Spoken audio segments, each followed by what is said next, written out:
Good morning, everybody, and welcome to 2022 Kickstart. We are mega excited to be with you all today.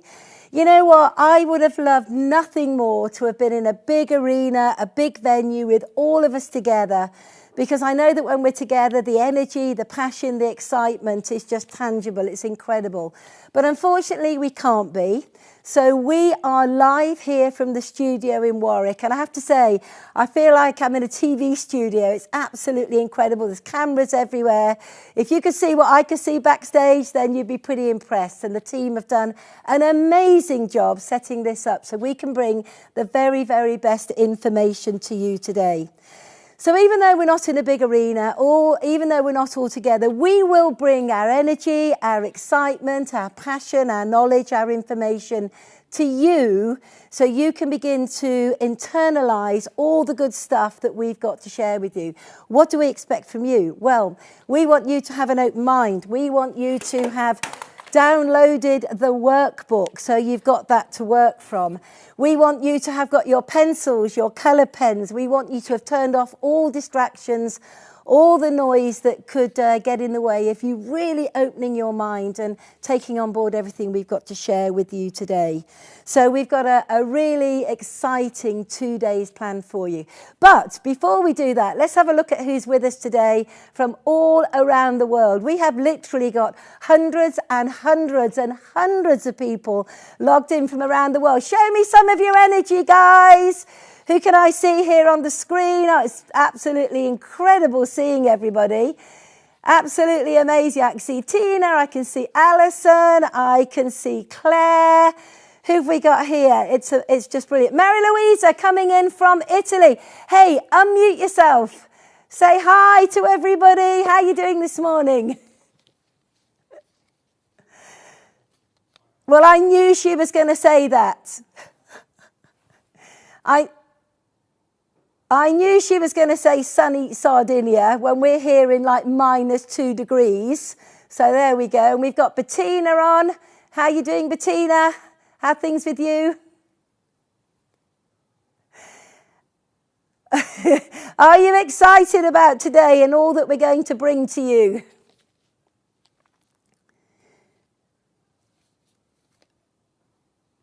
Oh, incredible. Now, I see we've got Rebecca on all the way from South Africa, bringing the vibes in.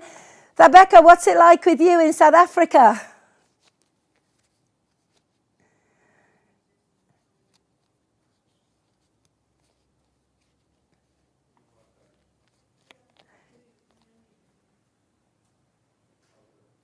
You have, and I'm so sorry that you can't be with us live at the, here in the UK, because I know that you would have brought a big team with you over from South Africa because you understand the value of investing in yourselves so you can learn to be the very best you can be in this company and in this industry.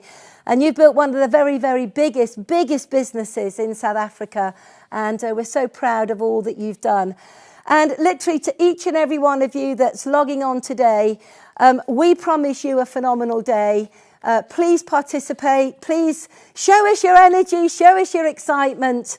But we are now ready to kickstart the QLS event 2022. So really excited about that. It's interesting, isn't it? What the last couple of years have done to us. I mean, who would have ever thought that we would be living through have lived through a pandemic? Who would have thought? You know, the restrictions that have been imposed upon us have been unbelievable. I can't even get my head around it at times when I think about it. You know, if I think of not one lockdown, not 2 lockdowns, but 3 lockdowns and restrictions all over the place here in the UK. And I'm sure many of you around the world will have experienced the same things. But to have our freedoms taken away from us, to not be able to travel, to be locked down in our home, to have to work from home, to not be able to see loved ones and family and friends, to be isolated. You know, we can do it and we can survive, you know, for a few weeks and a few months. But when we come to the end of 2 years, then I think it's testing the limits of all of us. But restrictions haven't just been about us having to stay at home. We've seen those restrictions have a massive, massive knock-on effect. We've seen companies close their doors. We've seen mass redundancies. We've seen whole sectors in industries that have literally closed down and gone out of business. And I think we've seen the hospitality sector been really, really impacted, and the travel sector with the pandemic. We've seen people step up, and all of our frontline supporters, all of our medics, our doctors, nurses, and everyone that supports those industries, we commend you, because you guys are absolutely incredible. We've seen downsizing, we've seen redundancies, we've seen insecurities, we've seen so many things that actually at times you wonder what world we're living in, because this is not the world that we recognise of years ago. I think also the pandemic has put huge demands on us, huge demands on how to live in a different way, how to exist in a different way. I think people have become anxious. I think people have had their mindsets challenged.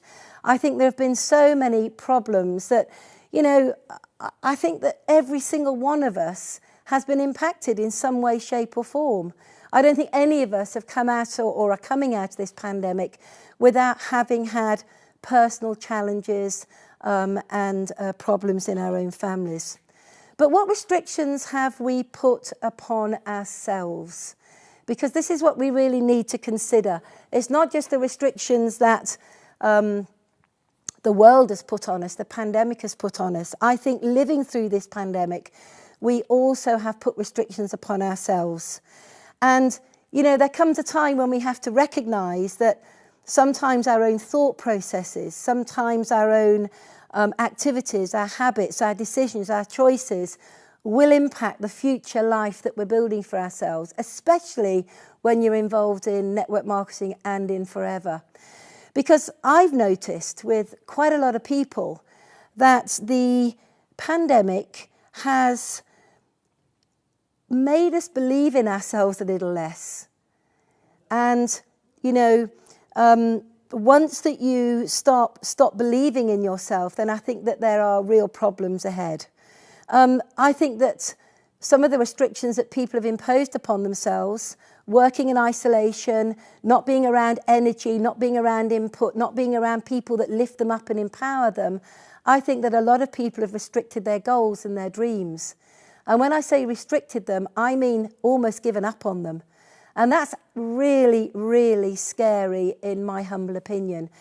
But I will be honest with you, I think that maybe I had fallen into that trap a little bit. And I think today is about being honest, because I think if we can be honest, we can move forward. You know, I fell into that trap a little bit. You know, I've had a tough 2 years personally. I won't go into it, but a tough couple of years with my father passing away. And I think restricting myself to being just at home, just looking after him, I'd suddenly lost sight of my goals and some of the things that I yet want to achieve. And it wasn't really until I went away for Christmas this year to Mallorca with the family, and we spent some time with Rolf and Dominique Kipp, that I began to realise that I need to expand my thinking again. I need to start dreaming big again. I need to start reconnecting with all the things that are important to me. And I think that we need to be around people that lift us up. I think we need to be around people that have bigger goals and dreams than maybe we've got for ourselves. And that's what this next couple of days is all about. We're going to bring people to you who have got some of the most amazing goals and dreams. Some of them already achieved, and some of them they're still striving for. But I certainly know for myself, as a result of being around big thinkers for a few days, my goals are off the chart right now. In other words, beginning to believe again in the things I'm yet to achieve. It could be that during the pandemic, you've allowed other people to distract you. You've allowed other people's opinions, views, values, thoughts impact the way that you think and feel. And very often this can again have an impact on the actions that you take on a daily basis, or should I say, don't take on a daily basis. You see, once we stop believing, once we start doubting ourselves, once we let go of our goals and dreams, once we allow other people to distract us, what happens is is that we disconnect from taking the action that we need to take every single day in forever on our own businesses. And once we stop taking action, we begin to see our income drop, we begin to see our business drop, and before you know it, we say, this doesn't work. Well, actually, that's rubbish. This does work. And the one thing that we've noticed in the pandemic, that there have been some monumental growths in some businesses, not just here in the UK, but all around the world. And these are the people that recognised that in a pandemic, if you have in place your goals, your dreams, your belief system, your clarity, your focus and your vision, as well as a work ethic, then everything is possible. So I'm really excited right now because we're coming not necessarily out of the pandemic, but I think we're learning to live with it. And in learning to live with it, we've learnt new skills, we've learnt new methods of building a business, we've learnt how to interact when we have our freedom and how to go back in to our homes and work completely online when we have those restrictions imposed upon us again. And I think that has led to us building a business, which is what I call a hybrid business. You know, it's a business that we build online, but equally, we can work with small groups of people, we're safe and when we're allowed to gather. And I love the fact that we can have a hybrid business because it means that we can reach the masses like we are today, which is brilliant. And I'm really excited about that. But it means we can bring some good people together, maybe, 6 or a dozen people for a day's work, a day's training around the kitchen table or in a coffee shop or wherever you want to meet. And you can really begin to teach people the fundamentals and the basics and the simplicity of this business. So here we are learning to live in this new world and learning to build a business in a more hybrid sense. And I think that with that in mind, that we need to consider exactly what Forever has achieved in the last couple of years. While we've seen all around us that we've got companies going out of business, companies downsizing, companies making mass redundancies, companies not sure of their futures, we see Forever once again dig deep and invest. And you have to bear in mind that Greg's had a tough year as well. He lost his father, Rex. We lost our founder, Rex, earlier on last year. And that's been a tough time and a tough thing for him to come to terms with. But even while they've been coming to terms with that, let me tell you, it has not stopped them investing. They have invested millions and millions and millions into new products. And not only into new products, but also into the packaging and the processing plant that puts those new products together. They've invested millions and millions into machinery to speed up the process of packing products and labelling products. I mean, some products, they used to have a very old machine that would be quite slow on labelling. They just spent something like about 6 million on a new labelling machine, which is incredible to be able to invest that kind of money. They've invested new money into technology with the new 360 and sort of real-time platform that allows us to see our business as it grows in real time. And they're beginning to open up more and more and more aspects of that on the platform, in the countries and around the world. And I, for one, just think it's brilliant. At the press of a button, I can see my business, not just here in the UK, but in every country around the world that I personally operate in. And I really appreciate the time and the money they've put into technology. They've enhanced the marketing model to give more money at in the beginning positions on the plan, and I think that is incredible. They've brought new products to us. We've had collagen, we've had aloe mango, and we've had, oh, nope, sorry, I can't share that product. We have a new product launching at Rally, which I think will be a game changer. I mean, the collagen is a game changer, but I think with this product going alongside the collagen, we are going to see some businesses go absolutely crazy. So all this investment, so they've also, think about this. I want you to think about this. They've never missed a payment at all on anybody's bonus during the pandemic or ever. In the whole 40 plus years that Forever have been trading, they have never missed paying a bonus. Now, consider that or think about that in comparison to people that are on contracts, short-term contracts, maybe have been had their hours reduced, maybe been made redundant, maybe still not yet have been paid for work that they've been done. You know, Forever continues to pay out every single month all around the world. And that means that you've got security. You can pay your bills, you can actually exist, you can look after your families, and you never need to worry about your money coming in month after month after month. And I hear some people say, yeah, but Jane, you know, my business didn't grow much last year. And I say, did you get paid every month?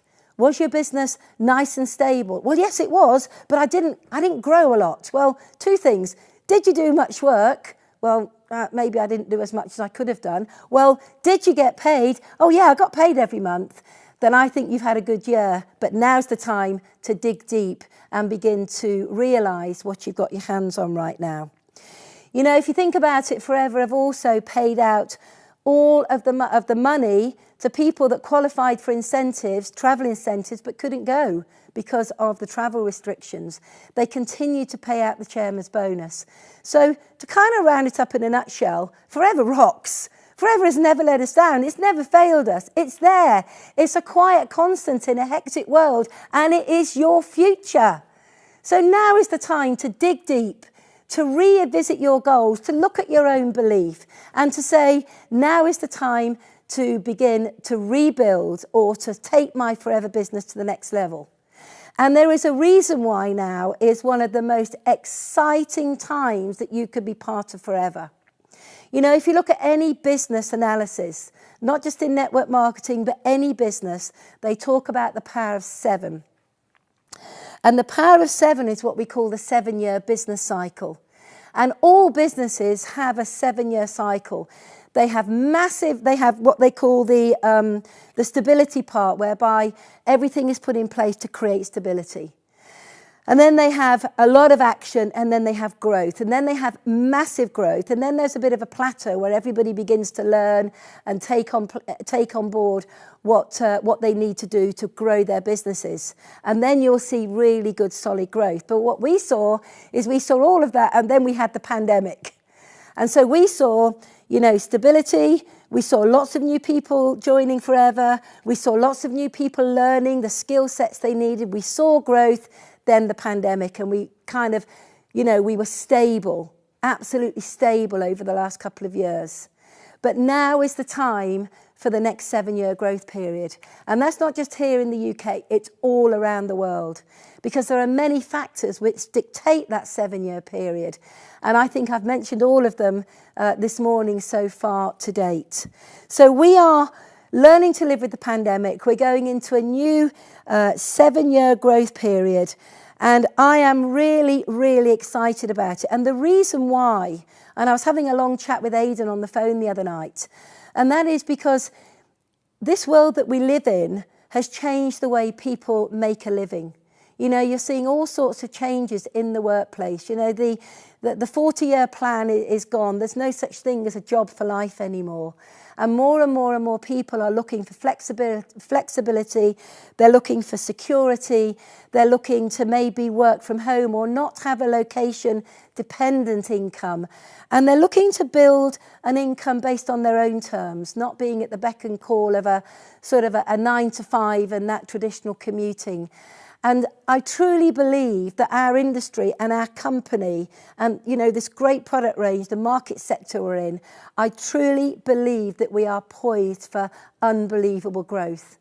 And when I speak to some of the other GLT members from around the world and some of the other leaders from around the world, we are all of similar thinking. And you will notice, well, maybe you don't notice because you don't have access to the GLT quite like I do, but you will take my word for it. The GLT, the top leaders, you know, the sapphires, the diamonds, everybody's geared up. Everybody's geared up for this next 7-year growth period. And I hope by sharing that thought with you, I've given you the confidence to dig deep and to say, oh my God, I don't want to miss the wave. I don't want to be on at the beginning of the wave and crash and burn halfway through. I want to ride that wave of success, and I want to be right there with you. and I want to enjoy the next 7 years, and I want to build something of real value for myself, for my family, for my loved ones. I want to create a legacy, and I want to make a difference. I want to do that by helping other people. And that's what this business is all about. It's about building a business by helping others. And if we can reach out and help enough other people to achieve their goals and dreams, then everything that we want will come to be. So it's time for a checkup from the neck up. It's time to dig deep. It's time to review who you are, what you want, what your goals are, because I'm telling you, this wave will not stop for anybody. This wave is, the people that are riding it are going to ride high and long, and you're going to see some unbelievable success stories over the next few months and years. So what I want to do now is I want to hand over to someone that needs no introducing, who's got a phenomenal message for you. So I'm going to hand over to Greg, who's going to share a New Year message with you, and then we're going to get into the meat and potatoes of the weekend. Happy New Year. Wow, 2022 is here. And yes, I'm a little bit casual today. You can see Cynthia and we're here in beautiful Florida Keys and just enjoying the incredible weather and scenery, as you can see. But we are thinking about you guys and wanted to come to Jane's training today to say Happy New Year to you all. And thank you, Jane, for inviting me, and I know you guys are going to have a great day today and really get focused on what you're going to achieve this coming year. And I love the new year. It gives you time to kind of reflect what happened last year, you know, the good and the bad.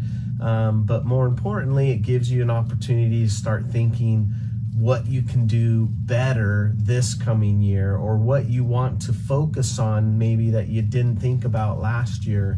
And so I hope that during this time, I know Jane, and I know she's very focused on what she wants to achieve and accomplish every year. And that's what she wants to get you in the mindset of doing. And so I know she's going to be going over a lot of this today. And I just really hope that you start thinking about, what is it I want to achieve, especially with this incredible opportunity of forever that you have. And if you really focus on it, and if you really believe and you want it, and you get a game plan together, and then you never, never, never quit. That's what's most important. People get so close to the finish line and then they end up quitting. And you can't do that. You got to keep going. You got to get tough, and you got to really believe in what you want to do. And yes, it's going to get hard, and yes, there's going to be challenges, and there's going to be roadblocks. And you can talk to Jane about how many times she probably wanted to quit, and the incredible, incredible rough times that she went through in her career with Forever. But she never quit, and she's a great example of that. And I really, really appreciate her leadership and what she brings to the table. She is probably one of the most genuine Forever leaders I know. She truly cares about you guys and wants you to be successful. And she understands that the only way she can continue to getting success in Forever is to help you become successful. And that's what I love about Jane. And she's a great friend, and I just want to say thank you, Jane, for all you do, and our love to John, and a big hug to him. And we hope that 2022 becomes your very, very best year in Forever. You can do it, make it happen, and we hope to see you soon. Love you guys. He's coming to us from Florida Keys, where the temperature's probably in its 30s or 40s, and we're here in -2 in the UK. But nevertheless, I hope you felt the love and the warmth of that message, and, you know, really knowing that this is going to be an awesome year, and it's time to take off any restrictions that you believe might be holding you back. So I just want to maybe share a few thoughts with you on just what is network marketing. And I want to talk about this because I think that most people overcomplicate the whole process of what we do. You know, network marketing is a very, very simple business model. It's a business model that allows people to conversationally share a product, to use a product, and to get rewarded for doing that. It's a business model that allows people to conversationally share an opportunity, to recruit people into their team, and then to teach them how to use and conversationally share a product, and then how to share the opportunity as well with other people. And it's a simple, duplicatable process. We use the product, we share a product, and we share an opportunity. And that, in a nutshell, is what network marketing is. Why am I explaining this to you right now? Well, one of the reasons is because I feel that our industry, that network marketing, in forever, maybe across the globe, has become very complicated. I think it's often misunderstood, and I think it's often misinterpreted. And in doing so, I think it's become overcomplicated. I think people become overwhelmed. And I think very often people join with huge goals and huge excitement, but after maybe 30, 60, 90 days in the business, being bombarded, being overwhelmed with information, and having not yet taken any action, they fall into just the use and the retail sector of the business rather than sharing the opportunity, because it's all just too complicated. You know, back in September of last year, I had a little bit of time to kind of take a step back and reflect. And I took some time to reflect on my business, you know, because I think in order to move forward, all of us need to look at our own businesses. And then I started talking to some other leaders around the world. And one of the things I noticed was my business was rock solid, absolutely rock solid. And that I am eternally grateful for. And I believe that is as a result of putting some really good firm foundations in place over the years. However, the growth that you expect in network marketing wasn't there in the way that I would like to see it. It was nice and steady and nice incremental steps of growth, but I wanted more than that. And so I took a real deep look into my business. I literally dove in and started looking at all the figures and looking at what people were doing. I looked at leaders' businesses, I stripped it back, and I recognized the key factor. And that key factor was our business had become really complicated.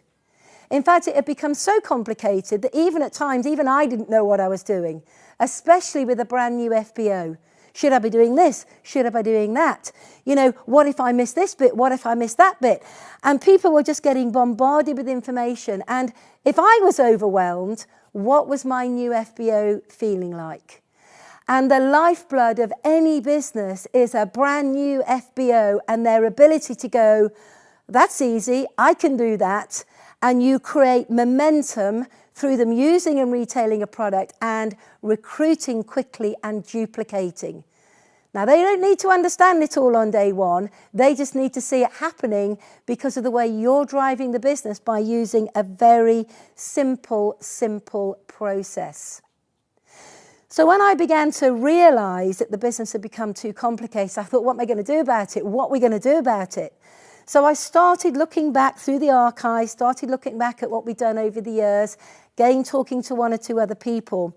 And I realized if we're at the beginning of a 7-year cycle of growth, then we need to make everything really, really simple so people can jump on board and literally pick up a piece of paper and say, yep, I can do those 3 things. And literally within days, within weeks, they can be putting money into their pocket. No overwhelm, no noise, no confusion, no doubt, just pure excitement in alignment with their financial wants and needs. So with that in mind, we have done something which I think, well, I'm so super excited about it. I actually want to go and work on it right now, but I need to share it with you guys so you can become super excited so we can all go and work together.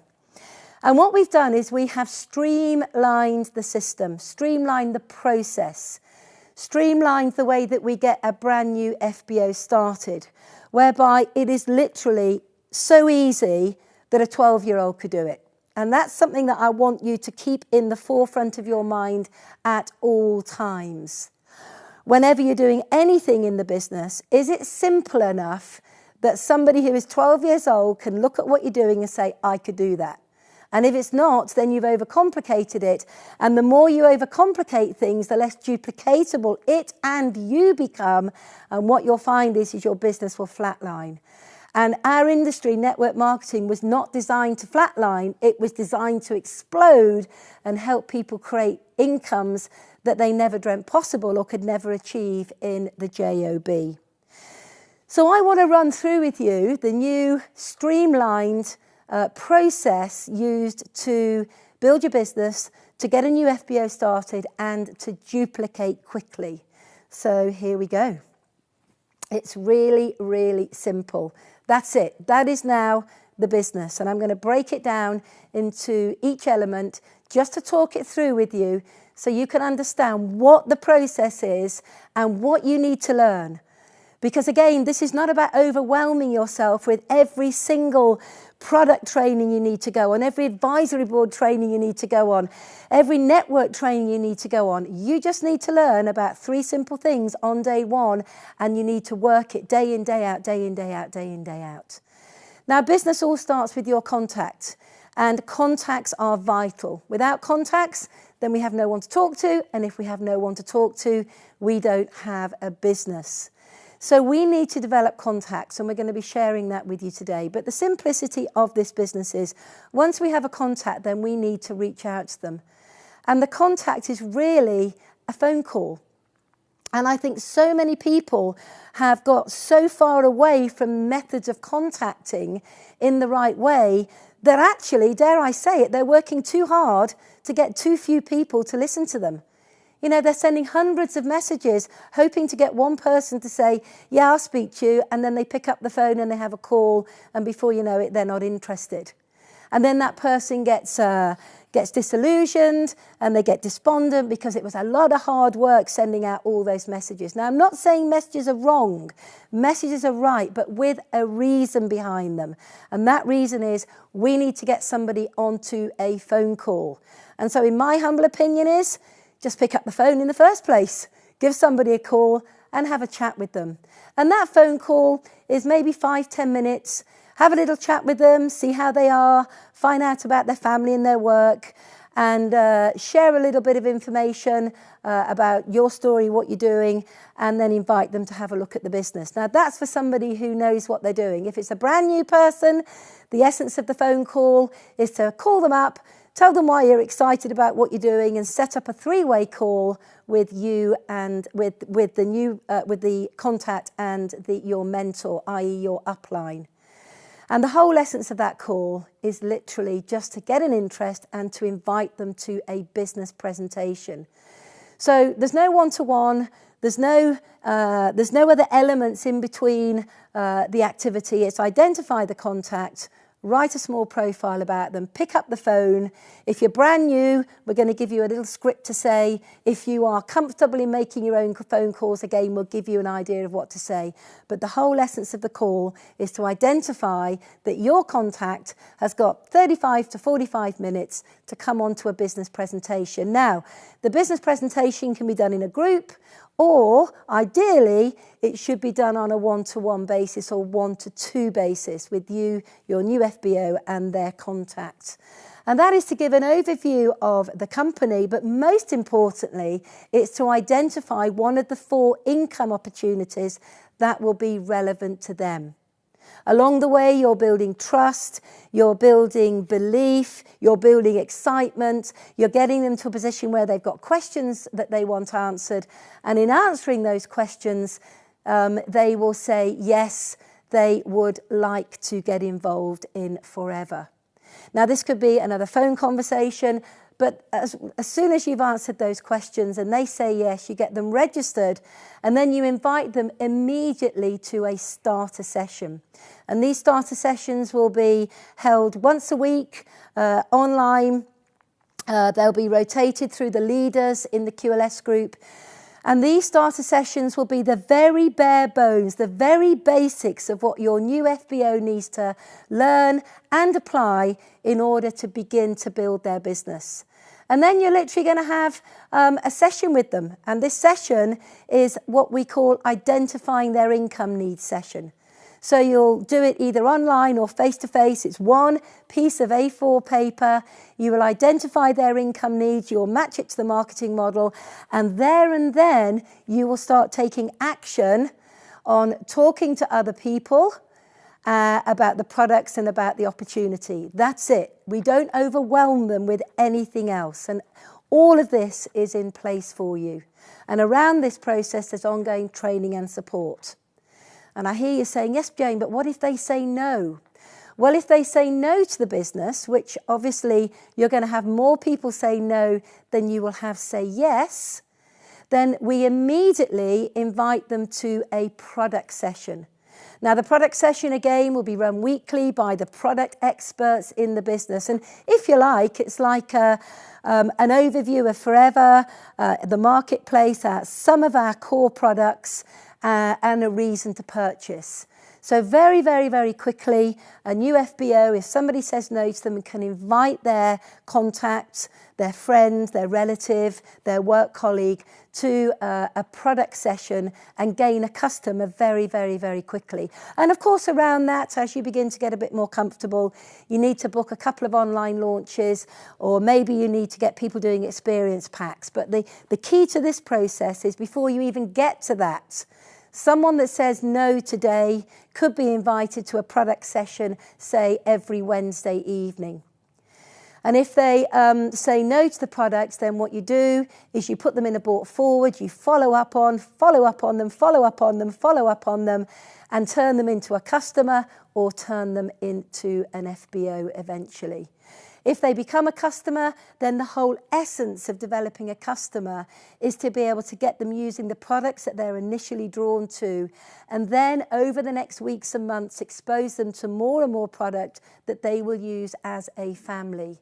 You see, this isn't about developing hundreds and hundreds of customers and having to be on top of them every single week and every single month.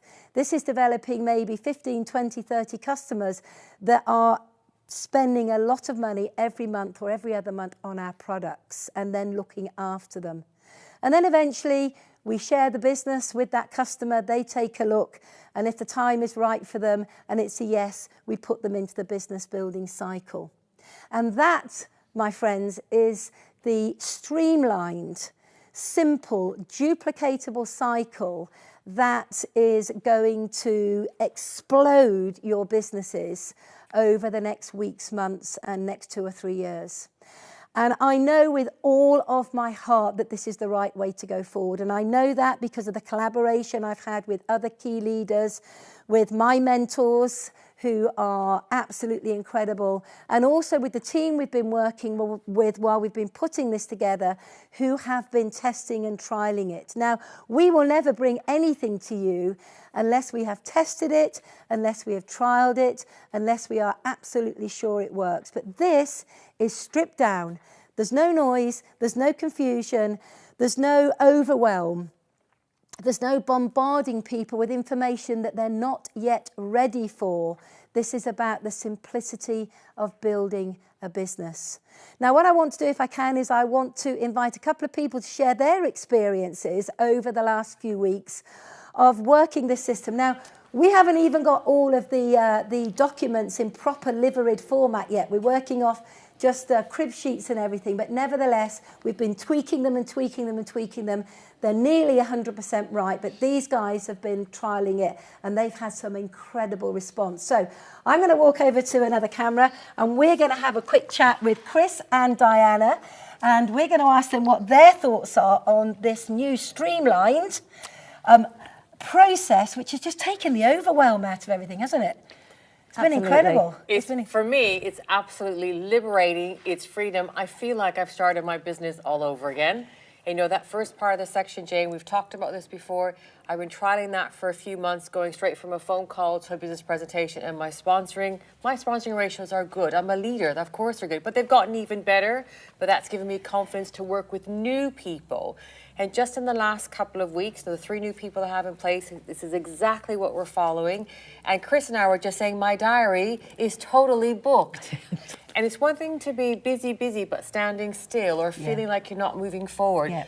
I promise you, you will see results within days. You will see the progression starting to come through. Yeah. Not just for you as the sponsor or the mentor, but for the new person you're working with, because ultimately it's about activity. Yeah. And so lots of the different things that we're going to share this weekend, we've been trialing them all, and I'm telling you, I'm very passionate about Forever, but I feel like I'm just starting all over again. And I'll tell you why. Because the growth that we've had in the past, years and years of growth, it's during periods of simplicity when everybody knows it's literally like a paint by number set. Yeah. And this is a paint by number set. And why I'm excited is because I can see new managers coming up the next 14, 16, 20 weeks. Yeah. Not years or months, but literally 3 to 6 months. We're going to have armies of new managers. Armies of new managers. A tsunami. If you follow and don't overcomplicate it, that's the key. Don't be adding any bits. Just stick to what you're going to hear this weekend, because I'm seeing the results. Yeah. Chris seeing the results. It's interesting that Diana's talking about that, because correct me if I'm wrong, but you sponsored 5 people in December? Yes. And I remember 5 people in December. That's pretty awesome. December. But I remember having a phone call with you, being frustrated about not knowing which order, as a top leader. Being overwhelmed yourself in not being able to get that new FBO started in the correct way. Yeah. So kind of when we brought this to you and we said, right, Diana, start thinking this way. I didn't start thinking. I started doing straight away. I surprised them. I said, okay, I did it. They said, you did what? I said, I put it into place. They said, well, you haven't got anything. I said, I based it on what we talked about. This is what I've done. And these are the results. And the excitement on the phone call after putting it into place, well, it was unbelievable. I kind of haven't felt that energy from you in a long time, because most of us felt like we were walking through glue. Yeah. And you said something which was really valuable there. You said building a business through when we were doing simple things. Yeah. And that for me was when I looked back and analysed my business. I went back to when we did the home trainings, where we took the business into the home and we used a simple business building BP, and we just replicated that in everybody's homes around the UK. Yeah. Some of the biggest growth in our business we've ever had came from that. Came from the simplicity of recruit a new FBO, get their contact list put together, work with them to talk to their prospects together and invite them to come and look at the business. And so kind of what we've done is we've taken that methodology we used maybe 15, 20 years ago, and we just modernised it. We've brought it into 2022 with just a couple of documents to work with, which you're going to love. Which are amazing. Amazing. And the duplication is happening already, and the productivity. And you're seeing that literally within days. Days, because we chatted, last week? I don't know, Tuesday or Wednesday. So today, so it's 2 weeks. We were 2 weeks into the year. So we chatted a couple of days in the last week, maybe the Tuesday or Wednesday, and I had already told them what I had done. And they said, but you haven't got anything, I know. I said, I just did it on what we discussed. And I could already see the results coming through. But the most important thing is the confidence it's given the new FBO.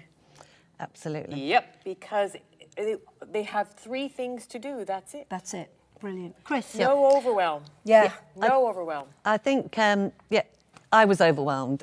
We were all overwhelmed. I know when we talked about this, early in the year, and then you think, gosh, if we're overwhelmed. And I think that's, a great example. I recruited someone in November last year, someone with huge goals, and yet things happen. We never got that initial planning meeting in. We never got to sit down and say, right, this is what we're going to do. And she was too busy.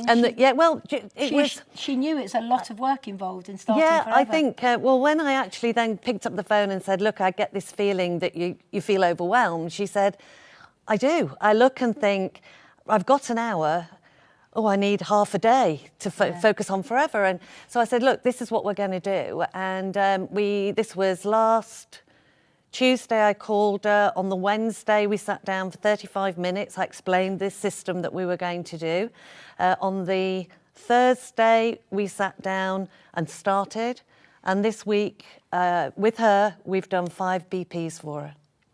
Did you hear that? Yeah. It likes Yeah, 5 BPs. in a week. Did we all just say that together? Yeah. Yes, 5 BPs. And because it's taken, and you said the words actually, when I explained the system to her, she said, well, I can do that. Exactly. And what it also does, and what was key when we used to do the in-home business presentations, we all took responsibility for our businesses. We had to learn the BP because our houses weren't big enough. I remember Claire Baradell, one of our key leaders, and she said, well, I can't get everybody in. I said, no, we're going to have to do it as yours as well. And we all had to step up, and it was a bit scary. But that's how the growth came, by us taking responsibility, learning what we needed to do, and then going out and just doing it and doing it and doing it. So how excited to see results in a week. Yeah. So if I just jump in with my results, so for the 3 people I'm working with, within 24 hours, and we'll go through what they're doing. Within 24 hours of having a session, a planning session. It's not even a planning It's not as even we planning, know it. it's a chat. It's a session. Who should we talk to? Yeah. It's how I was taught how Yeah. to do, my first planning session, the simplicity. It's literally a 1 page, that's it. Within 24 hours for all 3 of them, all making calls, they're all making connections to book 3-way calls with me. I've done more Zoom BPs in the last 7 or 8 days, and I probably have done for a very long time, probably all, for months. Yeah. And James, right, there are so many, I'm pooling them together, so having 4 or 5 guests for the different team members, doing launches, combining people together, because the people who are saying no to the business, we're getting them straight onto the product launch. And wait till you hear what we've got planned for that. Yeah, amazing. I know that's all I'm going to say, That's going to come or later. I'm going to get It's a coming slap. later. But, So- the key here, the word here is simple, duplicatable, no overwhelm, it's fast, and you are being productive. And that is the essence of what we're doing. So Results. what we're looking for is to get the new FBO results really, really quickly. You've got about 6 weeks with a new FBO before their excitement begins to wane a little if you've not helped them get results. And if we're putting them into a system which overwhelms them in those first 6 weeks where they've not taken any action, then it's just human nature. People start diverting their attention to other commitments within the family. But here's the thing, if we are giving them simple actions to do on a daily, weekly basis, that they go, I can do that, then they do it. And the business will duplicate through you driving it through them. And that's what I love. I remember one of my managers a few years ago that I worked with, very simple in the way that I worked with her, very like this, and literally got her to manager by duplicating through her with the people that she was putting in front of me. So she was learning very, very quickly as I was driving the business. And that's the essence. If your new FBO puts good prospects in front of you, you have the ability through your experience to share the forever story, share your story, identify their needs, present the business, and before you know it, that trust, that relationship, that excitement is building, and that prospect is saying, show me more, show me more, show me more. And now it's about timing as well. We could not be at a better time, right at the beginning of the year, at the beginning of a new growth period, with people looking for a good home to go to, and us being able to show them a really simple system. I think it's fair to say that you ladies are both excited. We don't have time to be here. Let's go. Let's go. Yeah. Gotta go. So what I want to do now is I want to just take a moment to go back to that first part of the cycle, which is the contact. And contacting is absolutely vital. It's a skill set that we need to learn, but it doesn't need to be overwhelmed. It just needs to be a simple 3 or 4 sentence phone call whereby you make the call, but you're not that worried about the outcome, because if they say yes, great. If they say no, they become a customer. And if it's a no, not now, they're a follow-up. And it's all about working those numbers. So the first part of the cycle of the process is what we call the contact. And I can think of nobody better to share this first part with you. She is a sapphire manager. She is full of life, full of energy, full of passion. She's a joy to be around, I have to say. She has learnt the art of expanding, expanding, expanding, and expanding more the list that she had, and she also teaches it really, really well. Because your contact list is one of the most important parts of ammunition that you've got in your toolbox. It's one of the most important tools.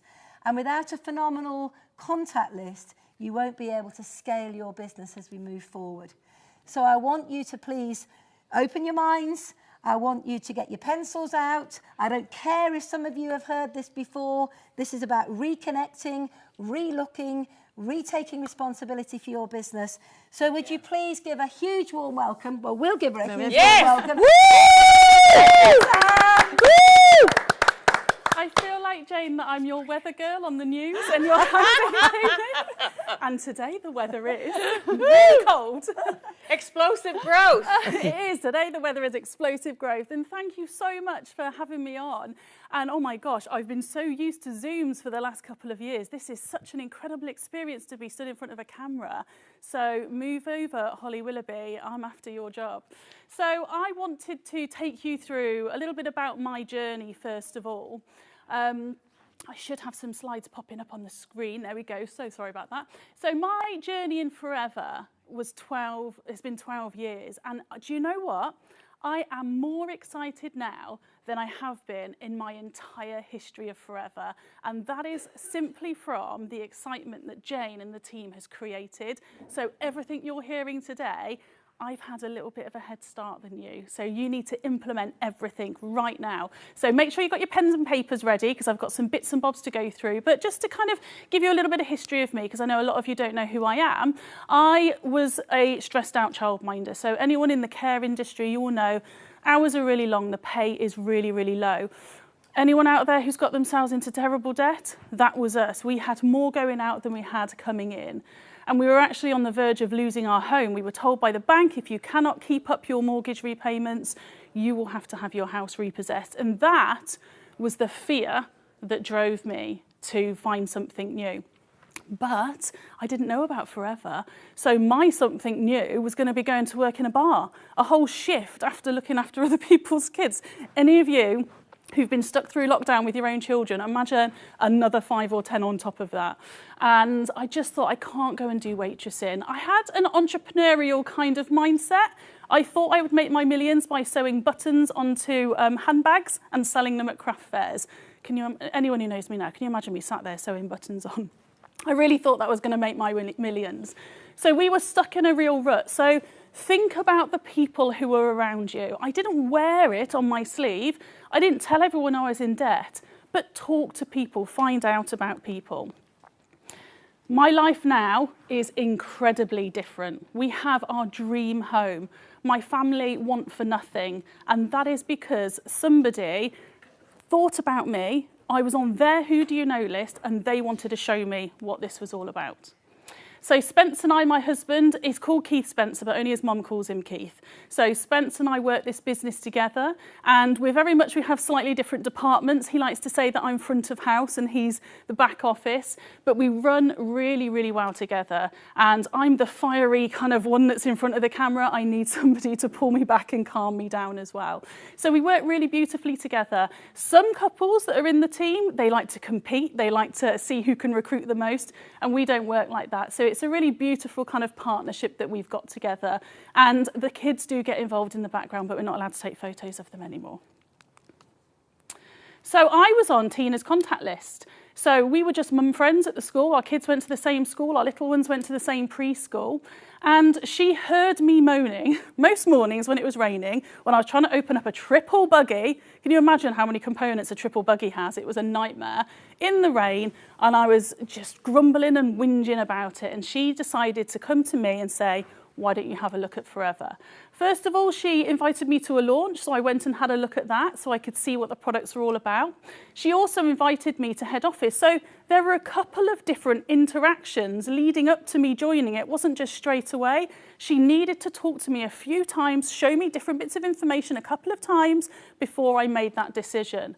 Now imagine if Tina hadn't worked her contact list. Now, Jane mentioned I'm a Sapphire manager, so you know there's a lot of people there that are within my group. Tina is a Soaring manager. There's a lot of people within her group as well. Imagine if she didn't just put her big girl pants on and talk to people. None of us would exist. A lot of you on the call now wouldn't exist. So she She didn't let that fear stop her. She was nervous, she was scared, but she still decided to take that opportunity and talk to people. And I dread to think, I can't imagine I'd still be childminding and I wouldn't be sewing buttons on anything. So God only knows what I'd be doing right now. So none of you have the right to hold back talking to somebody, because you don't have that right to decide whether that opportunity is for them or not. So make sure you are talking to everyone, but we're going to teach you to do it in the right way so that you are comfortable and confident chatting to people and they can make that decision themselves. So I was recruited from the contact list, so the who do you know list, which is why I'm super passionate about it.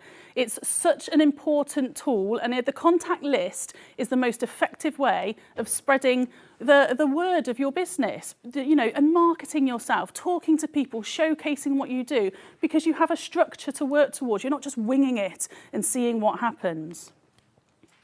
So if you don't work your who do you know list, your contact list, it equates to, imagine if you put all your money into a cafe. Imagine if you kitted it out and you ordered all the stock, you filled all the shelves, you brewed the coffee, you displayed the cakes, and it was all beautiful and ready to go. And then I don't know, what do you scrub windows out with? Is it margarine or something they use? You scrub the windows out, you lock the door and you hide yourself inside. That is what you're doing when you're not working your who do you know list, because you're not out there inviting people into your cafe, your forever shop, your forever business. Now, I have been through this personally. If you don't work your contact list, you risk, and I've seen it happen to me and to other people, seeing somebody at a success day, seeing someone at a BP. They might even, come along to one of your trainings. You're like, darn, why didn't I speak to that person? So make sure you work your list effectively and fast, because while you're procrastinating and dilly-dallying, somebody else is on the ball. And worse still, imagine if you see them, they've joined Avon. We need to show them our opportunity. So your contact list is your database. And let's look at another style of business. Let's look at a salon. So if you were to open a salon, you would have a database of the people who would help you with business cards, flyers, contacts for stock, somebody writing the billboard, somebody kitting you out with mirrors, sinks, all of those kinds of things. You'd have contacts for potential staff that you wanted to recruit. You'd have contacts for potential clients that you wanted to bring into your salon, maybe pinch from another salon. You would have a list of all of those different things, and we're no different. This is just a comprehensive list that you work through, so you're working it like a business. So your contact list will either buy from you, they will either recommend someone to buy from you, they will either join you in business, or they'll recommend someone to join in the business, or none of the above. But when you're working through it, at a fast pace, it doesn't matter about the no's.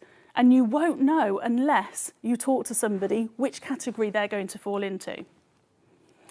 So let's look at working on your contact list. So it is super daunting. I remember when I was told by Jane and Natalie, right, you need to work your contact list. I was like, I don't know anyone. Nobody hangs around with me anymore because I look after kids all day. Nobody wants to hang around with children, snotty-nosed children as well. So I was really stumped as to, oh my gosh, how am I going to find all of these people to talk to make it a viable business? But don't panic. I've learned loads of tips along the way. And I'm sure, as Jane said, lots of you have seen many of these things. But do you know what? I've seen it a lot as well, but I'm really putting it into action right now, and I'm having amazing results. But things that you can do is you can take your contacts off of your phone. So make sure you do store people in your phone whenever you have any kind of interaction with them. So you might have sold them something on Marketplace and they need your number. Make sure you store that in your phone, because you can download that and contact them. Use your social media. So start to look at your friends on social media. You've got Instagram, Twitter, LinkedIn, you've got Facebook. You've got loads of different places where you have people's names and potential contact details stored. So what you just want to do is access all of those different things. And my social media, the way I use it is to be almost that background movie, so that when I'm contacting people, they can see what I'm all about. They can see the fun I'm having, the lifestyle. They can see the meetings I'm having. It's really nice and transparent, the fun we're having here this morning. So when I contact them, then they're like, oh, okay, so that's what she's all about. And that's how I use it as my little movie. So let's work on your contact list. So you contacts, oh, we've already gone through that. Will you buy from you? All of those different things. But we've got a bit of a timeline on the screen there that you can work through. So think about who's in your past. Who did you go to school with? Who did you have past jobs with? Who was your boss? Who were your co-workers? Who were your teachers? Who were those different people from your past? And sit and start to think about those people. What about currently? What are you involved in? What are your kind of hobbies? What do you like to do? Do you go to the gym? Are you on the school run? Are you members of any groups? Have you got cheese and wine club, book club, which is actually probably cheese and wine club as well? There's all those different things that you can gather those names from. But what about in the future? What potential opportunities can you put in front of you? I know there's a lot of ladies in the team who are in their early 40s who are having babies to go and find new contacts. That's not going to happen here though. So think of different things that you can do to widen your audience. So this is a really cool little game that I'm going to play with you. Everybody in your notepad, can you write down this acronym, FROGS, vertically down your page? Now I'm going to do this with you. I haven't handwritten for about 2 years. So if I go wonky, then please I do apologise. So I'm on the screen now. Everyone can see my board, can't they? It's a little bit off, actually, a little bit off centre. I think maybe the technical guys might want to move this around slightly. It's that camera over there. So what I'm going to do is write down FROGS, and I'm going to need to see my slides as well. So we've written down FROGS vertically, if I could have my slides. So what I want you to do is F stands for friends. That's not too bad doctor's writing, is it? So if you can see that, that's perfect. So think of one friend that you haven't yet spoken to. So write that person down. So who I've got there is Lisa. Okay, so that should be on the screen as well. So think of Lisa. Now what I want to do, I kind of need to see my slides to be able to work through this. If anyone's got the slides on the screen, that would be really helpful. It's all technical go here in the background, guys. There's about 3 different cameras on me, different screens as well. So relatives, R is for relatives. So who do you know who's a relative of Lisa? So that's my friend Lisa. Who's your friend you put down? Who is that relative? So I've got on the screen there, I've got her ex, Simon. I've also got her sister, but I can't remember her sister's name, but it doesn't matter because we can find that out. So we've got her sister there. We've got her daughter, who I know is Millie. Who else have we got? We've got her mum. So again, we can write her down. And it doesn't matter if you don't know their names, we can find out. We've got Sandra. So here we go. There's Sandra, her mother-in-law there as well. And we've also got her sister-in-law too, Julie. So she's in the police. So I've got, just from my one friend and her relatives that I know of, 1, 2, 3, 4, 5, 6, 7. 7 people. How many people have you got just from that right now? So write in the chat box and somebody will collate it and show me after this, because I'm really excited to see how many people you can create from this. So O is for organisation. How terrible is my writing? So where does your friend, the original friend, live? So, sorry, what job does your original friend do? So my friend Lisa, she helps disabled students study in the mainstream college environment. So that's quite niche. So then you need to think about, okay, who do you know that's in maybe a teaching role, a helping role? So you can see on my list there's quite a few different things. So we've got some teachers there.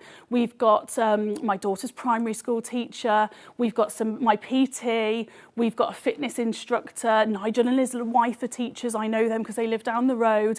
There's lots of different people. So you can start to grow. I won't write every name out, but you can start to add more and more names to your list. Again, still with that original friend Lisa, where does she live? So I live in Worcester, my friend Lisa lives in Worcester.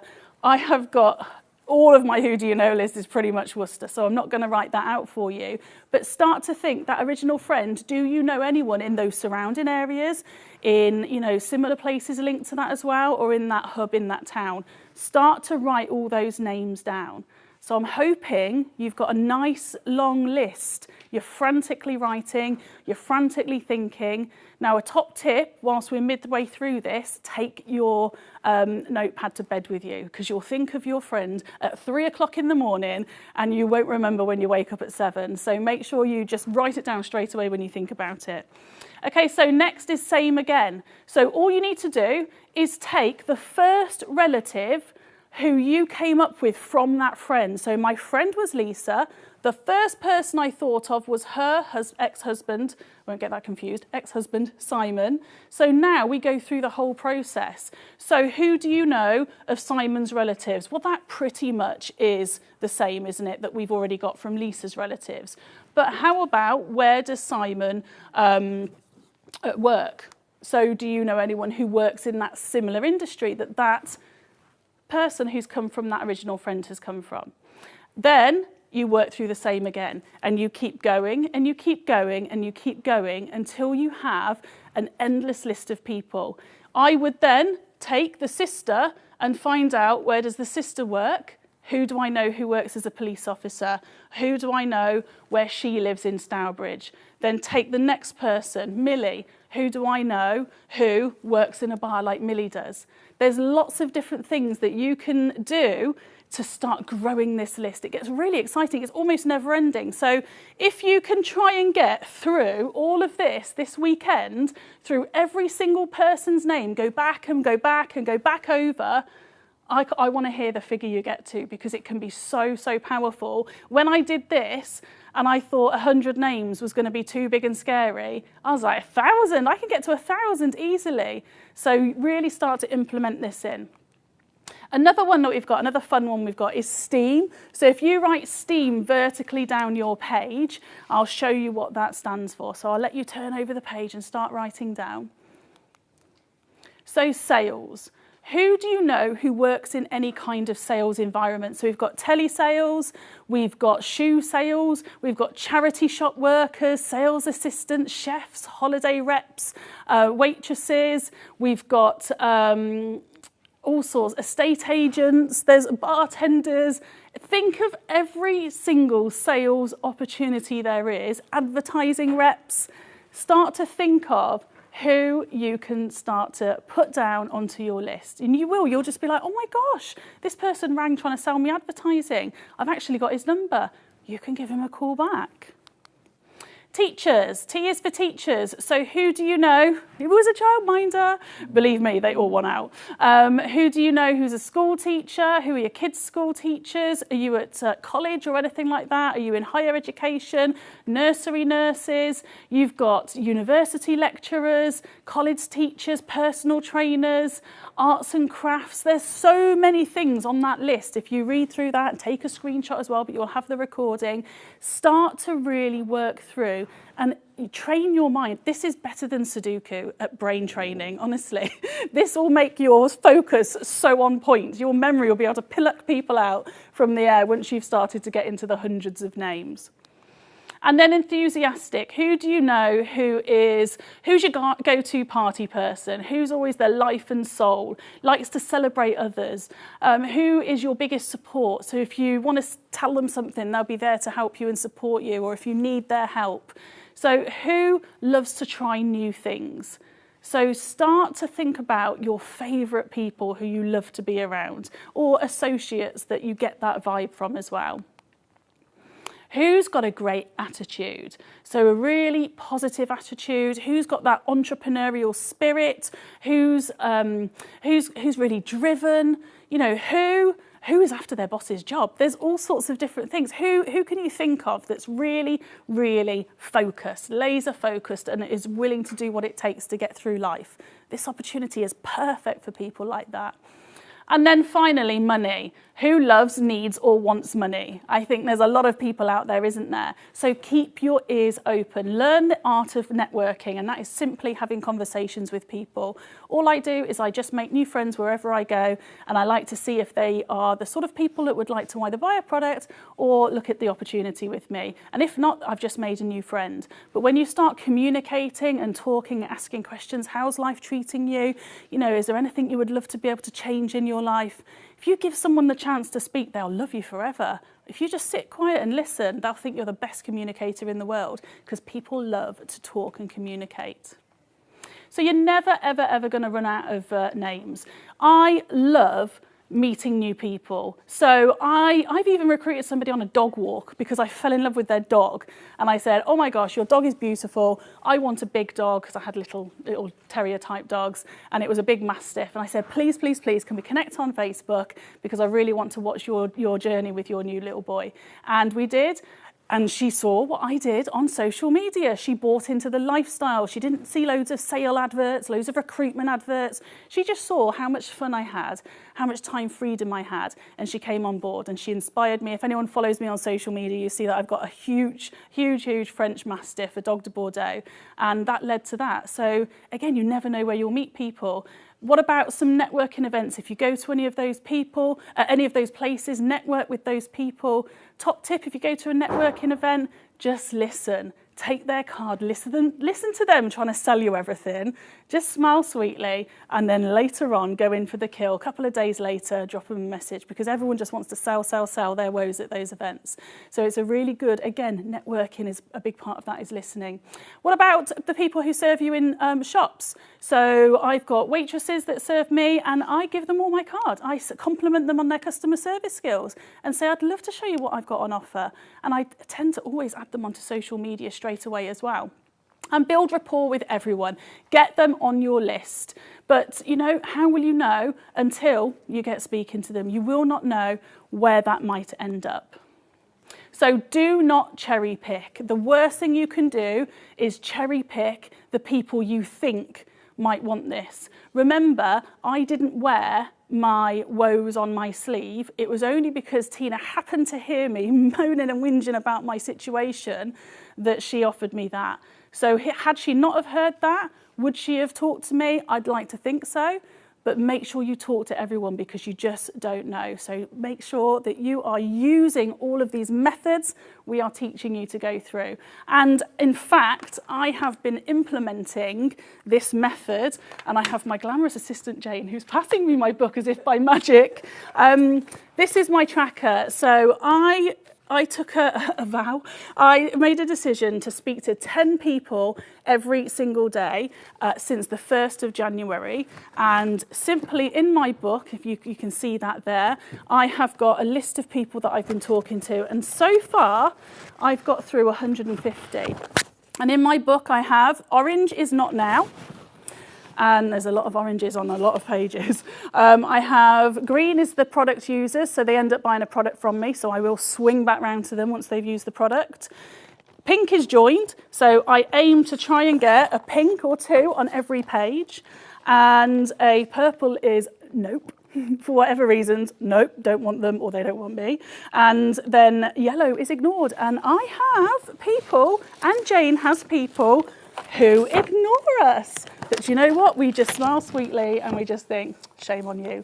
So in here, I've got 150 names. I have so far recruited 2 people, and I've got 3 old team members who joined me about 10 years ago, who are completely different people, who are now who are coming back into the business. So really, I'd like to think that I've recruited 5 people. But my goal is 4 per month, actual physical new recruits. This is going to get me here. If I could do 2 in the first half of the month, by simply implementing this method, I can do 2 in the second half of the month. And that is going to become my new habit, because I have my tracker in place, I have my who do you know list, and I'm simply working my business like a database. I'm treating it like a business and not just expecting people to come to me. So thank you so much for listening to me. I hope the camera work was okay. I was looking in all different directions. I need training on how to look into the camera. But thank you so much, Jane, and I'm going to hand over to you now. And that was simply amazing. Claire, thank you so much for sharing that invaluable content with us. You know, one of the key things that was relevant to me in what Claire was saying was treat your business as a business.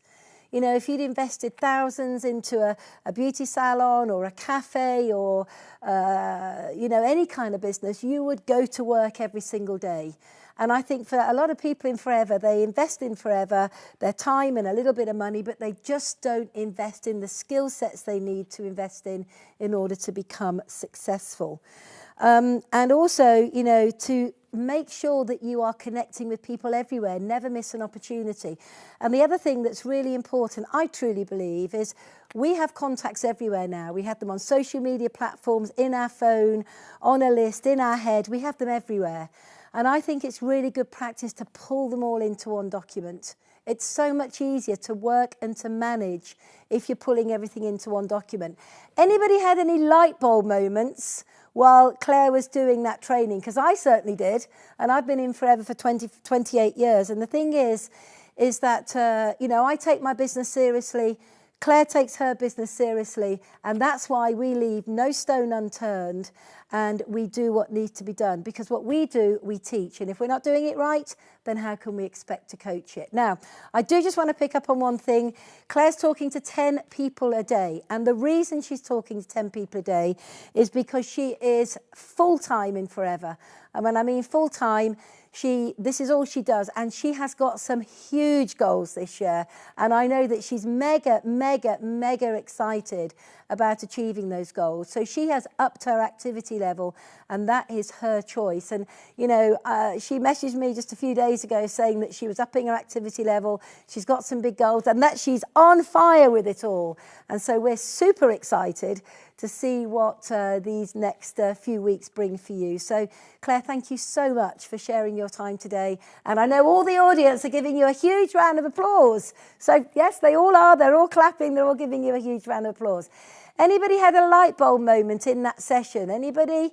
Steph Barnsby, I see you coming in all the way from London. You can unmute your mic. Did you have a light bulb moment? Did anything kind of resonate with you that Claire was sharing with you? Morning.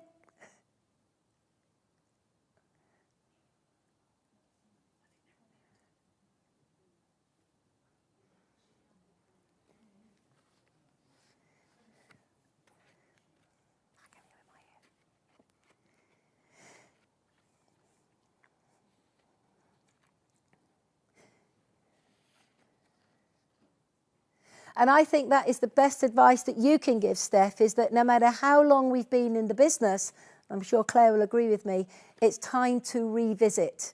Revisit your list, establish your list. You know, there could have been people that you've spoken to weeks, months, years ago. Their life could have changed beyond all recognition, and the timing could be right for them to look at Forever now. But if you don't speak to them, you will never, ever know. Now, keep the questions coming in the chat box. You know, questions, we are collating them at the back, in the back here. Oh, I can see Claudia with her brand new baby. Oh, I've just got to give you a wave. Little baby's about 3 or 4 days old. That's amazing. Congratulations. Oh, bless. Congratulations. So, questions in the chat box. We will be pulling the questions out, and if we've got time, we will be answering those questions. If you've had a light bulb moment, pop them in the chat box as well. It's always good to hear, to see, and to hear that you're having those moments where something's resonated with you. That tells us you're connected, you're engaged, and you're beginning to think like an entrepreneur rather than think like somebody who is in a job when they don't give a damn about the job anyway. It's just a means to an end. You know, one of the things you've really got to consider is thinking like an entrepreneur, acting like an entrepreneur, being an entrepreneur. We have to swap our mentality of being employed to being an entrepreneur. And over the next few weeks, we have got some amazing trainings that we're going to be sharing with you, which will help you going from an employed mentality to an entrepreneur's mentality. So whilst we're on the subject of contacts and where we find our contacts from, I am really excited to bring our next speaker to you. Now, she can't be in the studio with us because she lives way too far away. So we're bringing her to you via Zoom. But she has had an incredible couple of years. Now, I want you to think about that. She's had an incredible couple of years, which means she is one of those FBOs that went crazy during the pandemic. Whilst many people maybe took a step back and shrunk their dreams, shrunk their ambitions, shrunk their activity, she didn't. She stepped it up. Now, she's a senior manager. She's a registered nurse by profession, and she'd been using the products for a long, long time. But at the beginning of the pandemic, she realised that she also was an FBO, and she realised that also Forever was a business, and actually it could be of absolute benefit to her and her family. So we're going to invite Sija to come on and share with you. Look at that lovely smiley face. How you doing? I'm fine, thank you. I want you to bring some of that excitement into the studio and into our audience. Now, listen, I know you've had the most incredible 18 months, 2 years in Forever, when most, as I say, when a lot of people have kind of, you know, almost like rabbit in the headlights. You just went, no, not having any of that. This is my time. You stepped on up and you've had a great time. And you're going to share that with the audience today. But I think one of the things that you are going to share with everybody is how to create new contacts from people that you don't know. Yeah, that's right. Because one of the skill sets, one of the skill sets in Forever is learning how to add contacts to your list every single day, whenever you're out and about or whoever you meet. So I'm going to hand over to you. We're really excited to have you join us. Thank you so much from the bottom of my heart for giving us this time. You will all want to open your minds, get your pencils at the ready, because Sija's got some great information to share with you. And there is no chance of people saying this doesn't work, because I think you've doubled, tripled, quadrupled your business, maybe even more in the last couple of years. So over to you, my darling, and looking forward to hearing from you. Thank you so much, Jane. Thank you so much. And I'm truly humbled to be one of the speakers for this prestigious event. And honestly, thank you, thank you. My name is Sija Bulisa Simela, and I'm known for short as Sija. And I've been in Forever actually for 4 years. I joined in 2017 November, and I loved it. I just used the products and enjoyed sharing the products with a few people. But I really didn't get the essence of Forever. I didn't really build the business as anybody else who is rocketing will have done it. And it took QLS 2019. I met with Katie Gibbons there, and then later on, we started working with Claire Spencer, who's just spoken, and Debbie Nonga. And with their mentoring and their coaching, I actually understood Forever very well, together with my leaders out in South Africa. So I started really kickstarting this business in April of 2020. And I mean, before then, I was enjoying the products, but I wasn't really propelling the business. But then in April of 2020, I connected with the reason why I wanted to do Forever. You know, as you've heard, I'm a nurse, and I didn't want to be bringing COVID to my household. So I really wanted to make Forever work for me while I was at home with my children. And so I started propelling. And what I did is I listened to a lot of mindset training, and I got into the mindset. I worked on my mindset. So with Beko Mindset, I started reading a lot. So remember, if you've been in Forever for a long time and you haven't sort of propelled, or you haven't sort of started, or you are not where you want to be, take a step back and start working on your mindset and read and get yourself. I read books like GoPro, things like The Magic of Thinking Big, and all those. So get yourself there. And when you get yourself there, you will definitely connect with why you need to propel. And I connected with my vision. I started then. So today, it's my pleasure to take you through contacting people that you don't know at all. I'm wondering, can I have my screen a bit bigger? My slides.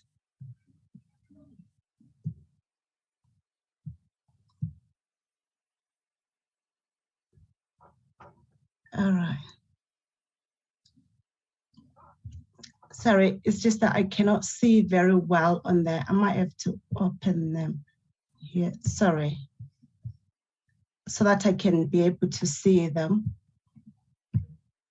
So I can see the screen, but it's quite small. I cannot see everything in detail. My apologies, my apologies.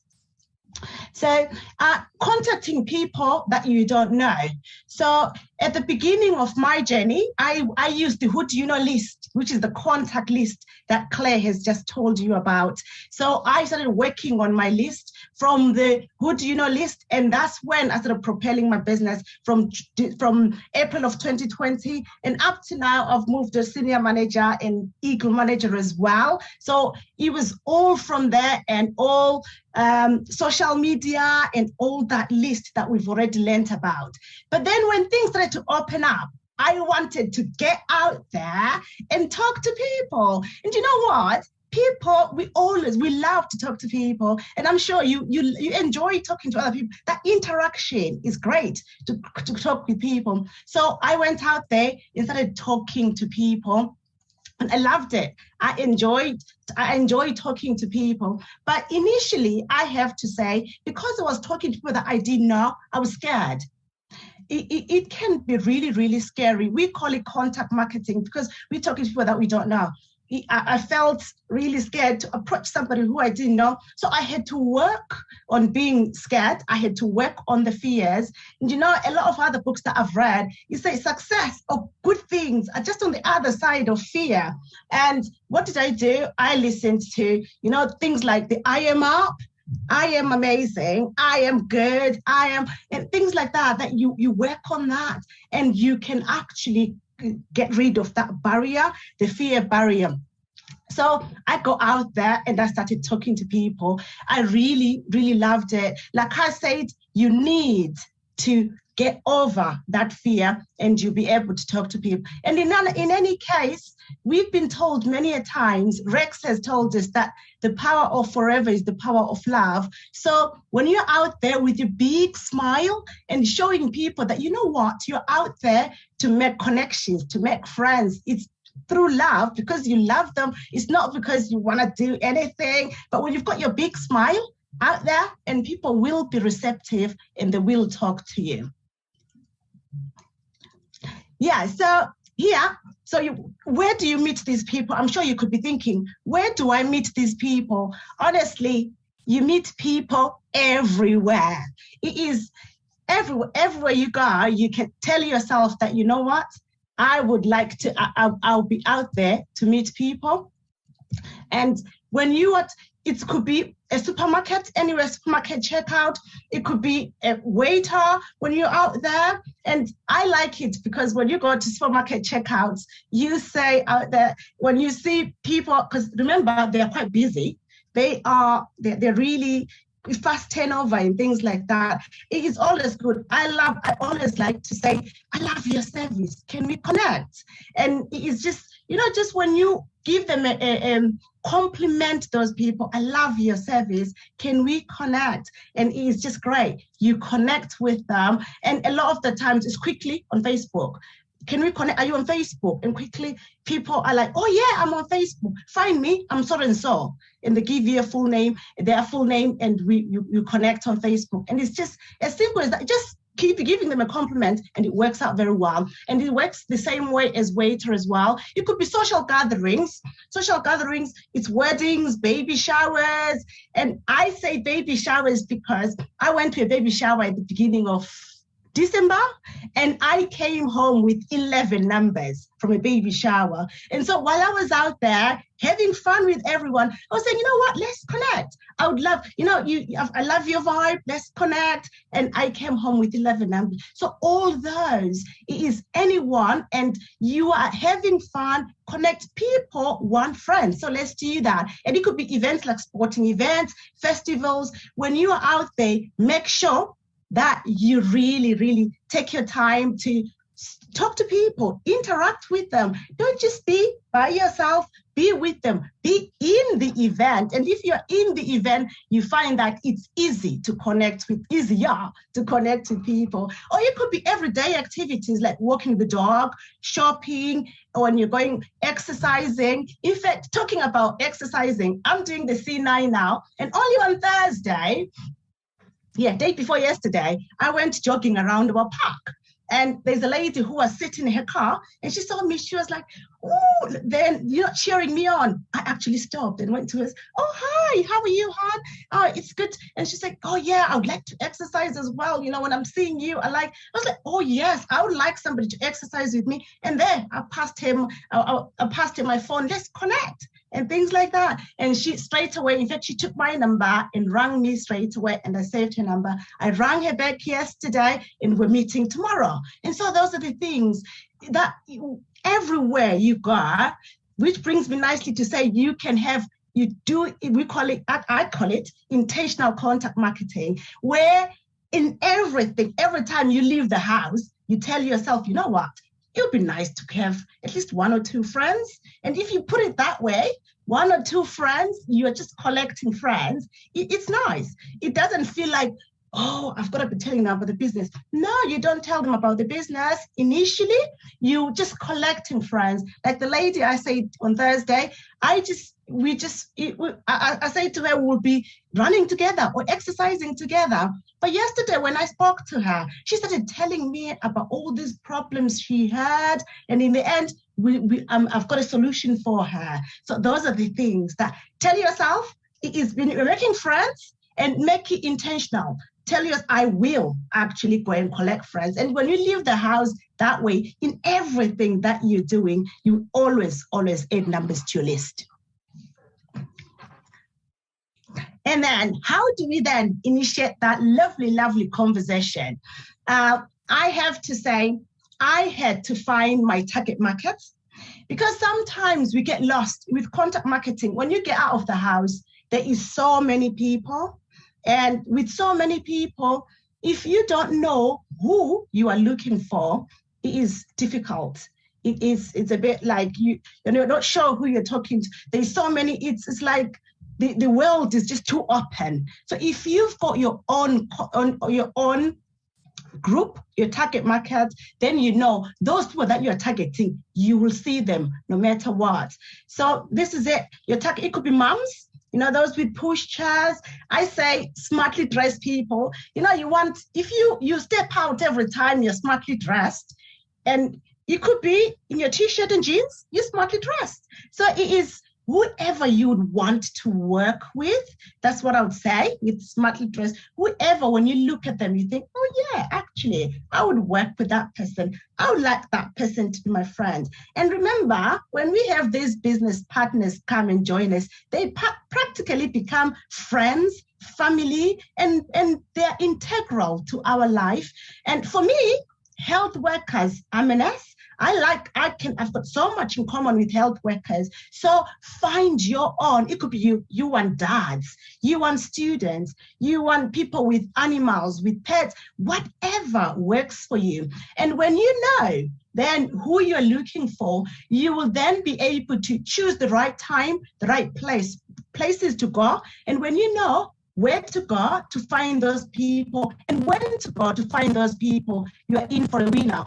It could be if you are looking for students, go to the places where they go at the right time that they're there. If you're looking for, those people that are at work at lunchtime, make sure you are there at lunchtime. It could be in a supermarket, wherever you want to be. So go there at the right time, because you know that you'll find those people at that right time, at the right place as well.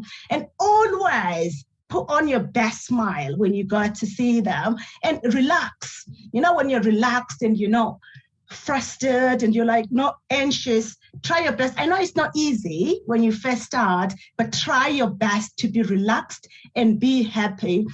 People love happy people and positive people. So make sure that you are happy, you are positive, pump yourself up. I was just saying to Nat earlier this morning that I've been on the I am up.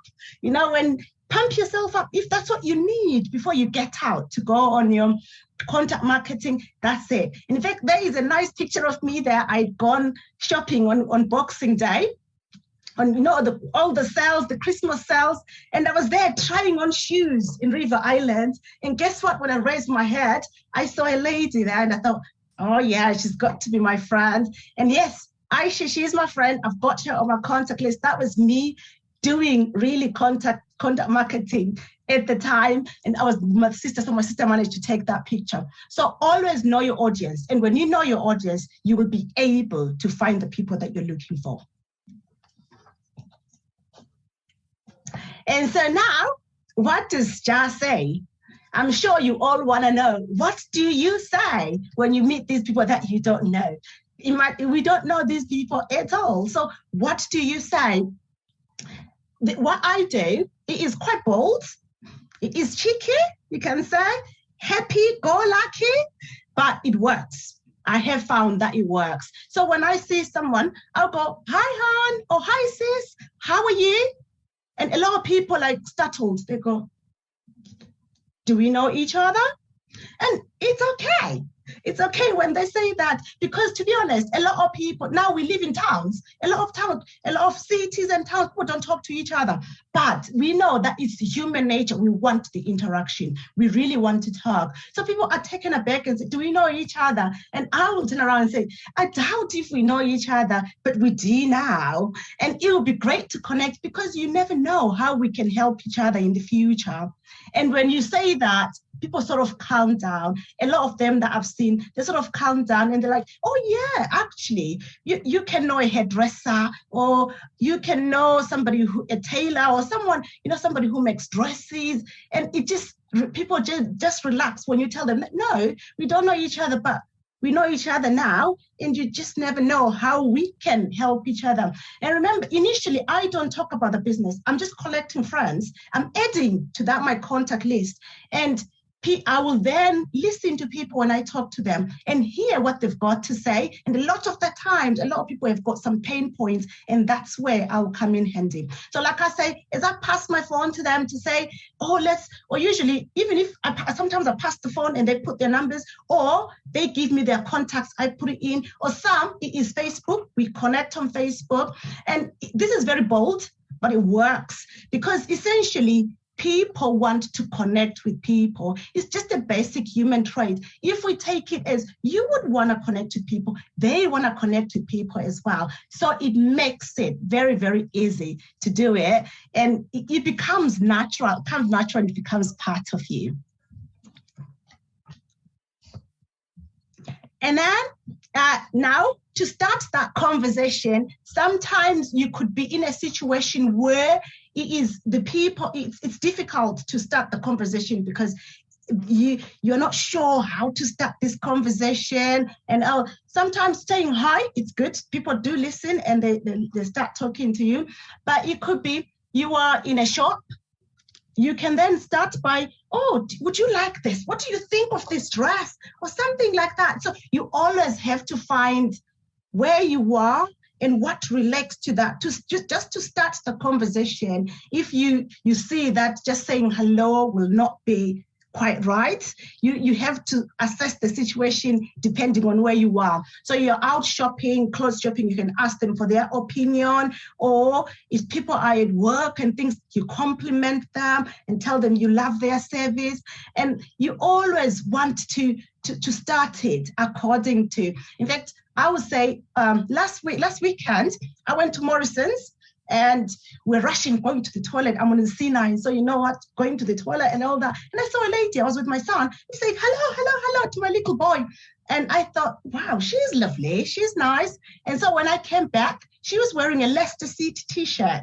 And I was like, oh, so you are a football fan. And so that was my start of the conversation. You're a football fan. So it's not like I've said, oh, hello. No, it is It's different. So you're a football fan, so you then start talking about football. She was asking me, are you into football? And I was like, no, I'm not into football, but I love Leicester and things. So you're just talking and you get that conversation that way. And she's now on my Facebook. We're going to meet for a cup of tea in the next week. So all of those things is things like, are you on Facebook? I would really love to connect with you. I just love your vibe. In fact, that's what I said to that lady who is a Leicester City fan. And now we are connected on Facebook.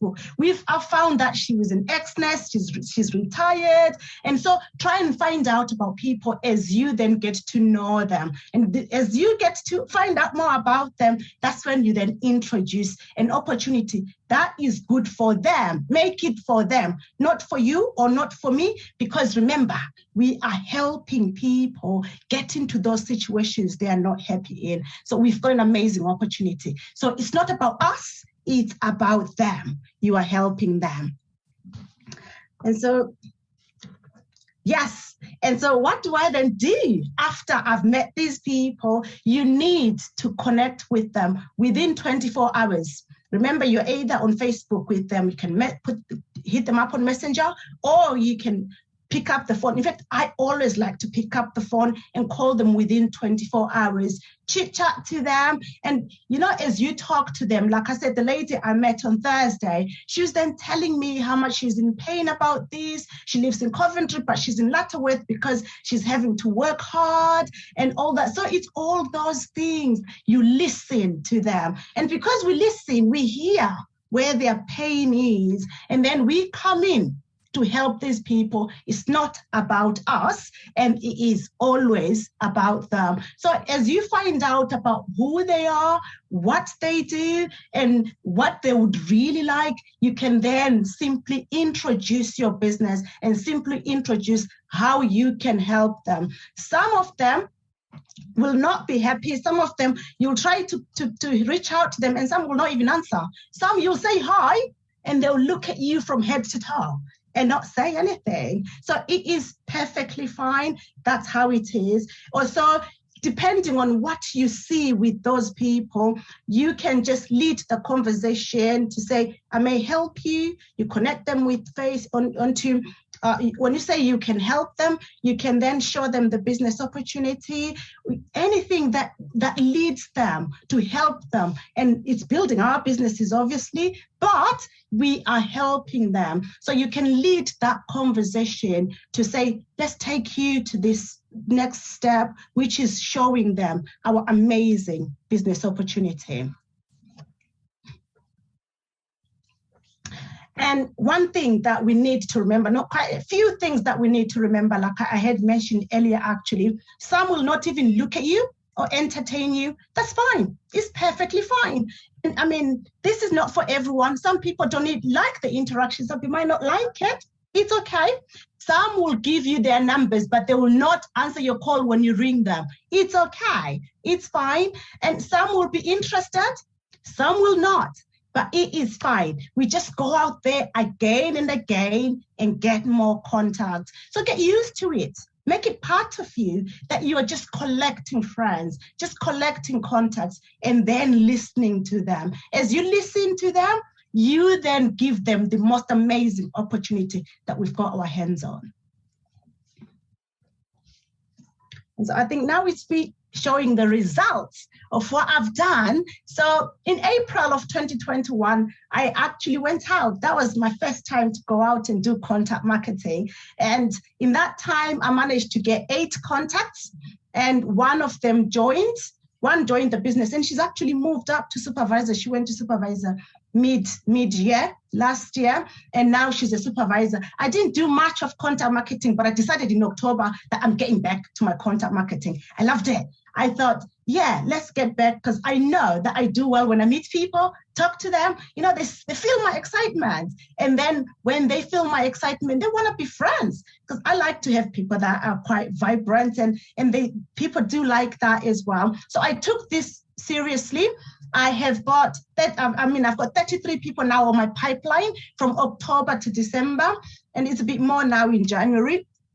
And from those 33 people, 4 of them have joined me as assistant supervisors. So what I can say to you all today, and talking to myself as well, is, you know what? Let's get out there and expand our contact list and grow our businesses. Some will agree with you, some won't. It's okay. But remember, you are an eagle of knots. Stay focused and you'll get the contacts. Sija, I can feel your energy and your passion coming down the line to me. And I tell you something, if I met you in the street and you started talking to me, I'd want to be your friend. That is for certain. I love it. Oh, thank you so I much. love it. And I love the fact that you exploded your business during the pandemic time. Because it's not just about you, it's about all those people that are hurting, that have got challenges, that maybe have got no focus, no future, you know, no financial security, and we can offer that to them. So, you know, by getting yourself right and by being right in your mindset, you have the ability to help other people, which is incredible. And I love the fact that you've become a senior manager and an eagle in that time as well. And I hope that you've set some really big goals for this year. I have. I hope that they are very big, because in setting goals big for yourself, you will inspire others to follow you, which is brilliant. And, you know, I love the fact when you said, you know, look for your target market. And it's interesting, isn't it? It can be mums, it can be, as Claire said, she speaks to people walking the dog. It can be horse lovers, it can be gym bunnies, it can be students, it can be anybody. I mean, let's face it, how many billion people are on the planet? You know, we are not short of people to speak to as long as we're right in our heads and we're comfortable about just going out there and making friends. So I had a bit of an interesting situation happen to me just before Christmas. We went away for Christmas. We went to Mallorca for Christmas, and it was absolutely amazing. And about 2 weeks before Christmas, I was in the local coffee shop and I was sat chatting to my son, and I overheard another couple talking, and they were talking about Mallorca. And because I'm a networker, and I'm a proud and passionate networker, and I always have one ear on what's going on around me, I just leant over, well, she wasn't that close because of distancing, but I said, excuse me, I said, whereabouts in Mallorca do you go to? And she said, oh, we go into the north of Mallorca. I said, I've never been, we're going away for Christmas. Can you tell me a bit about where we should be going, what we should be looking at? And I did exactly the same thing. Said, let's connect on Facebook. I said, I'll ask you a couple of questions. We've done that, we followed up. I told her where we've been. She was dead envious. She's now a warm prospect. So it really is that easy. It really is that easy. And if we think of some of our top leaders in Forever, in the QLS group, they've come from contact marketing, they've come from passing your phone over and swapping a phone number, they've come from maybe adding to Facebook, they've come from taking that name and putting it onto the contact list. Some of our very, very top senior soaring diamonds, even a double diamond in our team from Nigeria, came from being handed a card in a queue in the bank. So when you think about it, you know, you're absolutely right. All we're doing is we're making friends and we're following up and we're following up and we're following up. We're building a relationship. We're letting go of the outcome. Eventually, we can engage in conversation about what we do. We can share that with them. We can get them onto a BP. We can match the income needs with their wants, and they're in the system. And that, to me, is pure heaven. So on behalf of everybody, I just want to say thank you so much for giving your time today. And I wish you the biggest and the best of year this year. Thank you. Thank you. So now we have something a little bit different. This is not a training slot, but more of a share my story, share what Forever has given to me, which I think is really nice. And we've now got a girl called Beth Jones coming on. She's a teacher, and she's going to share with you just what Forever has given her. And it's a beautiful story. It's a beautiful testimony to the business, to the company, and to what's possible. So really, really lovely to be able to introduce Beth to share her Forever story. Beth, lovely to have you. Hi Jane, thanks for asking me to come on today. I'm a little bit nervous, I'll be honest. Oh, don't be nervous. You've got such a beautiful story to share, and I know that everybody will love hearing from you. And more importantly, Beth, through sharing your story, you will inspire others to do what you've done. So we're really excited to hear from you. Thank you very much. Thank you very much. And oh my gosh, this morning has been incredible. You know, we're only like an hour or so in, and I'm absolutely buzzing. I can't stop writing things down. So, anyway, my name is Beth Jones, and I started with Forever 2 years to the day today. So I will be having a little drink later to celebrate, but I can't believe where 2 years have gone, okay? So I come from a little town in mid Wales called Llanfyllin, and I'm married. I've got two young boys, they're, well, 9 and 12 now. And I was a busy teacher for 16 years, and I wasn't actually looking for anything. You know, the 16 years previously when I was working, I was just getting on with my job, you know, but it kind of got tougher and tougher. And, you know, you're getting asked more, you know, from yourself all the time. And I just felt like I was a little bit stressed out and I was tired. And actually, I thought, you know, I did quite fancy doing something a little bit different to teaching. Not that I had any skills or anything. And I just, one day, you know, I was scrolling kind of, you know, online, and people were reaching out to me about business opportunities all the time. And I'd ignore a lot of them. But this time I was quite intrigued. So I didn't know it was forever. I did connect with my upline, which is the lovely Steph, and we arranged a phone call, okay? Anyway, we started chatting. She shared the business opportunity with me on the phone. And I remember feeling a little bit disappointed, okay, with what it was. And it wasn't of the business. I think it was just like, I'm not a salesperson, you know, I don't think I can do that. And I don't think, you know, this is for me. But actually, as we were chatting and stuff, she was kind of asking, you know, what would you like from this company? And I knew what I initially wanted was to reduce some hours down to 4 days, because I was a full-time teacher in Wales.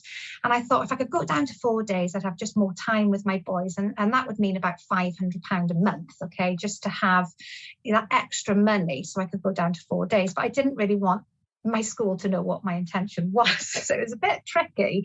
So anyway, basically what happened was I did, Steph shared with me the business opportunity, like on a BP, and I took a look at the whole information and I thought, wow, this sounds incredible. I was really like scared, I was nervous, but I was buzzing and excited as well, because what if this did work for me?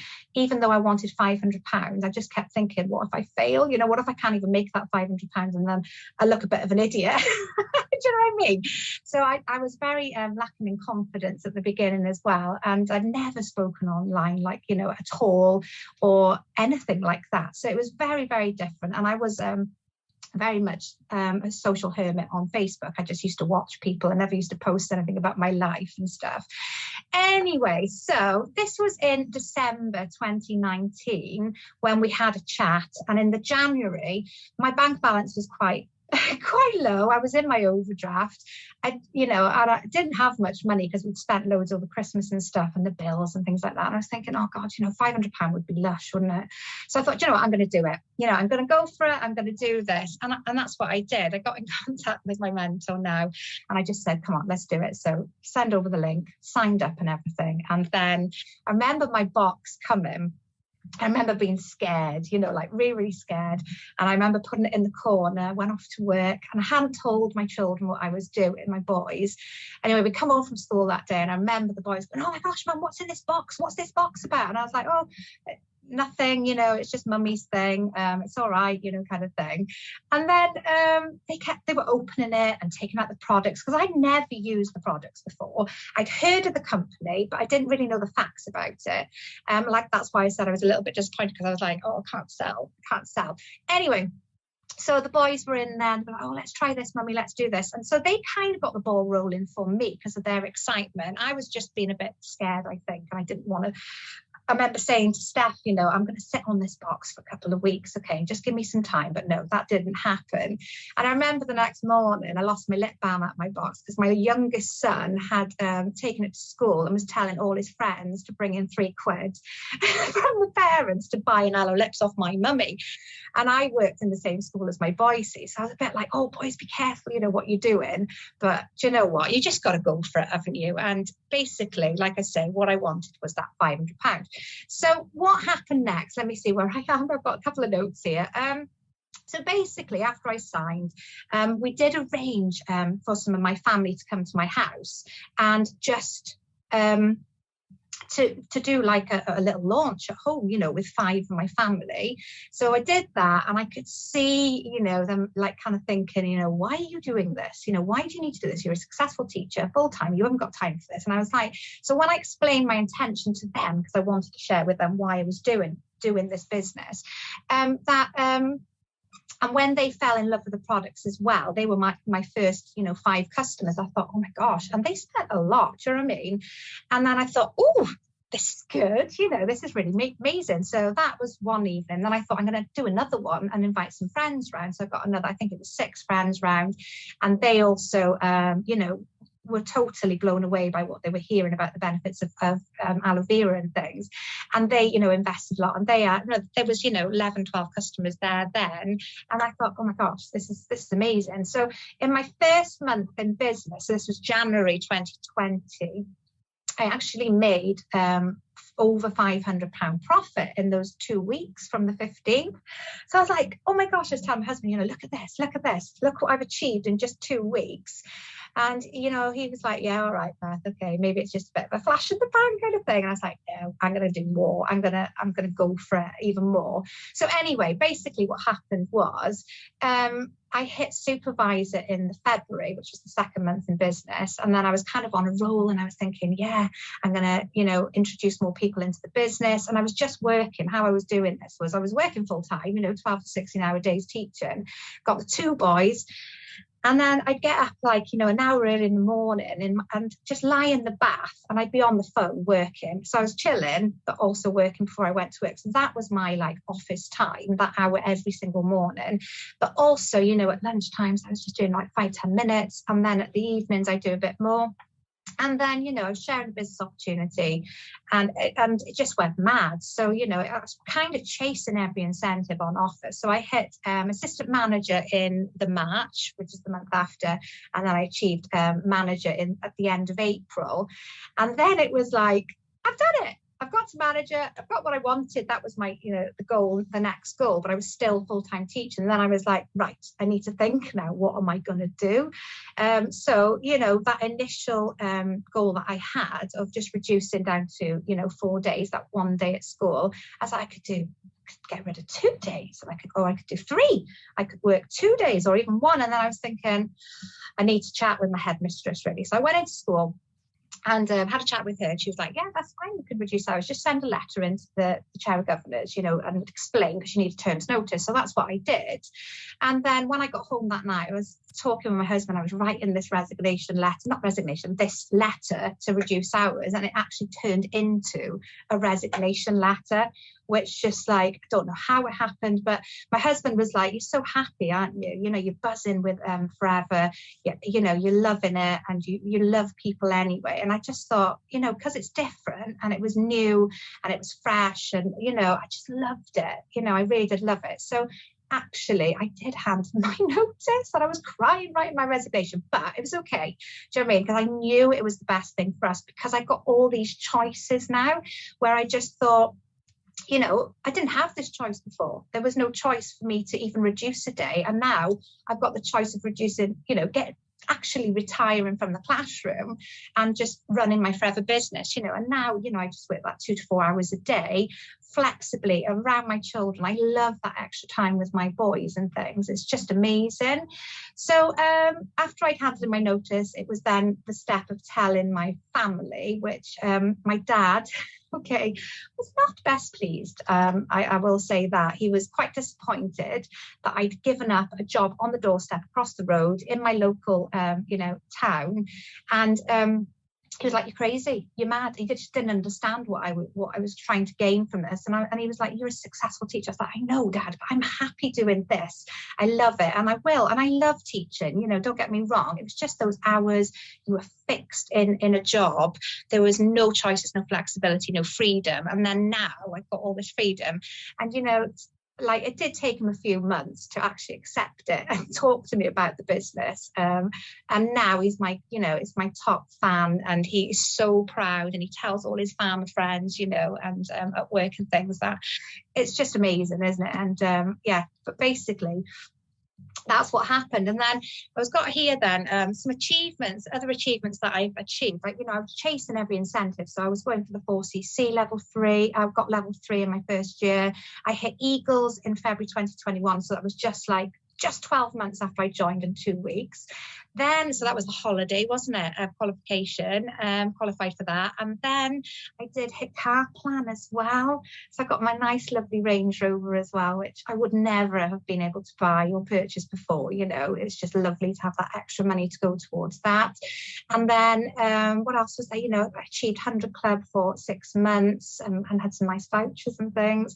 But it's just great, isn't it? And part of the VIP Club as well with the Eagles. It's just amazing to be, around these successful forever business owners. Is just incredible that, everybody inspires me, and I just take nuggets from everybody. And, life is very different now for us. Yes, it was challenging to begin with, because I was trying to run a bit, work full time and start a new business and coach a downline and try and do training. But for me, it was very much, that short-term pain for long-term gain. So, achieve more than what I initially wanted in 4 months. It was just a dream come true. And, it is. I'm so, so grateful for this company.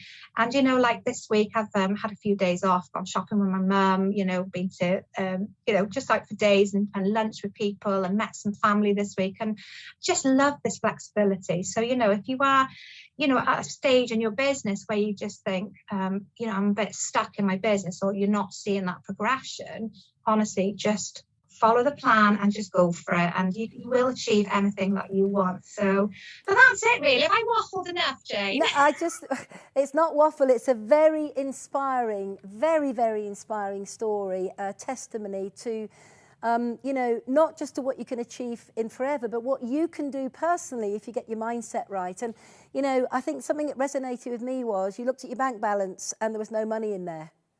How many people around the country right now are looking at their bank balances and there's no money? And so, It's a lot healthier this year, Jane. Never underestimate the power. And this is to everybody watching this today. Never underestimate the power of showing somebody how to make £500 a month. Because this is what I get back to when I started. If you can help someone make £500 a month, their belief grows.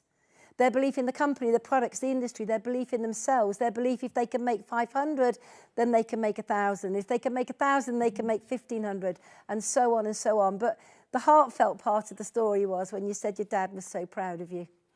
That is priceless, isn't it? So brilliant. And the fact you get to spend time with your boys. So I want to challenge you and say, I hope whatever goals you set this year, you need to go back to them, revisit them. And at the end of this weekend, I'll guarantee you that there'll be higher goals than you ever dreamt possible. Wishing you a They highly... are here, Jane. Look at that. They are here on my wall. Brilliant. Good for you. Yeah, Good I've got them in my head, so... Well, I wish you great success, and thank you for coming in to us today. Thank you. Thank you for having Bye. me. Take care. Bye. Bye. Oh, my goodness. One thing I want to say is success is addictive. Whether it's your first £10 profit, your first 500, your first downline, your first duplication, whatever, success is addictive. Now, to the next speaker, what can I say about this incredible lady? Her name is Lisa. She's a Sapphire manager. She's Chairman's Bonus qualified. She's car qualified. She's she's done everything. She's one of the top leaders in the company, in the group here in the UK.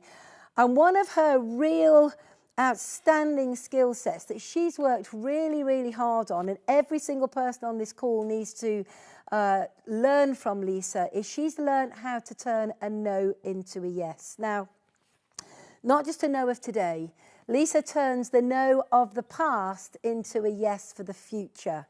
So I want you to really listen in here, because every single one of us has got a diary, an activity tracker of literally dozens and dozens and hundreds of people over the last year, 2 or 3 years, have said no, or no, not now, the timing's not right. But I'm telling you, we live in a different world, and every single one of those people we need to reach out to. And Lisa is going to share with you exactly how she does that. She's a superstar with her conversations. She turns a no into a yes, and I can think of nobody better to hand you over to than Lisa Williams. Good morning. Thank you so much, Jane, and thank you for having me on this morning. It is my absolute pleasure to talk to you a little bit about how to turn those no's conversations that you might have had into yeses. And what that means is that as part of our activity, we need to be following up with people. Now, I've been in the business for 8 years this month.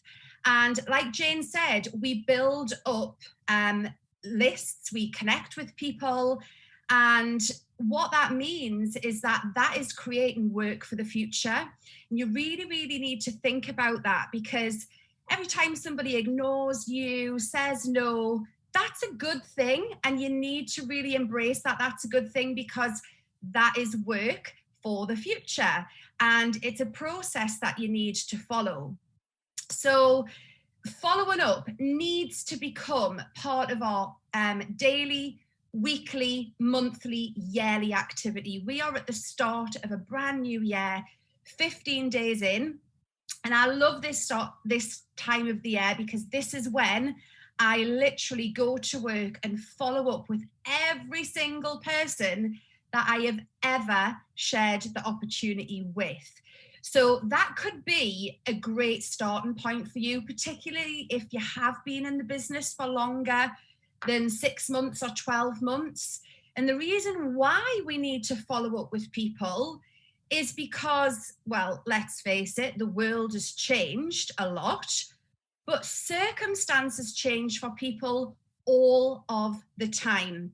So what happened 2 years ago, or 6 weeks ago, or 6 months ago, that person's life could be completely different today. But let's have a look at some of the other things why timing has to be right for people, and that is absolutely key. So when circumstances change in people's lives, it could be because of some of the things that I'm describing on screen. We've had a global pandemic that has shaken a lot of people. Cost of living is rising. I don't know about you, but I just keep getting letters to say my gas and electric's going up, this is going up, that's going up. So that will be having an impact on people, because people aren't necessarily getting pay rises to cover these rising costs. There's a lot of job uncertainty as well. And I think the pandemic has had a big impact on that. And redundancy. People start families. So you might have contacted somebody a couple of years ago who is now pregnant, about to go on the maternity leave. So they are the types of people that you need to reach back out to. But also, there's a lot of people out there who maybe feel that their dream job that they were going for and have got now isn't exactly what it was all cracked up to be. I mean, I live across the road from 2 guys who have really high professional jobs in pharmaceutical. They have a beautiful house, beautiful cars on the drive, but they're never there. They are literally never there. They are always, always at work. So they have a great income, but actually they have no time to enjoy their beautiful home and maybe have the holidays. So I've actually just added those onto my list today, because they weren't on my list as a result of the frogs exercise that Claire did this morning. So we need to have a long-term vision. People who are successful in this business, or I shouldn't say successful, I should say get results in their recruitment, are people who have long-term vision. There is nothing worse in my eyes than you reaching out to somebody, inviting them to take a look at the opportunity, and then completely forgetting about them and cutting them out forever. So I just think that doesn't look great on your part. We need to be building relationships. People need to build trust in you. So you might reach out for the first time and they might ignore you or they might say no, but actually you've got to have that long-term vision and that courage to go back to people. And that is where people who get recruitment results are really, really good at, because they're using their list and they're going back each month, each year or whatever. So have that long-term vision. One of the ways, very similar to what Claire had just said, is having your database ready to go. It is literally impossible to run a successful business year in, year out. And let's face it, that's what you're all here for. That's what you want, without a really good, solid contact list, as you've just heard. So this is just quickly a way I monitor and track mine. I don't know if you can see it there. Hang on. This way, here we go. It's not great, but it's very similar to Claire's, where as I message people, make connections with people, I pop a tick next to their name. So I know that I have done my job. I put a tick next to their name. If they are interested in the opportunity, I highlight them yellow. So that's now going to be taking them straight into, come and have a look at the business presentation. I want to share that with you. So I'm highlighting them yellow. And then if they haven't got anything next to them other than a tick, that's when I know they've ignored me or they haven't responded. I'm going to go back to these people as well. So every single person that you have ever reached out to and ever contacted, you can always go back. Okay? You can always go back. So you need to develop really good communication skills. Sorry, I've just got my slides here as well because they're a bit small on the screen, so do bear with me. The more you talk, communicate, build relationships with people, build that trust. Remember, lots of people want to see how you progress as well. We get that a lot. They might say, looks great, but I want to see how you get on. You don't want to be that person who's no longer there in 2 years' time and they think, oh, well, she shared that business with me, but where is she now?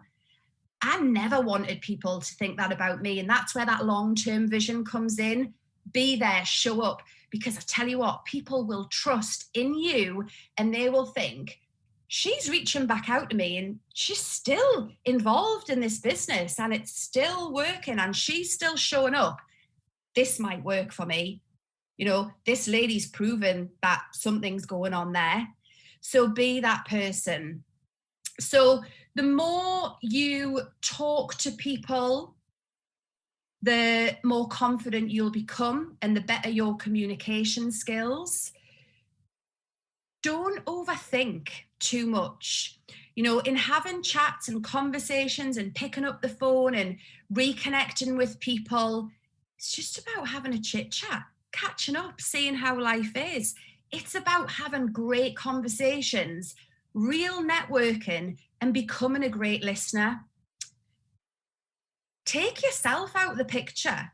Think about how you can help people. And that's what Jane said right at the beginning. If you can help people, you will become a great success in your business and you'll thrive by helping other people. And then that will duplicate because they'll want to help people as well. So it's about having good conversations. It's about taking an interest in people. We are living in a world now where technology has just literally overtaken the world. The younger generation, they're all sitting on phones, they're all sitting on social media, and that is a massive part of our world. But more than ever, we need to be connecting with people in the right way by picking up the telephone, meeting somebody for a coffee now that we can, having those real face-to-face or telephone conversations. Social media and things like that are great to speed things up, to maybe get that initial connection in, but even turning a no into a yes needs to be about having great conversations going forward. So pick up that phone and make a call. So let's have a look at where the follow-up process begins. So Where do you start? Well, I'm starting right now. I've already started. I'm plowing through my list of people who I need to follow up, and that's really exciting. And the results are showing already. So where does it all begin? It's all of those people that you've maybe invited to come and take a look at the opportunity previously, but you're going to have different people in different categories. Some you might have messaged by text or messaged on Facebook or Instagram or wherever, and they've ignored. There will be stacks and stacks of people on this call today where that has happened and someone's read your message and they haven't responded. What I would say to that is, don't take that personally. Lots of people have busy lives. They could be in the supermarket when they've read your message, but this is why it's important to pick up the phone.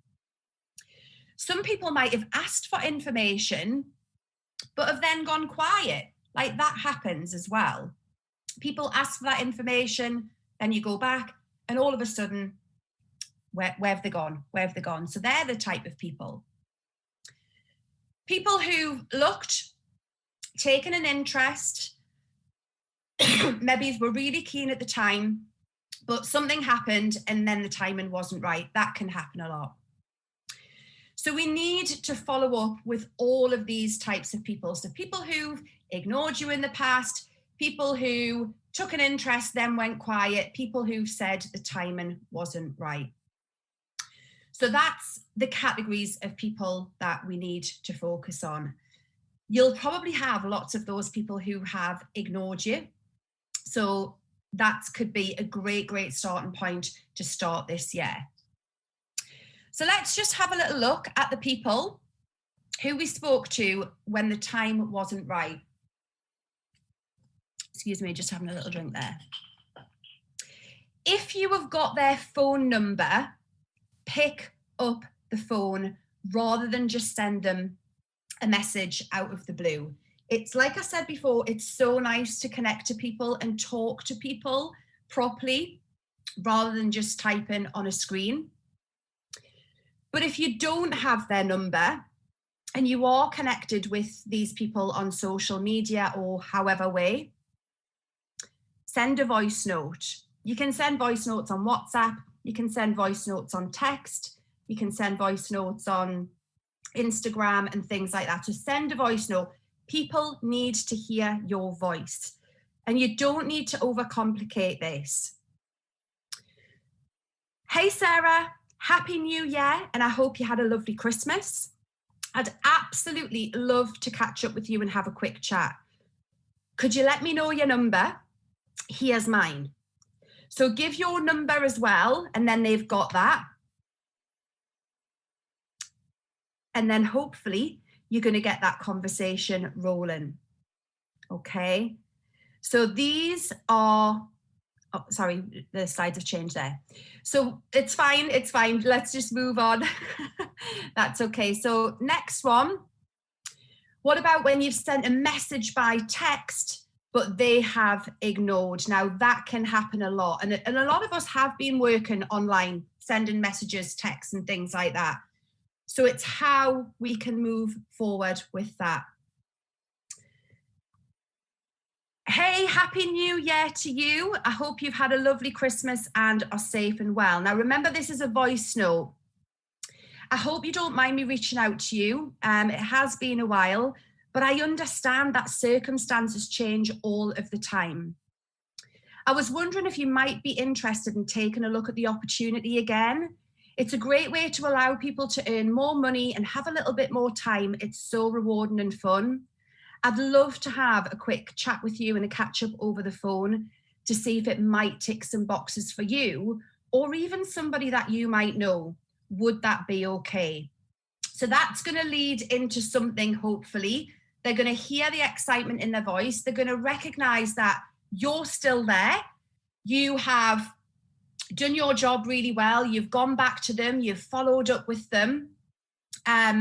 So they're going to be thinking, this lady's still here, or this guy's still here, still showing up.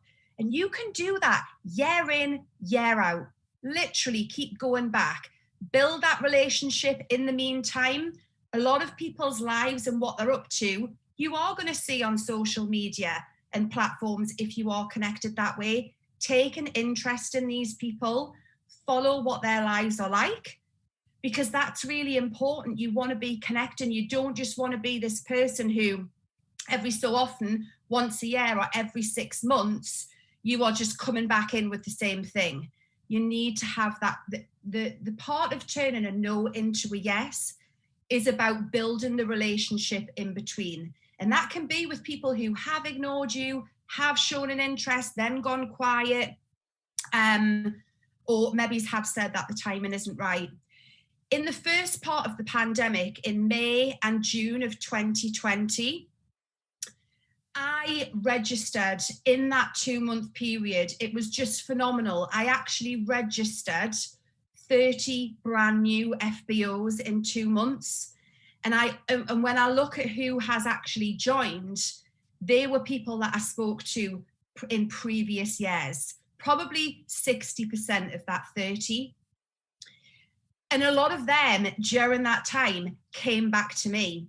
And they came back to me because every single year I've been back in touch with them to see where they're at, how life is, what they're up to. I've taken an interest on them in social media, and in turn, they've been able to see my life on social media, very similar to what Claire said at the beginning there.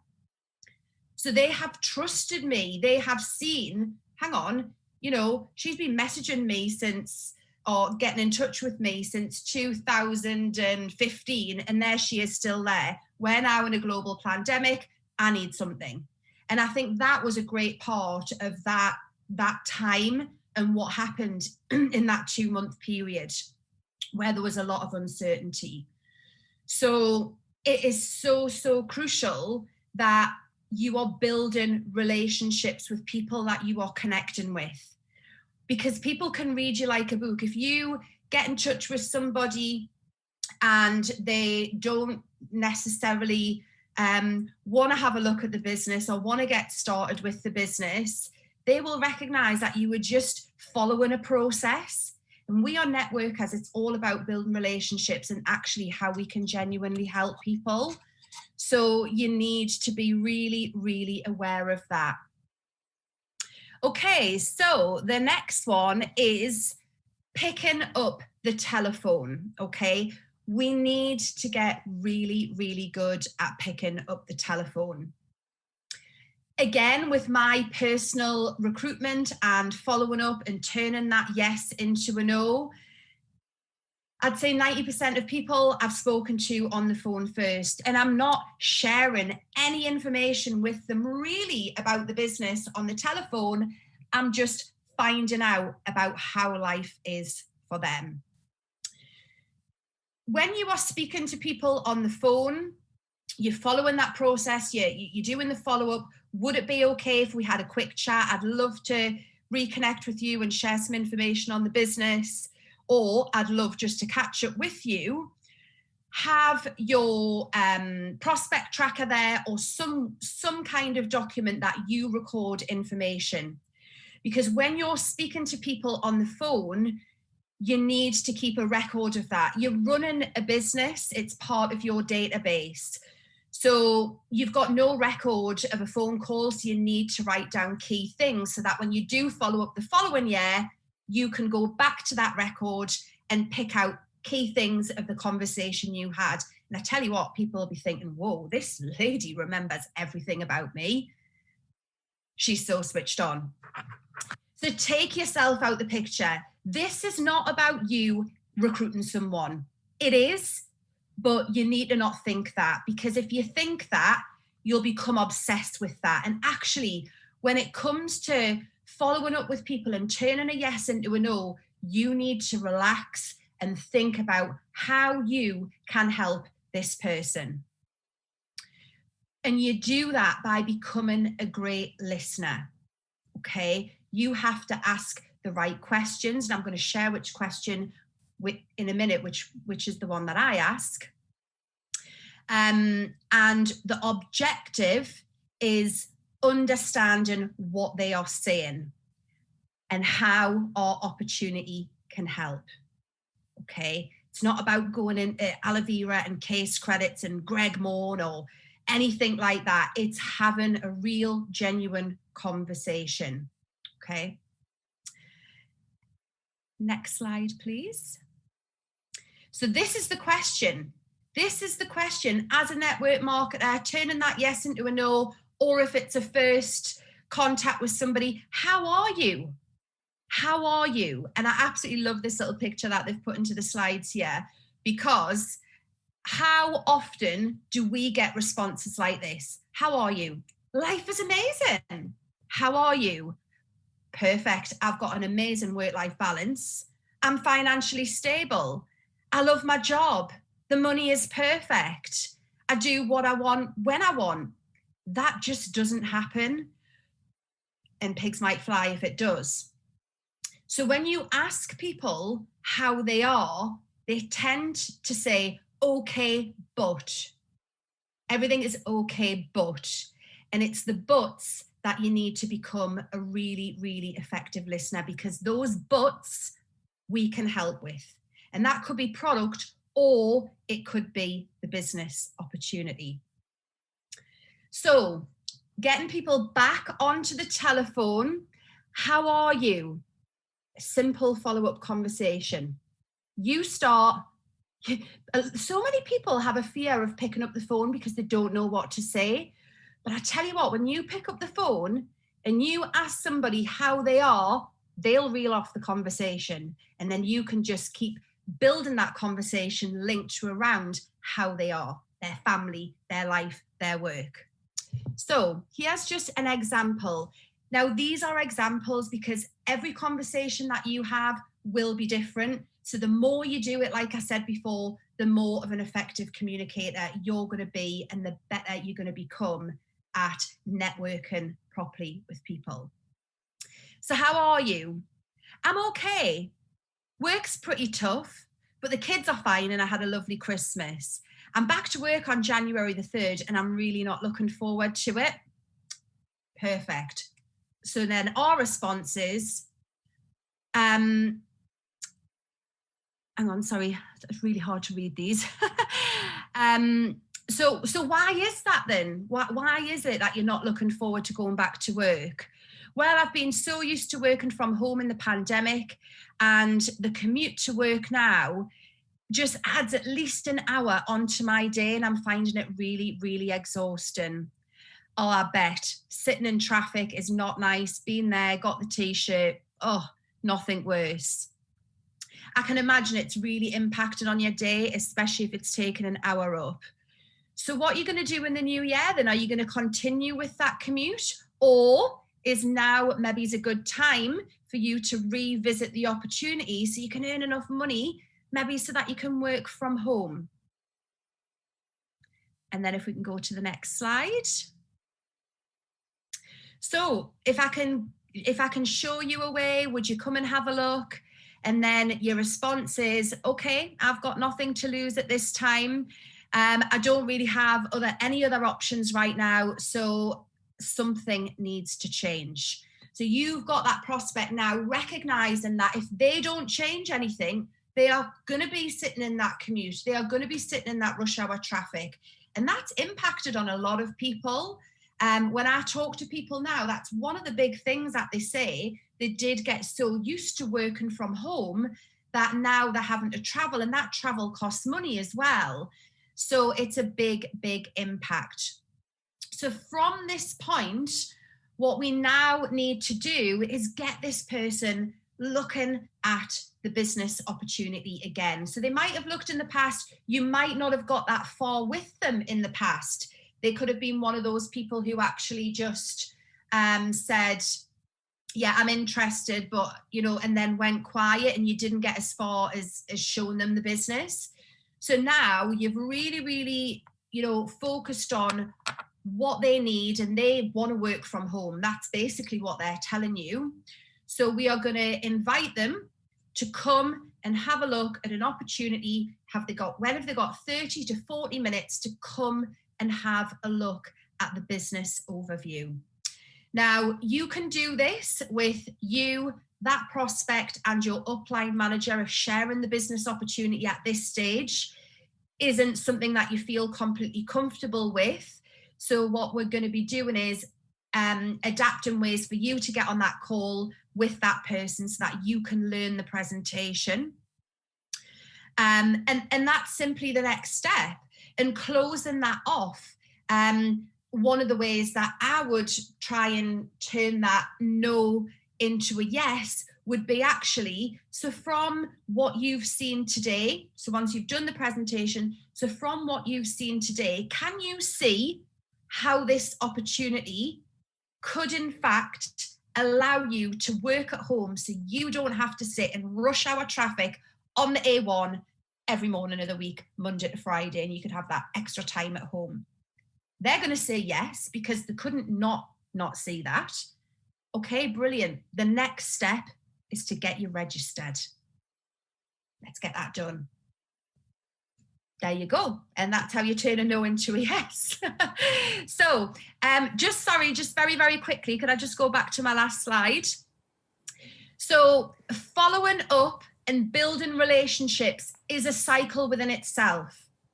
Treat people well and you will build an amazing business.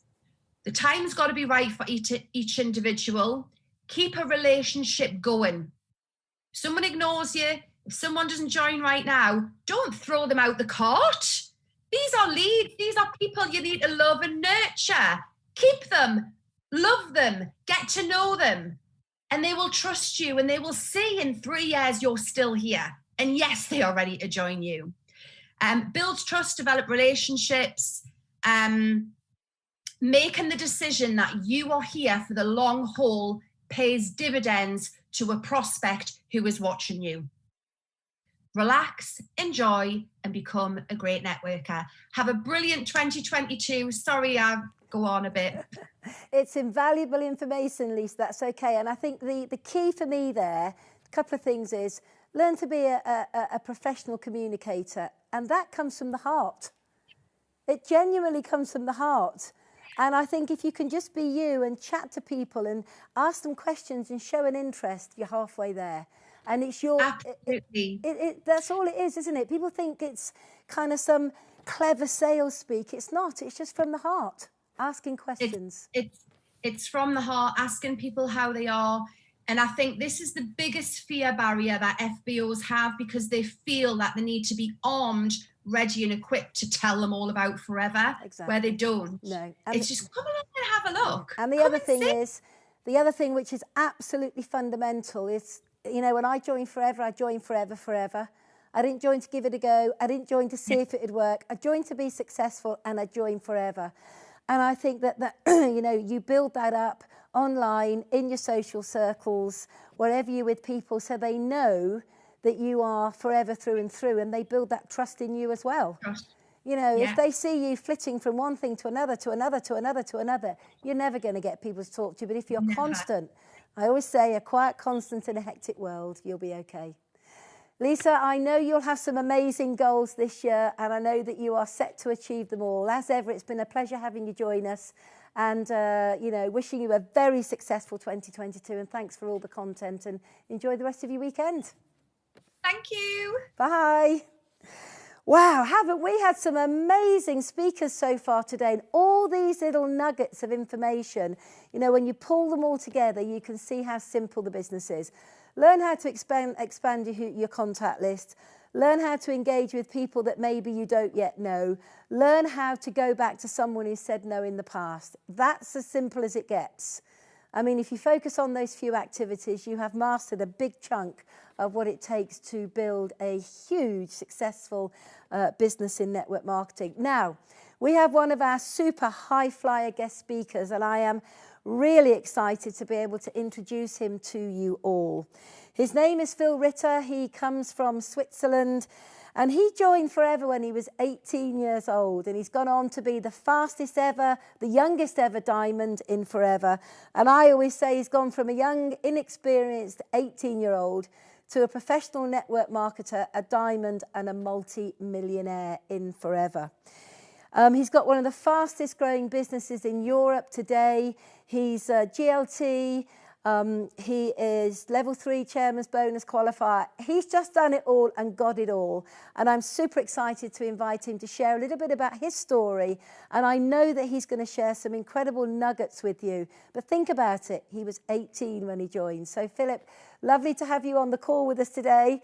And last time we spoke, I think you just had a huge snowfall in Switzerland and it was pretty chilly there.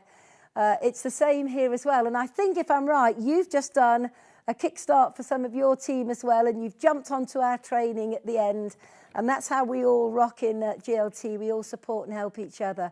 But I'm really excited to hear, well, I know your story, but I'm excited for everybody else to hear your story. So I'm going to hand over to you. Thank you very much. Thank you so much, Jane. I'm very impressed from your words, and of course, I'm very, very happy to be here and to share a little bit my story and my key nuggets. And of course, I like to test for a moment, is it possible to share my screen? Yes, that's fine, that is perfect. Okay, yes, that will work, great, perfect. Yeah, I'm very impressed from your words. Jane, you are really a role model for my story in forever. And I think one of my nuggets is I have different role models in my life, of course. And one of my role model is Roger Federer from Switzerland. I think you know him, and he is for me a role model for stay on the ground and for the character, of course. And he is also an owner now from the brand On. And I will share a small video with you from this brand to understand what is for me really yeah, great message in this video. And after that, I like to share my story and my slides. And I hope I can give you a lot of big points for your business. And one what I learned in this whole time in forever, 20 years now, I have learned you can have from every speaker some nuggets that can change your life, your whole life. And the really important thing is not only to learn, you can learn, but in the same time, you need to go to the action. And shortly, I will share the video and then I will go in my presentation.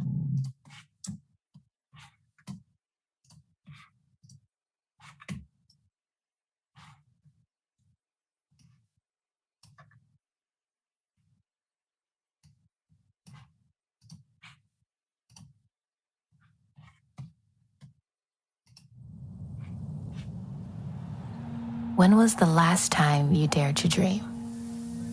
Like really dared to dream? The type of dream that can be so powerful, it shapes the course of your life, of everything you do. The type of dream that gets you up and moving each and every day, literally up and moving. The type of big, scary dream that summons and ignites the power of the human spirit. Yeah, that type of dream. One so audacious, you hardly dare to utter its existence. One that will not just need the power of the human spirit, but all the power of the human spirit when things get tough. Because we promise you, things will get tough. There will be times when it feels like it might never be anything but a dream. Potential. Unfulfilled. But here's the thing. There is nothing more powerful than the human spirit. Nothing. So dream on.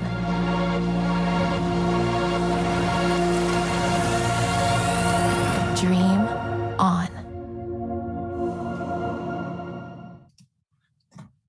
Dream on. one of the very important thing in our business. And now I give my screen free and my presentation. I hope you can see that. Okay, perfect, perfect. Huge. That is my home in Switzerland. We have bought this home last year. And yeah, Jane has speak to you. I'm since 20 years now in the business. And with 80, I have started the business. Before I started with Forever, I was a football player, a professional football player. That was my biggest dream ever. And I had not really a plan B. I had only the plan A. And I like to go for my dream to be a professional football player.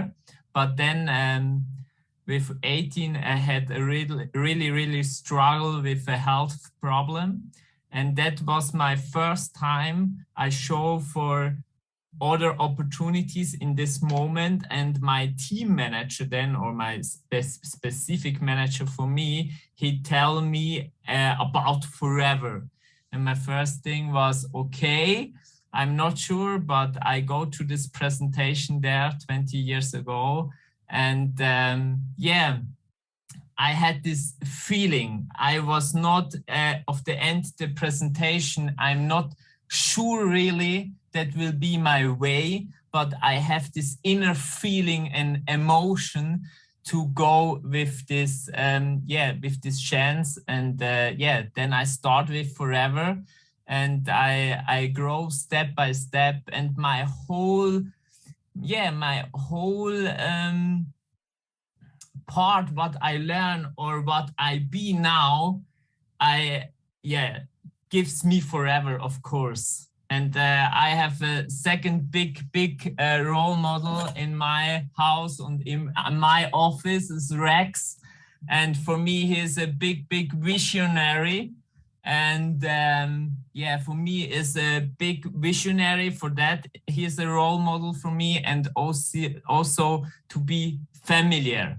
And of course, this house, our dog, and Claudia, we are so proud to be a part from this company. And Forever gives us everything, really. Forever gives us everything. And we have so much possibilities in the future. And of course, we can change the life from others. And this is really a big present for us. And we are every day so excited to give this opportunity to others. And I think one of the biggest point is, or challenge, is to overcome your fear. And of course, my English is not perfect. It's also a part out of my comfort zone, but to go every day to overcome your fear, that gives your success in this business. And yeah, of course, that start very small. And of course, my life begins really small. And then I come older, and then I start to my first dream Forever, not my first dream to become a football player. And yeah, really, that was a big dream. I tell you before, with 16 to 18, I played football in Morocco for 2 years, professional. I cannot really understand what they're writing, but it's in Arabic, but I hope it was the best. But that was my story. And after that, then, of course, with my health problem, I had really really hard situation in my life there. Then of course, I like to go to the best football player ever, and I have a lot of talent for do that. And of course, all of that goes down in this moment when I had this health problem. And yeah, I need to be open then in my very difficult situation, to be open in this moment for a new opportunity. And then I was open with my manager. I showed the whole concept from forever. And after that, I meet also Rolf Kipp. Rolf Kipp is the #1 in our business, a role model too for me, of course. And I learned a lot from him.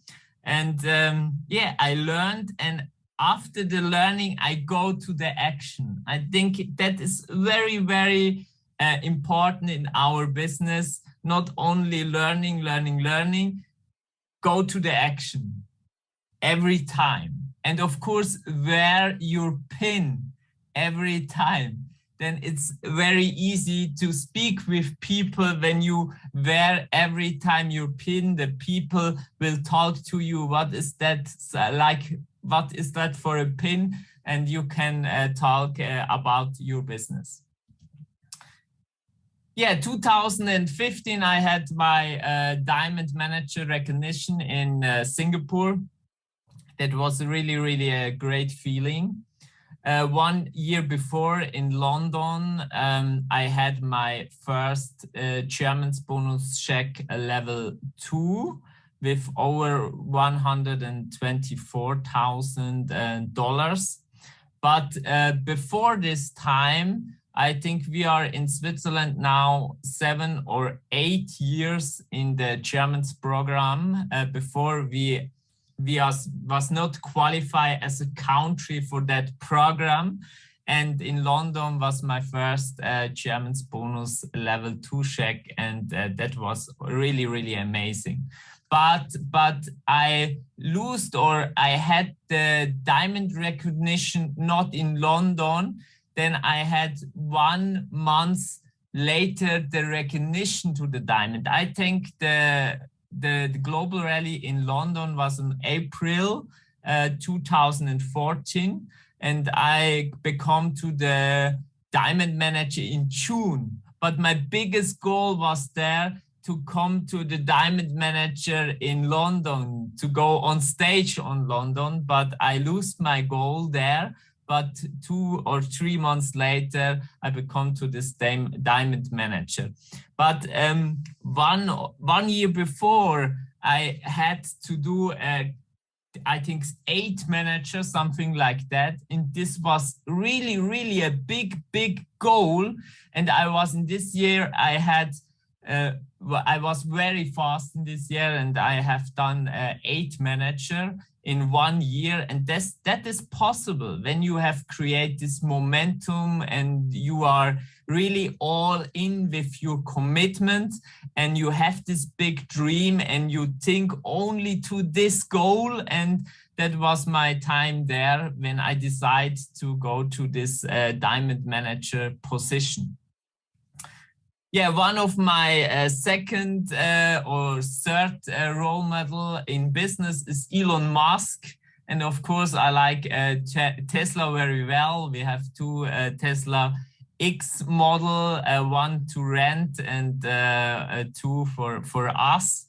And of course, yeah, Forever gives us so much opportunities and possibilities to have all what we want in our life, and not only the material things, more the feeling and the emotion and this freedom. And I think that is very, very important in this time now. You can choose every day what you will reach in our team or in our business. And now it's really, really a time to go out with our business. Then a lot of people outside have problems or struggle in the business way, or when they work in the work. And of course, in the next 3, 4, 5 years, I'm sure the digitalization and the robotic will coming more and more and more. A lot of people will lose their jobs. And of course, we have this possibility to work from home and to have this lifestyle, and you can reach really, really everything in this business. Yeah, that was my level 2 check in 2016 in Africa. And this is Claudia, me, and Greg. That was in Thailand for the Eagle qualification. I'm a Sapphire Eagle. No, Diamond Sapphire Eagle, sorry, one level more. That was in Dubai. Eagle qualification. Yeah, I like this lifestyle. And 2018 was my first level 3 check in that was in Dallas. Eagle qualification. Greg so funny. The first time in GLT 2019 since then, and we are every year in the GLT since 2019. That was the check in 2019. And of course, what I like in this business is to thinking bigger in the team and to do this personal development. And that is really important point for me. One point is the elevator pitch. Jane has said that before, we have now a diamond retreat. And yesterday we have a whole day, like 5 hours. We learn with the people there, the elevator pitch, the whole time. And that's really important for your business. Then you need to can explain very easy and shortly this business that our person, the prospect, can say, oh, okay, this sounds very interesting. And you need this self-confidence, of course, and you need to learn that. Learn. And after that is only to talk with more people. And when you have this spirit, this self-confidence, of course, you have a lot of people, they follow you and they like to show more about your business, and you can give your business ideas, and forever you can do the presentation with this whole confidence. And I think that this feeling, the people need that in this time. They don't search something to search, they like to finding now, and they need this spirit from you in the same time to can decide to do an other business or go to another way. That was a diamond retreat in Thailand. And of course, at the moment we do that online. And this is one story more. Before the pandemic comings, Claudia, my girlfriend, she speaks to me. She likes to work more offline. And the whole time I say to her, that is impossible. You can never be successful in this business when you work only offline. And I say to her, that is impossible. You can test that, but that will be impossible. And she don't do that in this moment. And I think 2 or 3 months later, we go to the diamond retreat in Scottsdale. We have organized that with 25 people. And then the whole pandemic thing comes. They closed everything. And when we are on the diamond retreat, we thinking about that, what we can do in the future. And in this moment, we decide to rest a little bit in Scottsdale. And the next 3 or 4 months, we work only online, and we organize the whole infrastructure to a new level and to do everything online. And after that, 2020 was my best year. We had over 30% growing. And of course, we done everything online. And I come then back to Switzerland 3 months later, and I talked to Claudia, sorry about that. And of course, I don't like to go back. I will work more online. And today I make 18% online. I make only a little thing offline. The whole retreats and all that we do online. And of course, in the same time, it's a big pieces of freedom for me, and we have organized that, and the business grow, and yeah, of course, it's very nice. And I think it's very important in the time now to be flexible and to go new ways, to learn new ways. I think we have so much possibilities to grow in our business, and Forever, I think Forever can triple the cases, the CCs and the turnover. And now is only the beginning for the next 5 years, and the next 5 years will change the whole world. I'm so clear with that, and I'm yeah, I'm yeah, I think that will be change a lot the next 5 years in the whole world, and the whole thing, how we work and how everything goes in the world. Yeah, travel, I like to travel, and with Forever we travel around the world. And of course, I missed that a little bit the last years to travel so much, but I hope so much that will come in the future, in the next years. And that was the German's bonus check then in 2020. And then we was in Brazil to the Accelerate training with Greg and the whole executive and the top leaders from Brazil. And 2021 was my biggest check. And we hope for maybe a bigger in 2022. But we are really, really proud, not only about the whole money and the whole material things Forever gives us, more about the people we meet. We are the last year we was 2 months in Tanzania. We had there really a great time, and we have built a team there. And yeah, we have a lot of goals in Tanzania too. And in the same time, it's this feeling to help other peoples. And in African, we have so much to do really. And we can give to the people a lot of hope. And of course, with this vehicle, with Forever, you can do everything around the world. And my business now is in over 20 countries in the world.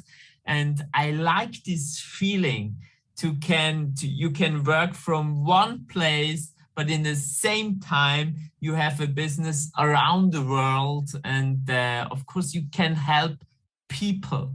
And that is the really important point for me. When you start, of course, you have this material things, goals maybe also, of course, we will to be free, we will to have a good feeling and this, this freedom.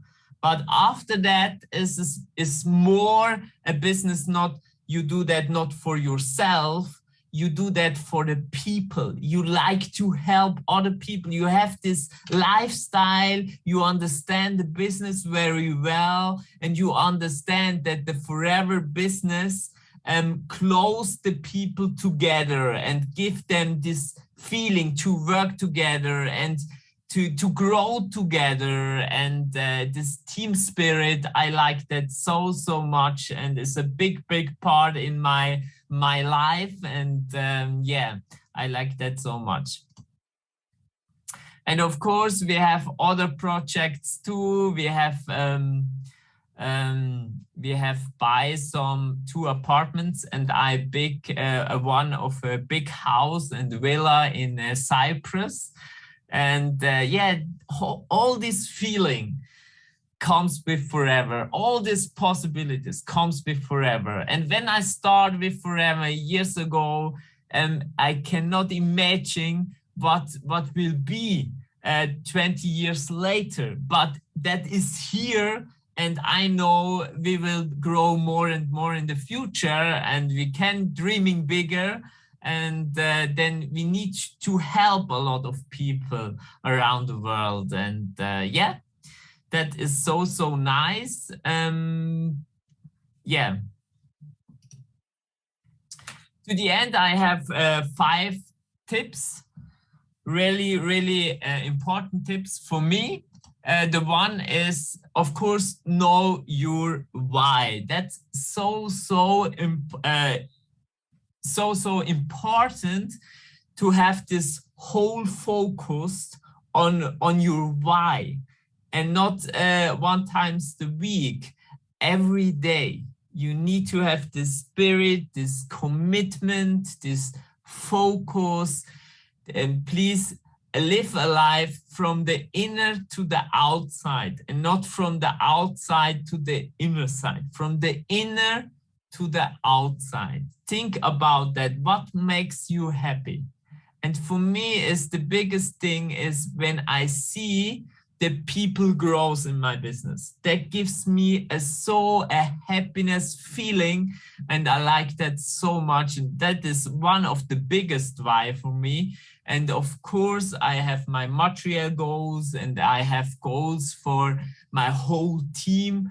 But that is the really important tip for you. Know your why really, and stand up with your why, wake up with your why, and go sleep with your why, and thinking more from the inner to the outside. One of the second thing is set also a specific goal.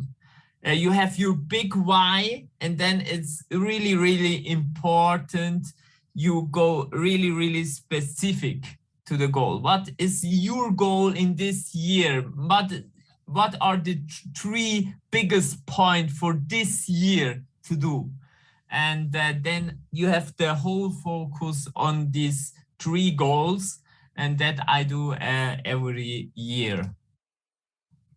And then, of course, every day I thinking, what can you do today to get 1 step closer to your goals? When I do something, then I thinking for me every time, or do the reflection, is this what I do now brings that me faster to my goal, yes or no? When the answer is no, then I go back to my plan, and then I thinking what I need to do now for really results, what I can do for results now. And please do not too much work with things that have not really impact of the results. Then of course forever pay you for the results, and not for showing a little bit on Instagram and WhatsApp and Facebook. You can lose a lot of time on social media when you are not really focused on your goals. Then the next is talk to people. And of course you need to know the elevator pitch. You need to be so safe, so sure with your pitch. And yeah, of course, then you can talk every day, every single day to people. And for me this year, I talk every day to 5 new people. Every day, 5 new people. I go really back to the basic work. And I have really set big goals for the next 2-3 years. And of course, I need my basic work. That is the really important thing in this business. You need to be the best role model, and the best role model do every day this basic work. Okay, for a lot of people is that to go out of your comfort zone, but when you are really like to have growing in this business, is the daily business, talk with people every day, the most important point ever. of course, I use social media. I think what is very, very important in social media is to be authentic and to lose not too much time in social media. For me is I do a lot of conversation. I go in the conversation every day 5 times with 5 new people.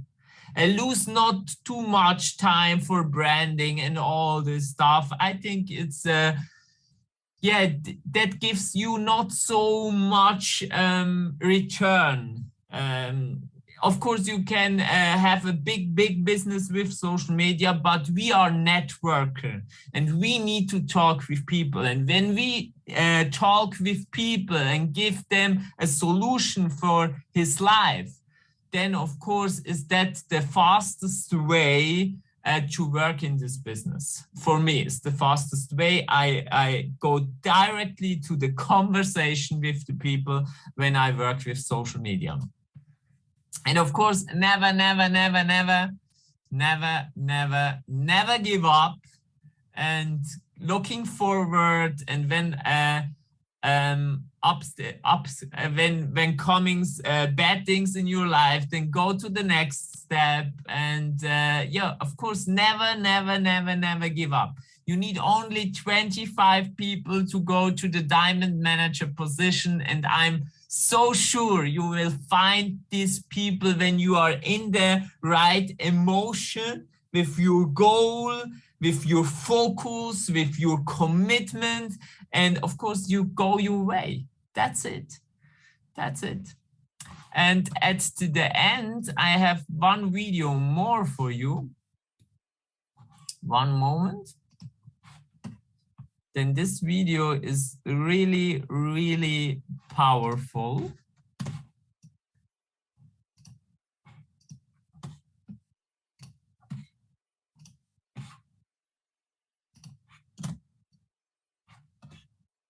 I like that so much.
I think you understand this video with no words. It's the only thing is never, never, never give up. And of course, talk with people, thinking big, not small, thinking really, really big. And I'm sure now is the time to double the business. And yeah, I'm very, very proud to be a part of this company. And I can say to you, you have the right vehicle, you have the right company in the right time, you have the best leader in this business. Really, really, Jane and John is a great role model for me for many, many years. And I follow only to my role models, and that gives me what I had now with our family. And yeah, I'm very, very proud to be a part of this company, and I will be a part of this company. I know that now I will be a part of this company forever. Then I like this company so, so much, and the possibility to grow, and the people, and how we're doing things, and how this company feel, and how this company is. And Greg, yeah, we speak a lot with Greg, and the future, and the focus in the future, and we are sure we are in the right company to the right time. And I hope you have some nuggets pick up in this part, and I hope you have do a lot of notes, and maybe you have some 2-3 points that can help you to build a big diamond business. And I think the only way is just doing, not thinking too much, just do it. Thank you. I hope you have a great event today, and I can help a little bit with my story. Thank you, Jane. Thank you, Philippe, so much for coming and sharing that highly inspirational story. I've got goosebumps all over the back of my arms, and feel excited even more about the future. You know, to see someone who started when they were so young, 20 years on, be achieving such an incredible success, and the lifestyle that you've built, and the tough times that you've gone through, and the challenges that you've gone through, but you've just stayed true to your goal, you've stayed true to your vision. And I think one of the things I love about the way you've built your business is you're a big thinker, you take consistent action, but what I love more than anything is this incredible team spirit that you've built. And I think, you know, this coming together of learning the key skills, of sharing them with other people, and then going out and becoming excellent. I just think we've not seen the best of you yet. I think the next 5 to 10 years, we're going to see an even bigger superstar and really making a difference in the lives of others. So thank you so much for everything that you've shared with us today, and love to you both, and I'll speak to you again very soon. Thank you so much. Bye. Bye. Have a great time. Bye. Oh my goodness, well that really set me on fire. I don't know about you, but just seeing some of those images and the journey has just been incredible. But our next speaker is going to demystify something that Philip said. He talked about talk to people. Talk to people, talk to people, talk to people. He said you can use social media to get them to the point where you need to talk to them, but you have to get them on the phone. And again, you heard him say he speaks to 5 people every single day. Look at the lifestyle it's given him. I hope that inspires all of you. And I can think of nobody better to come to you now than to show you the simplicity of making a phone call, to demystify that phone call for you, and allow you to believe that you can do it, because anybody can do it. And the more that you do it, the more calls you make, the better you will get. Diana is a Sapphire manager. She's Chairman's Bonus qualified. She's one of the top leaders in the UK. And I'm going to hand over to her now. Get your pencils ready, because you won't want to miss a single word. Diana, over to you. Thank you, Jane. And you know what? I am really excited to be able to share this part of the event with you, because the very first thing my sponsor said to me 20 years ago when I got started with Forever is, Diana, This is a simple business. We actually only ever do one thing. I thought that seems a bit interesting. She said that one thing that we do is we just talk to people. That's it. TTP, TTP. You need to be writing TTP everywhere, because if you are not TTPing, talking to people, then you're not actually growing your business. And the reality is, you know, when I started 20 years ago, there was no such thing as social media. In fact, I think it's fair to say, I grew my 5, 7, 8,000 pound a month business, maybe 10,000 pound, I'm going to say 10,000 pound a month business, with the phone that was stuck to the wall with the longest cord I could buy from the electrical shop.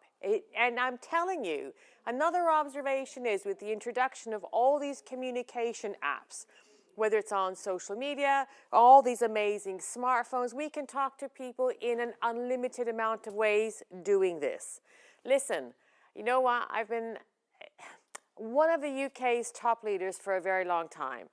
And the successful people do not spend their days doing this. You've heard Philip Ritter talk about it.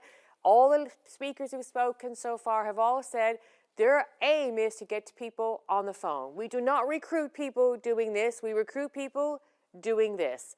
So I want you to take away this from my slot today and get rid of the thumbs. Thumbs down is your new motto, okay? And here's why.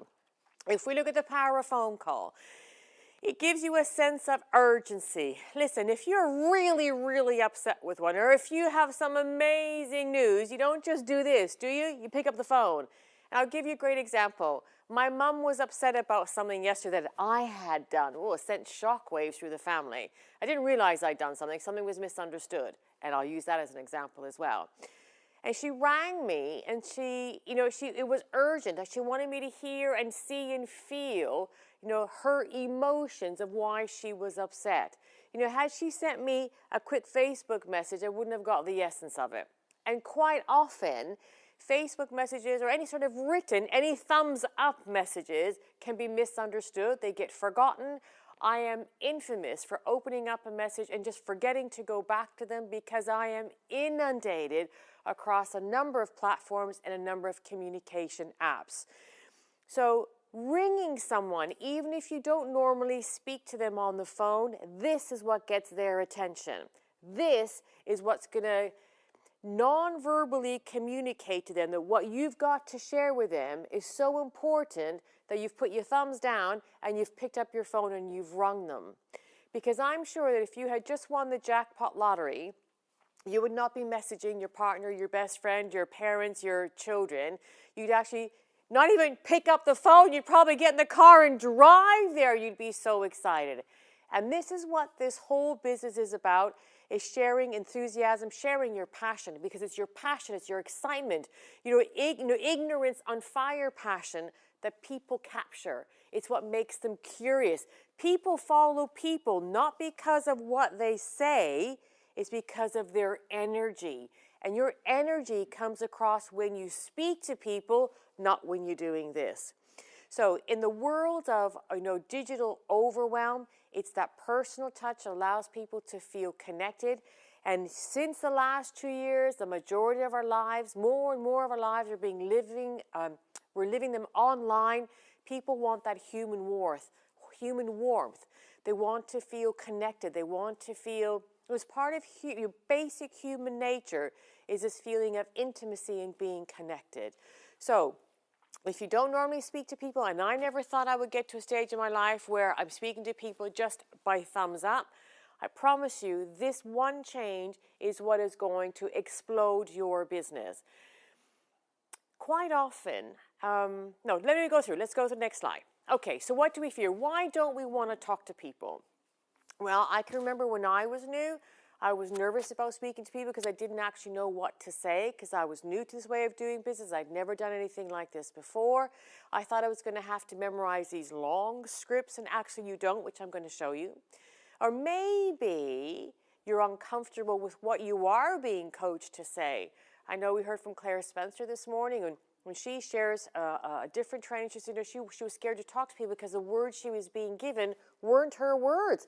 She was given words, written by a corporate person. She was a childminder. So maybe you're uncomfortable with what you're being asked to say. And another one of my fears was, oh my gosh, they're going to ask me questions I don't know how to answer. Of course you don't know how to answer them. You've been in the business 3 days or 3 months. Or the number one fear is, what if they say no? You've heard it several times already today.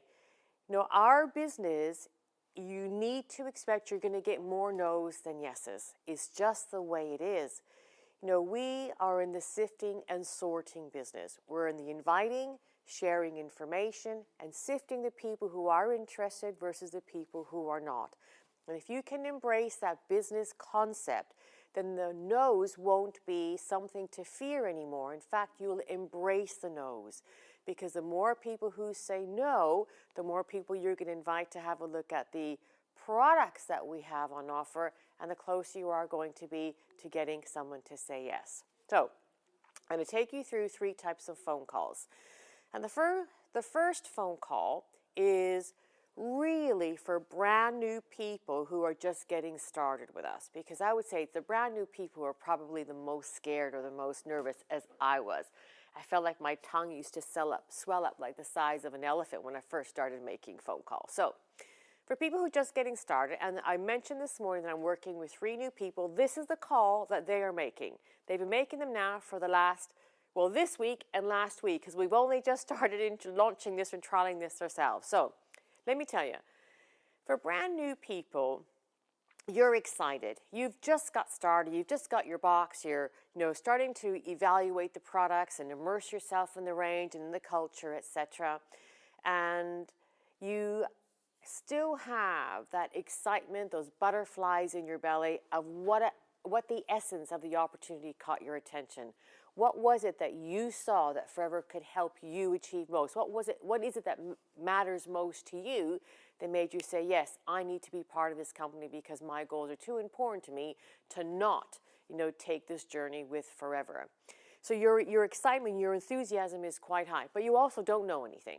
So this first conversation is going to be for you, which your sponsor and or upline is actually going to do with you on a 3-way call, so that you can be learning how to have that call as quickly as you can. Remember, Philip Ritter said, you got to learn.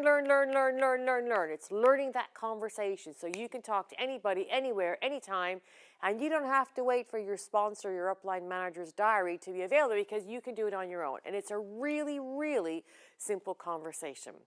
So that's the second call, is taking ownership of your own calls. You're going to learn to do that by arranging 3-way calls with your upline, who will do them on your behalf. So your phone call is just what we call a connecting call. It's really simple. Anybody can do it. As Jane said, a 12-year-old can do it. Third conversation is as you begin to work through your contact list, and as you're starting to meet people, as part of your daily life, as you're out and about and adding new names to your contact list, or maybe you're starting to do some traditional marketing methods, you'll be speaking to people you don't know. So I'll take you through that conversation as well. So here we go. First one. So this is for a brand new person. So I'm going to give you an example. So I'm working with Rosie and I'm working with Tina. Both are on this morning. Both only been active now less than 2 weeks. And I've coached them on making what we call a connecting call. Their call is to connect with a contact to book a 3-way call with me so I can do the inviting to the BP stage. And this is the structure of the phone call. So everybody take a screenshot of this, take a photo on your phone, because this is what I want you to follow. I got to make it really clear, working with 3 people using this structure. The people who have stuck to this are booking calls. We have people at BPs, we have people ready to join. That's within 10 working days. The people who are fiddling around with it and adding things in like Forever Living, Rexmon, Gregmon, Aloe Vera, Exma, the head office at Longbridge Manor, we did this training. This is it. There's no Forever Living, there's no Aloe Vera. This is the structure. Now, of course, it's not a script. It's a conversation. It's a chat. So you've got to put it in your own words. If there are some words in here that don't sound like you, then don't say them. Put them in your words so you sound like you when you speak to people you know. So it's just about personalizing it to your way of speaking, because even Jane and I don't speak the same. Chris Goldsborough and I don't speak the same at all. You know, we have our own way of speaking, so it's important you speak the way you speak. But this is the guts of it. Don't add anything and don't take anything away from it. And that's where your success is guaranteed. And that's where Philip says, learn what you need to learn. This is what you need to learn. This is what I was told I needed to learn. So let's go through it. Really simple. Hi, Matt, how's things? And just have a bit of a chit chat. I might say, how was Christmas? How was your New Year? Or how's little Johnny getting on? He just started nursery. Or, you know, how's your new car doing? Or I know you went to see your mum in the holidays. How was that? Have a casual chit chat. Say, listen, Matt, the reason why I'm calling is that I've just started working with an incredible company. Now, see, I wouldn't say incredible because my word is amazing, but some people don't use the word amazing. Some people say extraordinary. So I just started working with an incredible company, only part-time, earning some decent extra cash. And I would say you're earning a bit of extra cash. You see, but it's the same. So let's go through it. The reason I'm calling is that I've just started working with an incredible company, only part-time, earning some decent extra cash. And I know it's going to grow into something big. And you can tell I'm pretty excited about it. And I just had to share with you because you're ambitious, you're outgoing, you're good with people. And I'm sure, like me, you could do with some extra money. Listen, I've only just got started and I can't really explain it to you. However, I'm working with a great mentor and we'd love to have a chat with you to explain how it works, answer your questions, and then you can decide if it's something you want to find out more about or not. We've got 10 minutes available tonight or Thursday, which is better for you. That's it. Now, if learning that will probably take you, if you read it out loud 10 or 15 times, you'll have got it. And then each time you say it in a conversation, you're going to sound like you're having a chat. I want to be clear about, okay, let's go. So what are we doing with this person? So Tina and Rosie, who I'm working with, they're making calls or following the structure, and they're booking a 3-way call with me. So if we go to I'm in charge of the slides, Diana. See, I'm not used to having the remote. I live in a house of men. So the second type of phone call, and I'll tell you what we're doing in that call when it's a 3-way call because it's the same thing as this. So just bear with me, the dots will come together. So as I'm making calls with Rosie and Tina, you know, probably next week, quite quickly next week, the week after, they're going to be sick of my dull tones and having shadowed me or been part of a number of 3-way calls of me chatting to their prospects, they're going to be ready to do their own. And so when you're doing your own call, it's the same thing, except you miss out the bit, have a call with my mentor. As you'll see, let's go through it. Hi, Matt, got a minute? Have a little bit of a chit chat. Say, listen, the reason why I'm calling, I started doing some part-time work with an amazing company, earning some extra cash on the side to start, but I know it's going to grow into something big. And as you can tell, I'm pretty excited about it, and I just had to share it with you because you're caring. I know you're really good with people. You're outgoing. Listen, I have no idea if it will be up your street, but I know it can give you that little bit of extra income or that flexibility that you're looking for, or, you know, being able to work solely from home so you don't have to commute to the office anymore. Listen, all I want to do right now is give you a really quick 3 to 5 minute whistle-stop tour or a really quick 3 to 5 minute overview of the opportunity. If any of it grabs your attention, then we can get some more information in your hands. Is that okay with you? So, on this call, when you're making your calls yourself, or when I'm doing a 3-way call with Tina and Maria and Rosie's contacts, that's the bit of it. All I want to do right now is take you through a 3 to 5 minute whistle-stop tour. Now, whistle-stop tour is clearly my words, but if whistle-stop tour sounds like you've just been popped into a Hollywood film, don't use whistle-stop tour. So I'm going to give you a quick overview, all right? So the 3 to 5 minute overview is the 3 to 5 minute quick whistle-stop tour of the one-to-one. And I'm going to show you on my desk and in every workbook I have, and I've had to put it in a page protector because I kept filing, losing my bit of paper, so I want copies everywhere. I'm a Sapphire manager.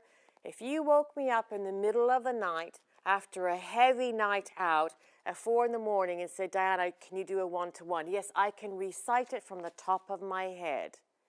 I still use this because I want to be on point. I want to be focused on their needs and matching and pulling out the information from our one-to-one that matches their needs, and it's going to help them understand how we can help them achieve what matters most to them. So I will go through this very quickly, 3 to 5 minute whistle stop tour, tell them the forever story. I don't go through every single bullet point, but I just tell them the forever story following the slides, 1 or 2 bullet points from each of the sections. And so if I'm doing that following a sheet, guess what?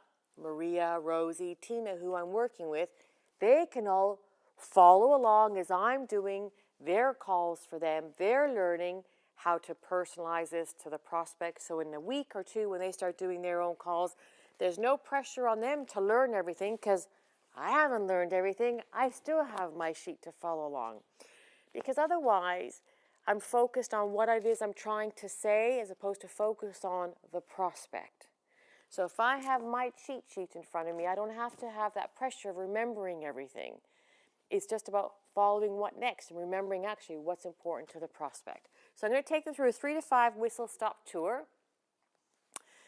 And so I've shared this with you already. So as I'm going through that, I'll be sharing elements of my story that are relevant to them as we go through that. As we go through this, just pull out the bullet points that are relevant for them. It's a chat, not a conversation. This is what I wanted to say. Over and over and over and over again, in these 3-way calls with Maria, Rosie, Tina, just as an example, the feedback that they consistently give me is that, whoa, Diana, you were like just having a chat. I said, what do you mean? Well, it wasn't like it was like a business presentation or like a formal business conversation. And I said, you're right. It's a chat. I feel quite at ease, and I feel at ease because I don't have to remember anything. I have my cheat sheet in front of me. I feel quite at ease, quite relaxed, because if you're at ease and you're relaxed, guess what the prospect's going to feel? They're going to feel at ease and relaxed, and if you're doing a 3-way call, your new person's going to feel at ease and relaxed because all they're doing is having a chat. And I have to, you can tell I'm very loud, so I have had to work on not being quite so loud and in people's faces. I just have to relax and lower my tone because it makes people feel relaxed. And if people are relaxed, guess what? They're going to open up and they're going to feel comfortable chatting and telling you what's important to them. So at the end of the 3 to 5 minute whistle stop tour on either phone call type number 1 or phone call type number 2, I just say, well, listen, that was it. That was a quick overview of the quick whistle stop tour. From what you've heard so far, what are you liking? What's grabbing your attention? What's standing out? And I try to tease out of them specifically what is grabbing them. And I say, well, sounds like you're interested. You need to find out more. The best way to do that is for us to book a 35-minute Zoom or meet for a coffee. And I'll take you through the more detailed facts and figures opportunity brochure. You can ask questions as we go through, give us a chance to get to know each other better, and you'll know at the end of that whether there's something of a match, whether we're a match for you and whether you're a match for us. How does that sound? I'm available Monday and Wednesday. So whether it's in phone call number 1 or phone call number 2, that's how we end the whistle stop tour and move them and invite them to the business presentation. Simple, isn't it? Anybody can do it. Anybody. Everybody right now, at the end of today's session, my challenge would be, I hope you've all taken screenshots of that, is have a quick practice as you're making a cup of tea, choose someone on your list and give them a call and book a call. It is that simple. So as you expand your business and as you start to be confident speaking to people and making new connections, people you don't know, now it's having a similar conversation, doing the exact same thing, but now you've got to find out a little bit about them. You've got to build that relationship, build that rapport. And we've heard that a few times today, that our business is all about relationships, it's all about connecting with people, it's all about talking to people. And that is done this way, not this way. So let's say someone, maybe you've met someone in the queue at Sainsbury's, or maybe you've done some other marketing initiative. Maybe it was flyers, or maybe you met someone at an event. So now you're going to give them a call. And it's always, always, always, I was taught it is respectful when you ring someone out of the blue and say, hey, have I caught you at a good time? Have you got a few minutes now? And I'll always ask, we probably need about 10 to 12 minutes, and tell them what you're expecting to happen. I like to just have a bit of a chat. I want to find out a little bit about you, tell you my story, give you a little bit of an overview, and see if it grabs your attention. Is that okay with you? Simple. Here's some prompts. I always ask 3 questions. I've been doing it for 19 years. I've learned from the best. It works. And it doesn't matter which format you do it in, but this is what we do. Are you working? And because I'm Canadian, so if you are not English, I'm going to give you a top tip that someone told me. If you are not British and you have a different accent, you need to let people know that you're based in the UK or wherever it is you are, because otherwise, instead of listening to you, their mind is going to be thinking about where are you from. And so I always say to people, I'm Canadian, but I'm based in Oxford. Where are you based? Yep, so it takes the mystery out of them wondering if I'm based in America. So are you working now? What do you do? How long have you been doing that? Has that always been your background? And if you ask in a low, calm, relaxed voice, not in an interrogating manner, then people quite, they do open up, and you can find out amazing things.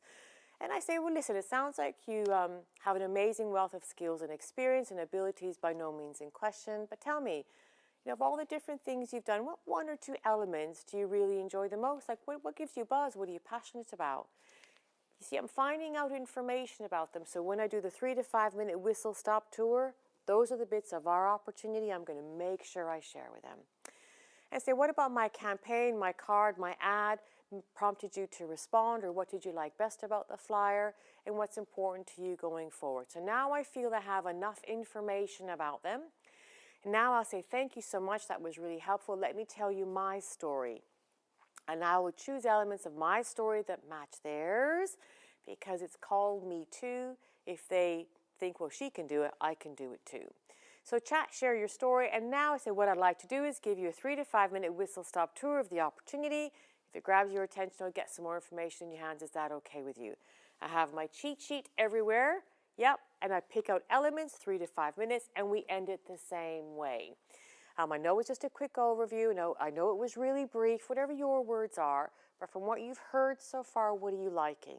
Or what's standing out for you? What's grabbing your attention? What's making you excited? Well, it sounds like then you need to get some more information. The best way to do that is, let's book a 30-35 minute Zoom, and I'll take you through the facts and figures, or the nitty-gritty, and show you how we can help you to achieve what matters most to you. It is the same approach for the different types of phone calls. So you have call 1, you're brand new and your sponsor is going to help you. You have call 2 where you're doing them yourself, and call 3 is people that you're just getting to know. And I know this conversation is what's going to open up the whole world to you. In my 20 years, if I look at the phases where we've had massive growth, I got to tell you guys, it's not come from this, it's come from this. And I was taught from the beginning, just learn to talk to people. And I promise you, you'll never be, that's it. That's all I've done is that structure for 20 years. And I've gone on to build a phenomenal business, which will pay me for the rest of my life. And that's what Forever was set up to do, is to help you build an income producing asset. So you'll have an income that will pay you for the rest of your life just by having a really simple conversation with people. Simple. And that's why I'm excited, because new people can recruit very, very quickly with their upline's help, and you will get that duplication, and we will see new managers coming. And what did we say, Jane? A tsunami of new managers this year following this structure. So thank you. Over to you, Jane. Thank you, Diana. That was absolutely fantastic. And, one of the things I will say is Diana stands there and she talks so fluidly. She makes it all seem so effortless, so natural, so normal, so easy, right?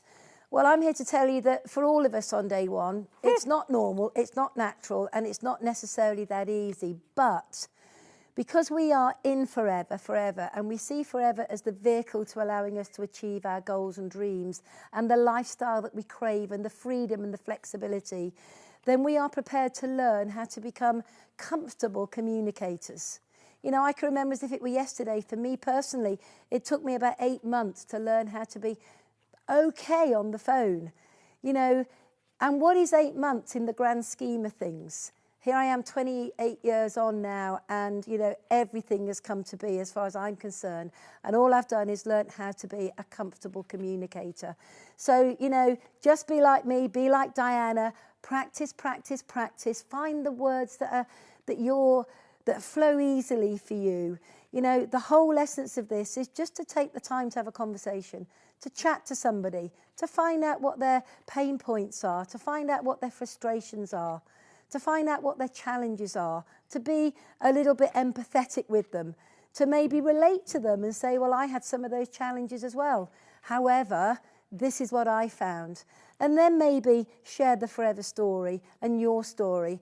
But the whole essence of what we're talking about and the conversation is to get them to agree to come to a business presentation so they can find out a little bit more about what we do. And if you look at the screen here, you can see we've covered contacting. And we've covered contacting in depth today. We've looked at expanding your list. We've looked at people you don't yet know. We've looked at going back to those people that say no to you and revisiting their needs and their wants. We've come to the phone call, and Diana's talked about the phone call, whether you're comfortable doing it yourself or whether you are a mentor doing it for a new FBO. We're talking about that relaxed chat, finding out what people want and need. Now, as a result of a phone call, I will tell you now, you don't always immediately get somebody say, oh yes, I'll come to a BP.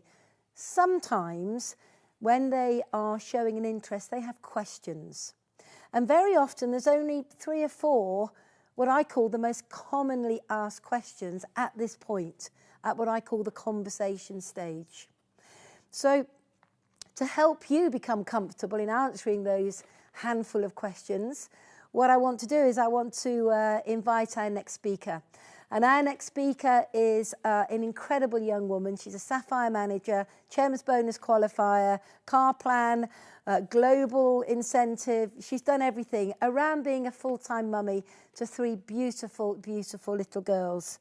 She's a great example of what you can achieve if you just stay focused, are prepared to learn, are prepared to take action, and also support your team and help others. So I can think of nobody better than Claire to take you through some of the questions that you may get asked and how best to answer them. So Claire, over to you. Thank you so much for that lovely introduction. It is a joy to be here this afternoon. What a morning we have had. And this cycle, this super simple cycle, is music to my ears, as I'm sure it is all of yours. However, I know how I felt when I was first coached to speak on the phone. That was massively outside of my comfort zone. And I've just listened to Diana's incredible slot.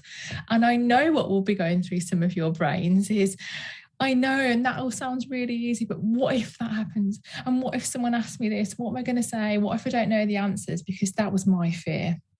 So I started off, I'll tell you a very, very quick story about myself. I've been in business now for 8 years. I started on maternity leave with baby number 1, quite naturally shy, quiet. I wouldn't have been the one that would be making any phone calls in my house or ordering the takeaway or anything like that. So the huge majority of this business has been massively outside of my comfort zone. But very quickly, I saw a way of me, as Jane said, to be as present as I wanted to be as a mum, but also fulfill my needs and have a successful career around doing that. And I know on the surface, or the face of that sounds like a lot to ask for. It's greedy. My husband called me greedy. He did. But you can do it. Simply by implementing these phone calls and just learning the answers to some questions will give you the confidence you need to be making these phone calls yourself. So if I could have my slides, that would just be brilliant, please. Amazing. So as I said, I did have to learn to love phone calls because these 3 beautiful pink bundles, they're demanding, aren't they? Children are. And I realised, I haven't got hours and hours to, be typing out messages, explaining the forever business opportunity or answering people's questions.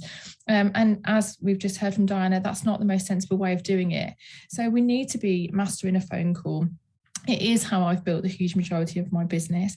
It is how I've continued to build relationships with people and just arrange to get information to people. And what I learned is, I don't have the time to do anything other than 5-minute phone calls, if I'm honest with you. And neither do the people that you're speaking to.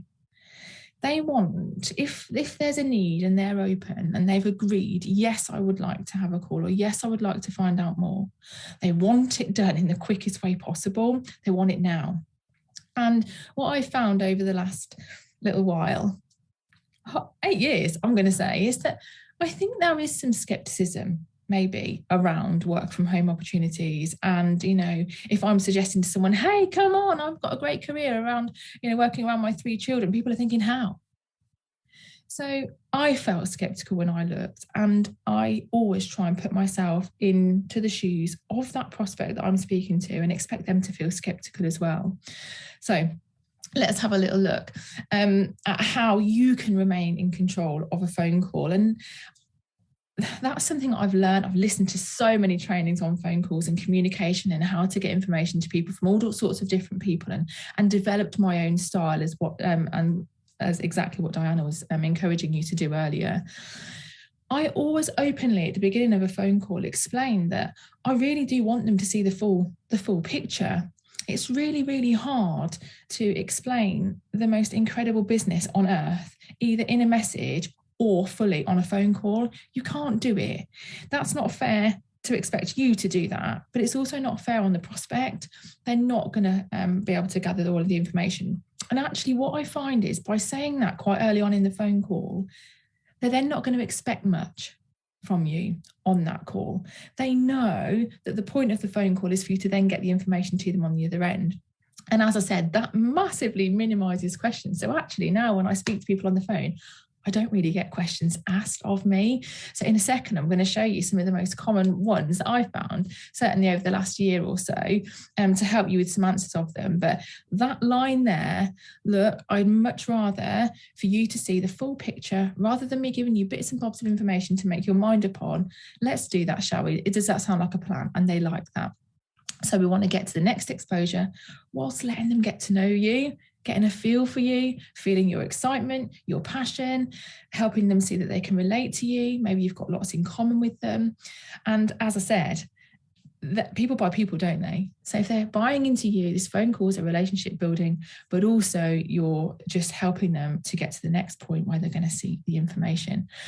But I know you'll still be saying, but what if they say this and what if they say that? So let's have a look at some of the questions that you might be asked. The first one, and the one that I worried about, if I'm being really honest with you, when I first looked, and it is what I said to my mentor, is, do I have to sell anything? Is it selling? Now, in my brain, because that's what worried me, it would be really easy to say, well, no, and kind of be defensive about that. There's a selling aspect of what we do. When actually that might be what someone's looking for. So let's not do that. I always love to say to people, that's interesting. What makes you ask if selling's involved? And they'll tell you. And actually, when they start talking, sometimes it enables you to handle some objections that they might have even before they've having a look at the full information. You know, so if someone says to me, oh, do you know, I've seen people do things on Facebook like this before, you know, selling products all over their Facebook. I say, oh, wow, you know, I'm sorry that's been your experience of maybe a work from home opportunity, but actually we're a little bit different, and we coach you how to professionally use your social media as you've seen me use mine. Or another answer might be, if they say, is it selling? You could say, actually, I work alongside a health and wellness company and some great products. However, there's a number of different roles available within the business, and I'd love to learn about what you might be looking for so that I can see what role suits you best. Because when I looked, and at first looked, I only thought I would be selling aloe. That's all I thought was involved here. I had no idea there was a business model that runs behind it. And you'll probably find that a lot of people don't either. And so I feel that I'm doing them a favor by helping them to just remain open to looking at what's on offer here. Because the feedback I get is people will look and say, you know, I have seen stuff like this before. I have seen network marketing opportunities before, but I've never looked into it. And I didn't realize that was the potential, or I didn't realize I'd simply need a handful of customers. So first of all, figure out why they might be asking, if it's selling, see if you can handle any objections there. And of course, there is an element of selling. We do use and recommend a product, but I want them to see that in a proper business presentation. We want them to get to a business presentation so we can talk about the fact that it's recommending. We can talk about the fact that it's a small handful of customers and actually you'll be coached professionally how to do that. So don't worry about being asked that question. I hope there's a couple of answers there that will help you. Take a quick screenshot if you like, and we'll move on to the next one. So the next question. Now, these two words I'm finding over the last couple of years aren't used as frequently. But the phrases like, is it one of those? Or is it one of those things that you have to promote everything on your Facebook? Or is it one of those MLM things? Or is it, and if they do use pyramid schemes, often they don't understand what that phrase means. It's usually a term that they're using to describe what they think it is. That's a roundabout way of saying people just aren't really sure. Is it one of them? They're not sure. They might have had experience of what they think you do, maybe on their social media or through a friend or someone that's had an experience of it. So again, I want to know what they mean. That's interesting. What makes you ask that? Oh, well, actually, I've had a network marketing business before. Well, that's interesting. Your conversation is going to take a different route then, isn't it? Or, well, I'm just worried because they're illegal, aren't they? You may be asked.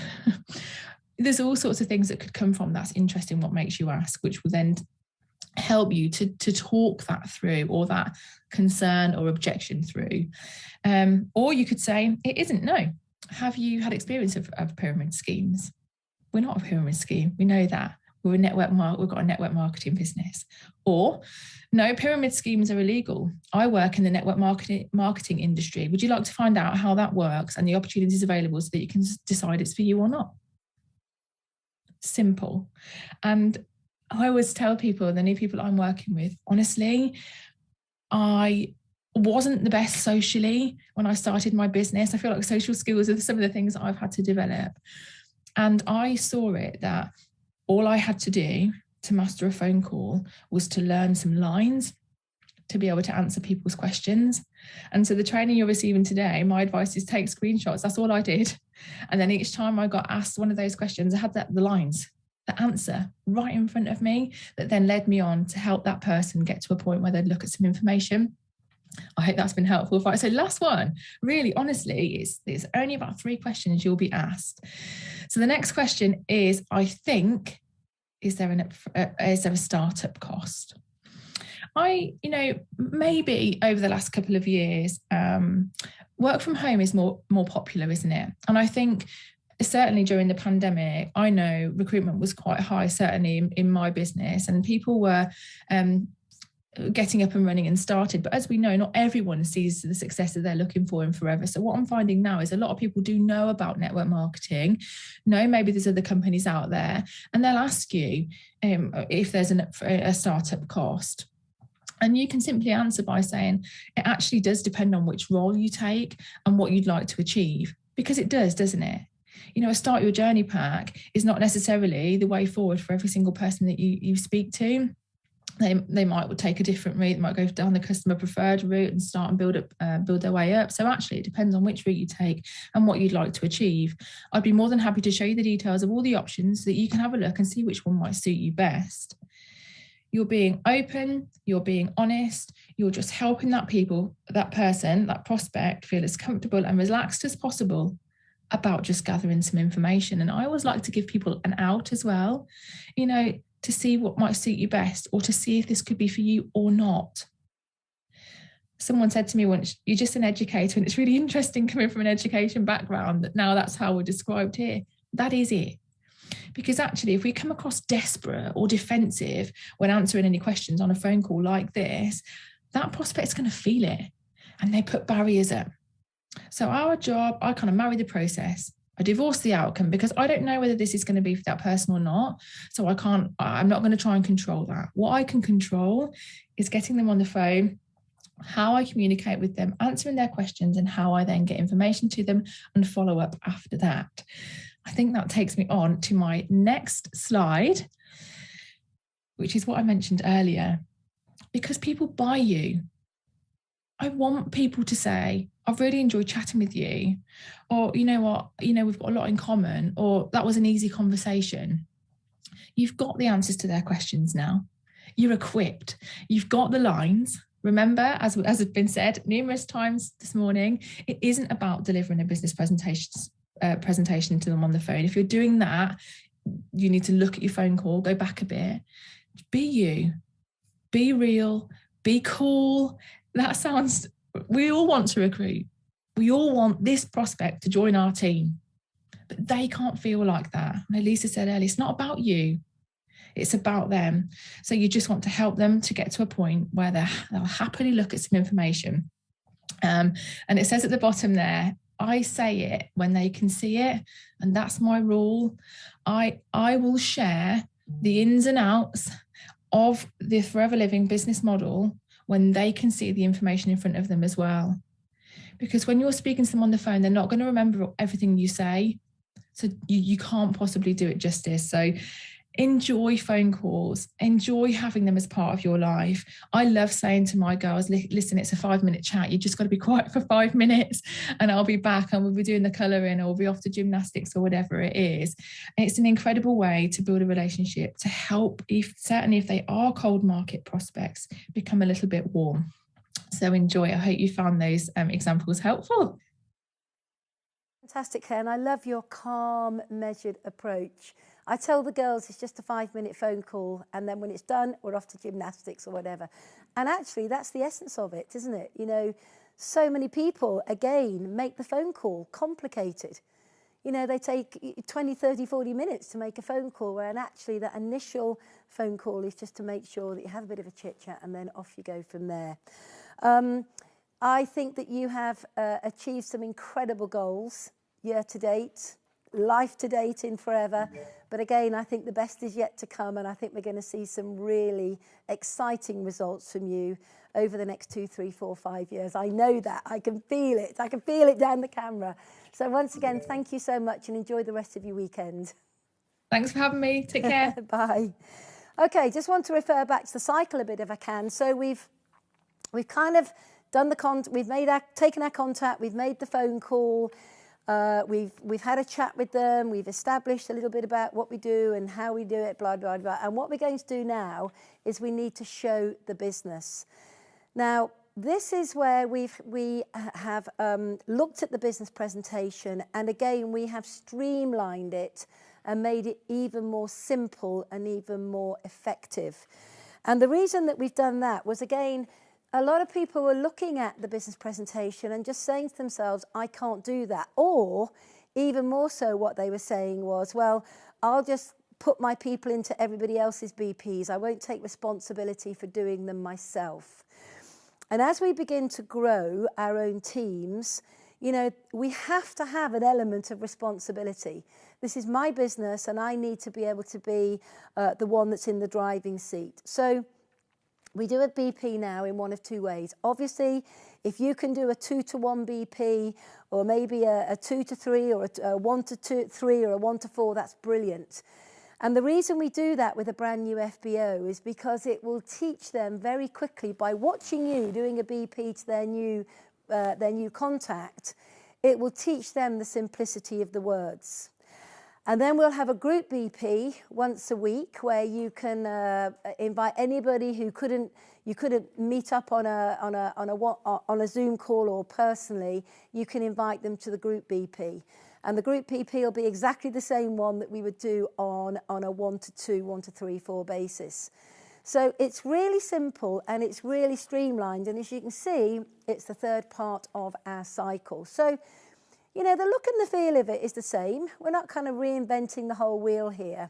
But there's been a lot of thought that went into the journey we take somebody on with a business presentation. And if you look at the first part of the business presentation, you will see that we reference the fact that we live in a changing world. And I can't remember who said it, but someone said earlier, you know, have you noticed how all of our bills are creeping up? Food's more expensive. Electricity's more expensive, everything's just more expensive, petrol's more expensive. So we can reference the facts right at the beginning that we live in a changing world. And that changing world could be the way that we work. It could be the cost of living's going up. It could be that, you know, people now are looking for a different way to work, maybe not be so location dependent, or maybe they're just looking for a bit of extra freedom. So we can then reference what people are looking for. And in doing that, we can again sort of qualify what most people's needs are. We're looking for flexibility, we're looking for security, we're looking for community. These are the things that are important to us. So you'll recognise that slide. And then from there on, we can talk about what are the options. And the options are, as before, we can have what we call a hobby business, we can retrain, we can take on a second job, or we can invest in a franchise or a traditional business. And we'll very briefly talk about the pros and the cons of each of those opportunities. And then, of course, we will talk a little bit about why Forever is actually the perfect opportunity in today's world, the world that we live in today. And we talk a little bit about the history of Forever, the global presence, family owned. We talk a little bit about the investments that underpin Forever and the fact that we are a socially responsible company. Now, the nice thing about this, we're not going into war and peace. It's all quite succinct here. It's all nicely put together, and it's got a really nice flow. So we've recognised we live in a changing world. We've identified that people are looking for something a bit different. We've looked at what their options could be. None of those are really relevant. And we've talked a little bit about Forever and why Forever could be the answer to some of their financial needs. And then what we're going to do is we talk about the success of Forever. And we talk a little bit about how we take products to an end user and use them ourselves, and how we share an opportunity. And we reference the fact that this is a simple business. We share a product, we share an opportunity, we use the product, and we teach others to do the same. And that will enable you to scale your income locally, nationally, and globally. And then from there, we need to go into income needs. Now, one of the things that has become very obvious and very relevant is people outside of Forever do not understand our terminologies. And very often, well, it's been very obvious with some of the existing BPs that they've almost turned into a training ground on the marketing model and case credits and percentages and structures and schematics and what have you. And actually, on day one, when a brand new person looks at the opportunity, they don't get any of that.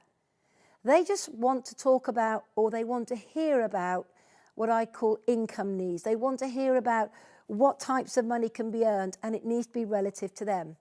So we can talk about the opportunity in a slightly different way, because there is no point going into a massive amount of detail right here if at the end of this somebody's not interested. The detail comes a little bit later on. So we'll talk about the income needs. So Forever, the success of Forever has been dependent on using and sharing a product and sharing an opportunity. And with that in mind, you can make yourself a little bit of pocket money working very, very part-time with Forever. And you do that by developing a small customer base, and that is going to help you make an extra £200 to £400 per month. And that extra £200 to £400 a month could enable you to have some great days out with the family, maybe give you a bit more flexibility on what you want to do with the family. You could actually have a date night. You could go out for a meal every month without thinking about the cost of it and how you're going to pay for it. And as you heard Beth earlier, she talked about having that extra £500 a month to allow her to have more time with her children. So that pocket money essence, that £200 to £400 a month, we can show somebody how to make that pretty quickly around their existing commitments. Then we've got what we call part-time income. Part-time income is £400 to £800 a month. And part-time income is where we look after a customer base, but now we develop a small team. Just a small team of people using a product, recommending a product, and looking after 2 or 3 people. And in turn, that can make you an extra £400 to £800 a month. Now, part-time incomes appeal to people who are maybe wanting to do some home improvements, new kitchen, new bathroom. Maybe they need to get rid of the old car and have something a little bit more substantial.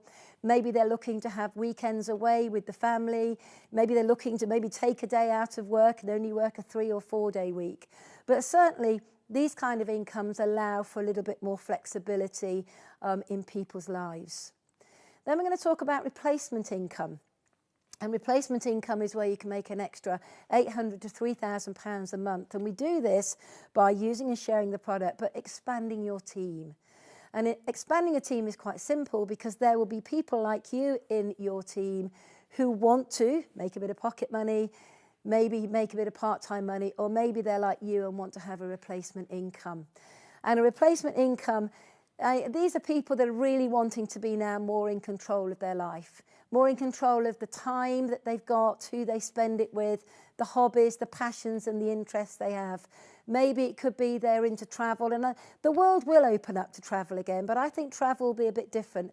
I think people might save up for a more exotic holiday and go to places now where maybe there aren't the masses, and I think that's going to be exciting. And also, this is where they can begin to have that real nice home they want, whether it's the first home, whether it's a family home, you know, whatever they're looking for. These replacement incomes can pick up where maybe people have faced redundancies, where maybe companies have gone out of business, maybe traditional businesses is not failing to provide. So we talk a little bit about that. And then we talk about financial independence or wealth, building real wealth for you and your family.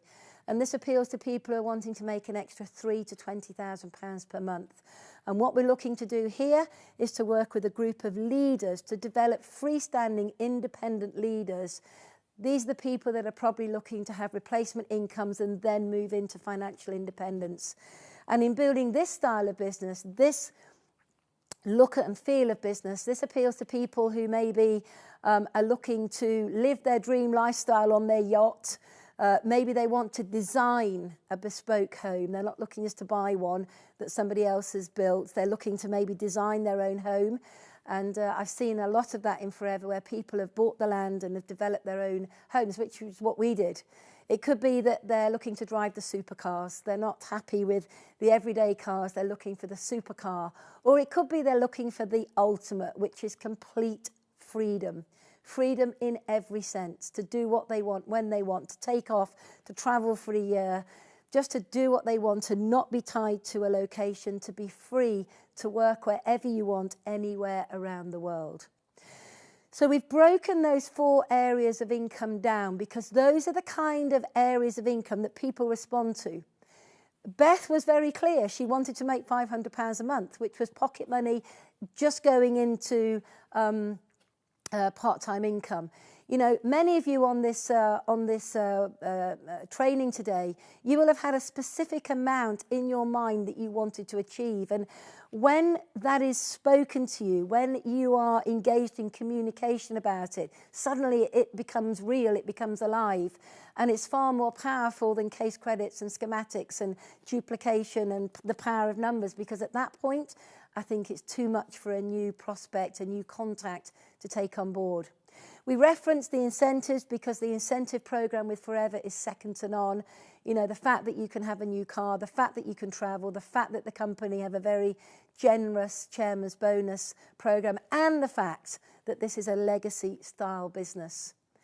And we then talk about what underpins all of that, and that is obviously the products, because without an incredible range of products, we really couldn't achieve the dream lifestyles that we're achieving. And we talk a little bit about the health and wellness sector and the size of it and why it's the best sector in the world to be involved in. And then we talk a little bit about Forever, aloe vera, plant to product to you. We talk a little bit about the products for healthy living. And of course, we can't go into all the products at this stage. We are just talking about a handful of them. A little bit about nutrition, a little bit maybe about weight management, a little bit about skincare, which is really a huge market, more so now than ever, I think, and a little bit about daily care. So we're not going into everything, we're just giving people in essence a feeling, an overview of the kind of products that we work with and we use and we recommend on a daily basis. Then we talk a little bit about how we get started and the investment in getting started, and we cover all of that detail there. And then we go on to talking about why.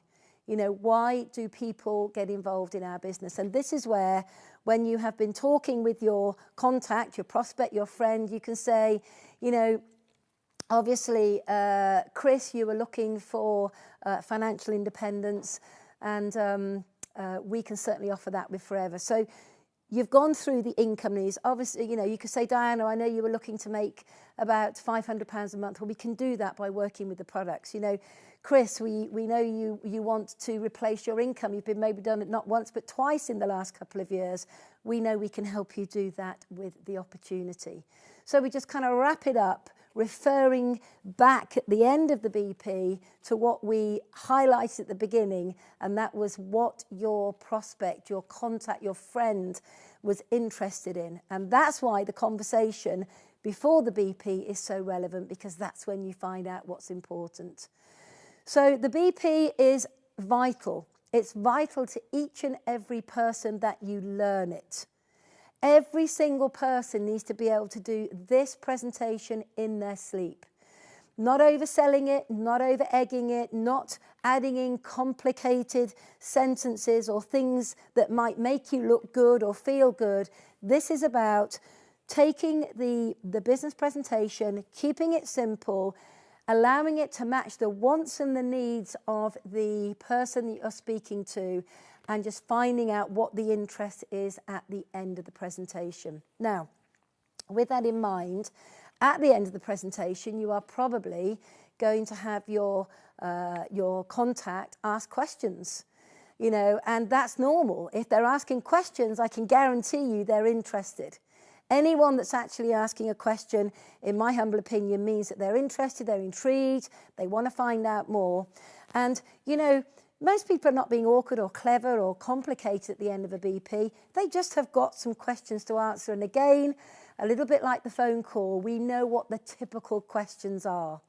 So I want to hand you over to our next speaker, who's going to take a little bit of time to go through the most commonly asked questions as a result of a BP, whether it be on a one-to-one, one-to-two, or if you're following up at the end of a group presentation.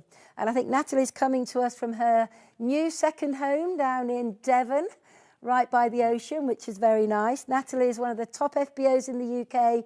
She's chairman's bonus, she's GLT, well, she's done everything really. Built an incredible life for her and her family. So I'm going to hand over to Natalie, who's going to take you through the kinds of questions typically that are asked at the end of a business presentation. Good morning, everyone, and thank you for having me on. I'm absolutely delighted to be here with you. And yes, as Jane says, I am coming in from our nearly finished holiday home in Devon. I've been in Forever for 15 years now, and I learned something yesterday from a message someone sent me that was kind of like, you know, it's okay for you because no, I wasn't born into wealth. No, I didn't have all of this before Forever. And I think it's very easy for people to forget the hard work that has gone in behind the scenes. So if you are just new to meeting myself or Jane, know that we have gone through the blood, sweat and tears. And what you haven't seen is the 5-6 years of hard work, digging deep, going through the challenges and literally pulling yourself up even when the going gets tough. Because building the big incomes, it's about really rolling your sleeves up and getting stuck in. So yes, I have an amazing lifestyle right now. My 3 kids are all in a private education because that was a massive goal for me. I've got my beautiful home in the Cotswolds, our beautiful sea view home in Devon, as well as another property as well. So, you know, you've heard from Phil Ritter as well and the business he's created, but it is the activity on a daily basis that does it. And as Jane says, you know, if you are at the point where you have done a BP and you are getting questions, then feel excited, feel proud, you've done an amazing job, and they're asking questions because they do want to find out more. I've been putting this into practice this week. So like a lot of the leaders, I'd lost my way a little bit, maybe taken a little bit of time out, too much time, and not doing the activity. And I picked at the beginning of this year, starting on the 4th of January, to speak to 10 people a day. So we are now 11 days in. I have 3 new business owners into my business, recruited with a starter pack. So the stats clearly work. I've got 8 business presentations in my diary already for next week. And all I'm doing is sending very simple messages. And someone said to me this morning, you know, that, wow, I'm so direct. Yes, because I'm holding that person high. When I'm sending a message, I'm not being wishy-washy. I'm not going into lots and lots of detail, lots of chit chat with them. I'm being direct because I'm excited to show them the business opportunity. And just while we've been on this morning, I've sent a quick message to Phoebe's teacher saying, hey, I'm really wanting to catch up with you. You're loving the products anyway. Let me show you how you can make some extra money, because she's filling in for maternity. Her job is coming to an end. And straight away, there's a business presentation in the diary. So listen now, listen to the questions, because these really are showing you that they're interested. And you've just got to literally learn a few bits by heart, just like Claire was saying. So when people are asking you these questions, you've got to have that excitement, be you, be genuine, and don't worry about getting the answer wrong, because you can't say the wrong thing to the right person. So literally just stay calm, but you want to be able to close the hard work that you've done by getting them to join at the end of the conversation. So if we go to the next slide now, there's 4 things really that people are going to come up with, just 4 simple questions. So you just need to learn the answers to this. And what I have learned in 15 years of working with Forever, if you are someone that has worked in a sales background before, you've probably been taught this too, is to use the feel, felt, found. Because you and you at one point, you probably had these questions for a long time. My mum was in this business for 10 years before I got started. And I know a lot of these were the questions that I had and why I didn't get started straight away, because it is being the right time for that person as well. So use the feel, felt, found. So what I mean by this is if someone says to you, I'm worried I haven't got enough time. Now, this is probably the top question that people will say. I just want you to put yourself in their shoes. Exactly like Claire was saying, put yourself in the shoes of the person that you're speaking to and say, you know, I know exactly how you feel, because I felt exactly the same. But what I found was that I used pockets of time. For example, you know, I no longer watch Netflix. And in that time, I've been able to build my business. So you're going to think of that person and maybe the pockets of time that they've got. Maybe they're a mum like I am. And, you know, you'll often find me in the car park at school 10, 15 minutes early, and I will be sat glued to my phone, because that's where I'm sending out my 10 messages. That's where I'm getting back to people. So I know how you feel. I felt exactly the same. But what I found was that I will use pockets of time. For example, you know, when I'm picking up the kids from school, I'll just use that time then. And all of those pockets of time add up, done on a daily basis.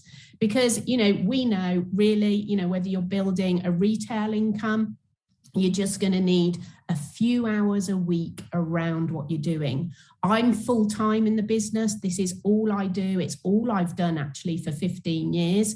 I'm full-time. It doesn't mean I work 40 hours a week. I probably work between 15 and 25 hours a week, depending where I am, what I'm doing, but it's all around my children. So learn to use that feel, felt, found. And that's exactly the same, you know, when we're talking to people about products. You know, I know how you feel, but what I felt was, I know how you feel. I felt exactly the same. But what I found was drinking the gel on a daily basis, in time, my energy levels went up. So remember that, feel, felt, found, use it and teach it. Okay, the other question we often get asked is, how do I know if it will work for me? This, again, is so common. Most people haven't worked in network marketing. Most people haven't had their own business. So it is a very, very typical question. And again, you can use that I feel, felt, found with this. I know exactly how you feel because I felt the same. But what I found was working with the person that introduced me, they were holding my hand every step of the way. And, it will only work for people if they want to be helped, if they want to be coachable, if there's someone that will listen to you, that will plug into some of the trainings, because most people don't come equipped with the network marketing skills straight away because they haven't done it. So you need to let them know that they need to be prepared to learn a few new skills, plug into the trainings, and they need to prioritize the time. Again, this didn't happen overnight. You haven't seen the 15 years before that has gone into my business, my success. So it's prioritizing the time on a daily basis, but it's just a little bit of time. And I kind of explain it like, if you're going to push a car, it takes a lot of energy to get that car moving into motion. But once that car is moving, if you keep on pushing it, it becomes a lot easier. So that's momentum, and just doing a little bit every day will help you build your business, and you will then get the big results. And it's also, talking to that person saying, don't expect success overnight. Again, the person that was messaging me, they gave up on the business very quickly. I just didn't give up. That's the only difference. I kept on going when the going got tough. I still did the activity that I promised I was going to do. So don't expect an overnight success. Anything worth working for takes time. That is a line I use a lot. Just like any traditional business, it's not going to happen overnight. It's doing a little bit every day, committing to it, and then the results will come in the future. So where will I get my customers from? I'm sure you've been asked this many times. And this is where I'll say, the key to getting started is getting that evaluation pack. That has been put together so you can experience the products. It's your toolbox. Using this, you will learn the products that you love, and you'll easily then be able to recommend them to people. In that starter box are not products you're not using at home already. You brush your teeth, you wash your hair, you use soap, you use deodorant. Just switch the brand and you will find the ones you love, and then you'll recommend them to everyone. We've been in lockdown, in and out for the past 2 years. How many times have you recommended something on Netflix? How many times have you recommended a takeaway delivery service in your locality? How many times have you asked for recommendations for holidays, for hairdressers, for restaurants to eat in? It's something we do on a daily basis, and it just happens we get paid for recommending. So we do this anyway. All you're doing now is recommending the products that you love and use and get a benefit from. So everyone we know uses products. Everyone brushes their teeth. So you're just saying, try this brand. It's very, very simple. And then once you've got a customer, you can expand their range. And also, you'll get referrals. You will get people saying, my friend uses that. She said to contact you. So you will build a lot of customers from referrals as well. So hopefully you'll see that question is very, very simple to answer, and use the evaluation kit, the Start Your Journey kit, whatever you call it, as the reason for them to get started. So you're already closing the deal, if you like. So what's the final question people might ask? Where am I going to find people?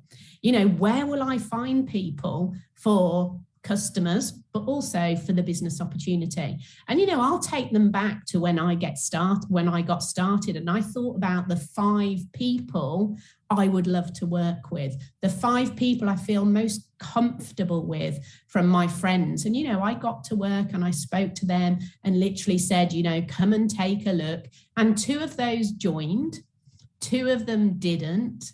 one became a customer, and that's okay. That is what happens. I'll also explain, that a lot of customers will end up joining because they want to get a discount on the products, and they will see the power of the products and recommend them. But the other, general people we're going to talk to that aren't coming from customers are just people that we know.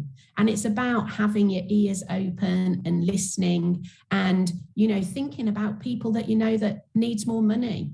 Who do you know since the pandemic, that has maybe been made redundant, had their hours cut, lost their job, lost their business?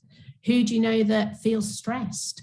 Who do you know that's like you, if it's a mum, who's looking for more flexibility around the children? So try and think of the reason you're speaking to that person and think, who else do they know like you? Who do you know that wants more time, that wants to have their own business, that's been made redundant, that's looking for a retirement plan?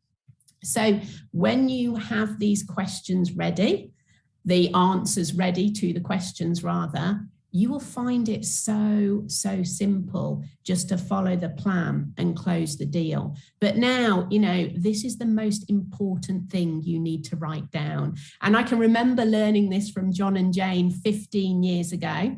I can remember being in my car and saying this like a parrot in my head every time I was driving. I can remember being in the shower and thinking every day I'm in the shower, I need to say this phrase until it rolls off my tongue so I remember it.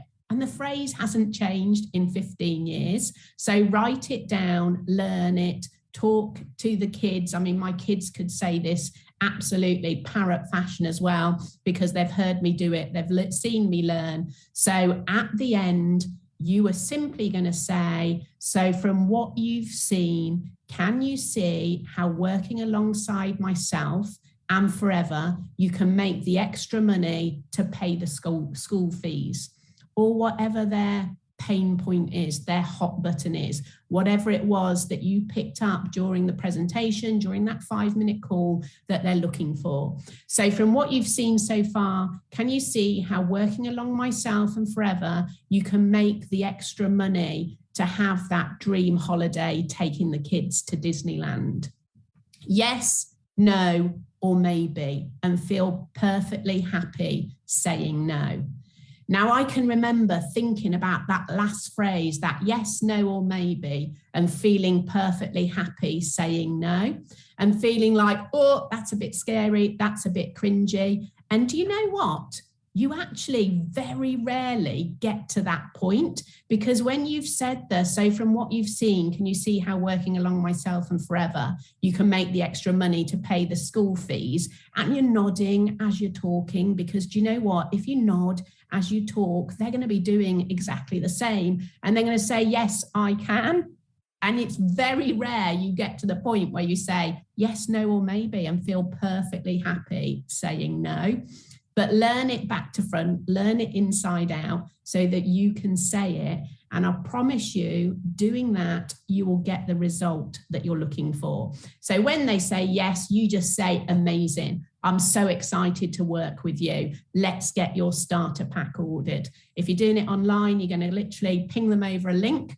I say to them at that point, please let me know when you've filled it in, because I want to follow that up. They don't know that we get an email anyway, but it's a nice follow-up that you can go to catch up with that person and check that it's gone through. And obviously, if you're with them in person, you can do it online with them there and then and get that booked up.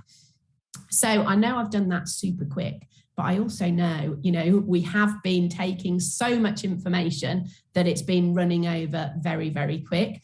I just want to wish you an amazing, amazing future. And I just want to finish on one little thing. Yes, I've been doing my 10 contacts a day. I've also been holding the opportunity high wherever I go. And yesterday I was in TK Maxx picking up a chair for our holiday home, and Phoebe was absolutely dying for a poo. It happens. I'm a mum, always at the moments that you don't want. And anyway, the shop assistant said, look, come with me. So we went off to the toilet. She did her business, came back, and I said to the lady, do you know what? I look for people like you all the time with amazing customer service. And literally 5 minutes ago, in my inbox, I had a little email saying, thank you for giving me your card yesterday. I really want to find out more about what you do. Can I have some more information? So doing the activity clearly works. Set your numbers, do it daily, and my word, I can't wait to hear your story in 12 months from now. Over to you, Jane. Thanks for an amazing day. Thanks, Natalie. I'm not very envious that you're down in Devon and I'm stood here in a freezing studio. And I'm sure it's very, I can see the sea. It looks very beautiful. And thank you so much for sharing that information with us with such clarity and simplicity, because actually at the end of the day, it's just about learning the words, learning how to answer those questions and being comfortable in answering them. And I will You know what it is, Jane? It's like learning to drive a car. You know, when I drive down to Devon, I think, how did I even get here?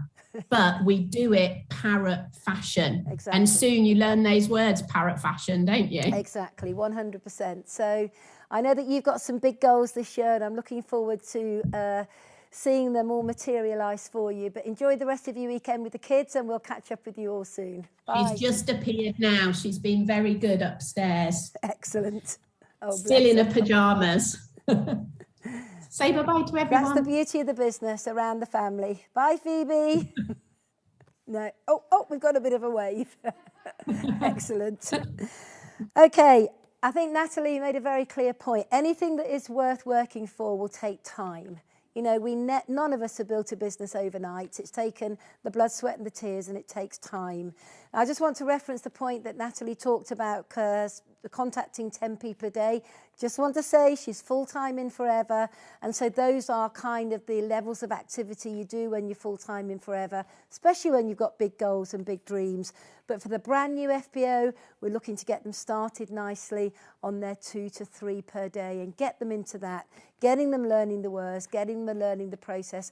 Most importantly, getting them with some customers and getting them duplicating with new team members as quickly as possible.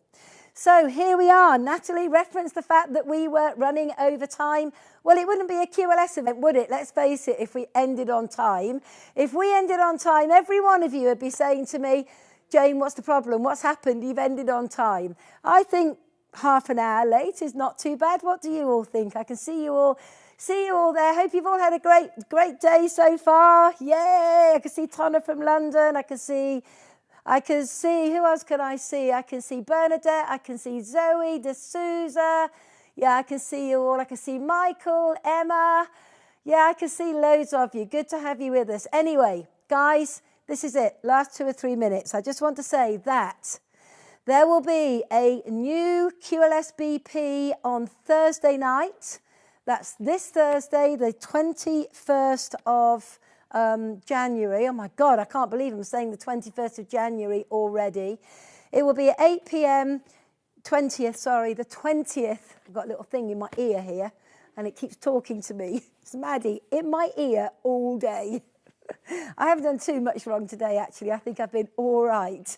But yeah, we're going to be doing on the 20th, BP, 8 p.m. We will send the link to you all. And just make sure that you've all got guests on the BP that night. But more importantly, join it as well so you can begin to learn the words, and then get confident to have a go yourself.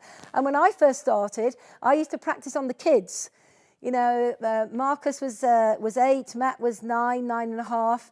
And they liked their pocket money every week. And I used to say to them, you can have your pocket money when I've done a BP on you.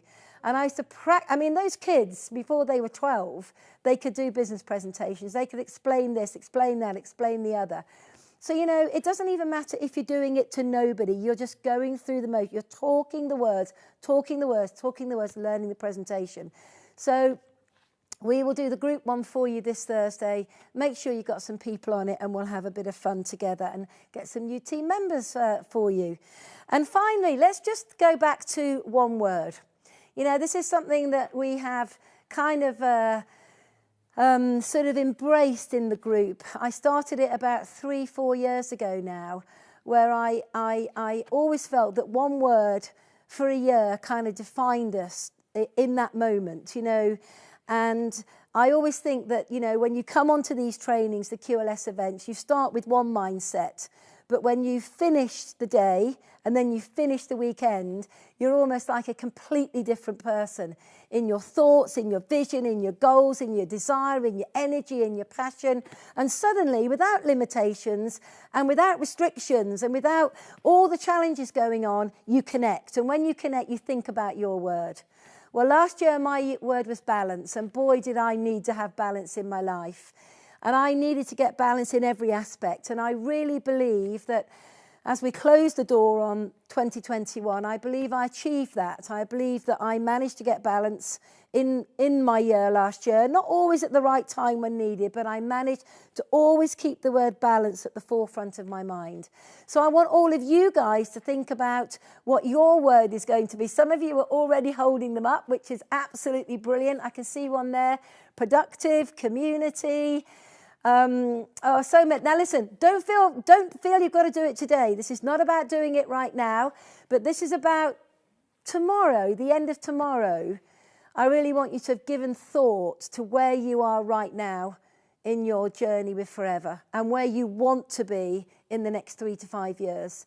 And you can't think less than that. If you want to be successful, it's a 3 to 5 year journey to put everything in place. And then from there, you can scale, and you can live the life of your dreams. And you've seen what the lives are like of the people that are at the top in Forever.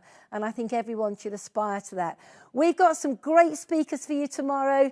If you think today was great, tomorrow's going to be on another level. And we have got an incredible guest speaker. I'm not going to steal his thunder. I did just see him on the call, actually, which is brilliant. But this is a young guy who is taking the Forever world by storm. His story is unbelievable, heartfelt, and very inspirational. So we will see you tomorrow sharp at 9 a.m. We're going to be here. Turn up, bring your notebooks, think about your light bulb moments, think about your word. But over the rest of today and tonight, I hope you think more than anything about the life that you want to create under the umbrella of this incredible company called Forever. It's been a pleasure and a privilege. I want to thank all the speakers, all the technical guys there. You can't see them, they're behind the screen here. They're all frozen, but they've been here tirelessly supporting and working all day in putting together a great program for you and bringing it all to you live in the comfort and the warmth of your own homes. So have a great rest of the day, everybody, and we'll see you at 9 o'clock in the morning. Bye.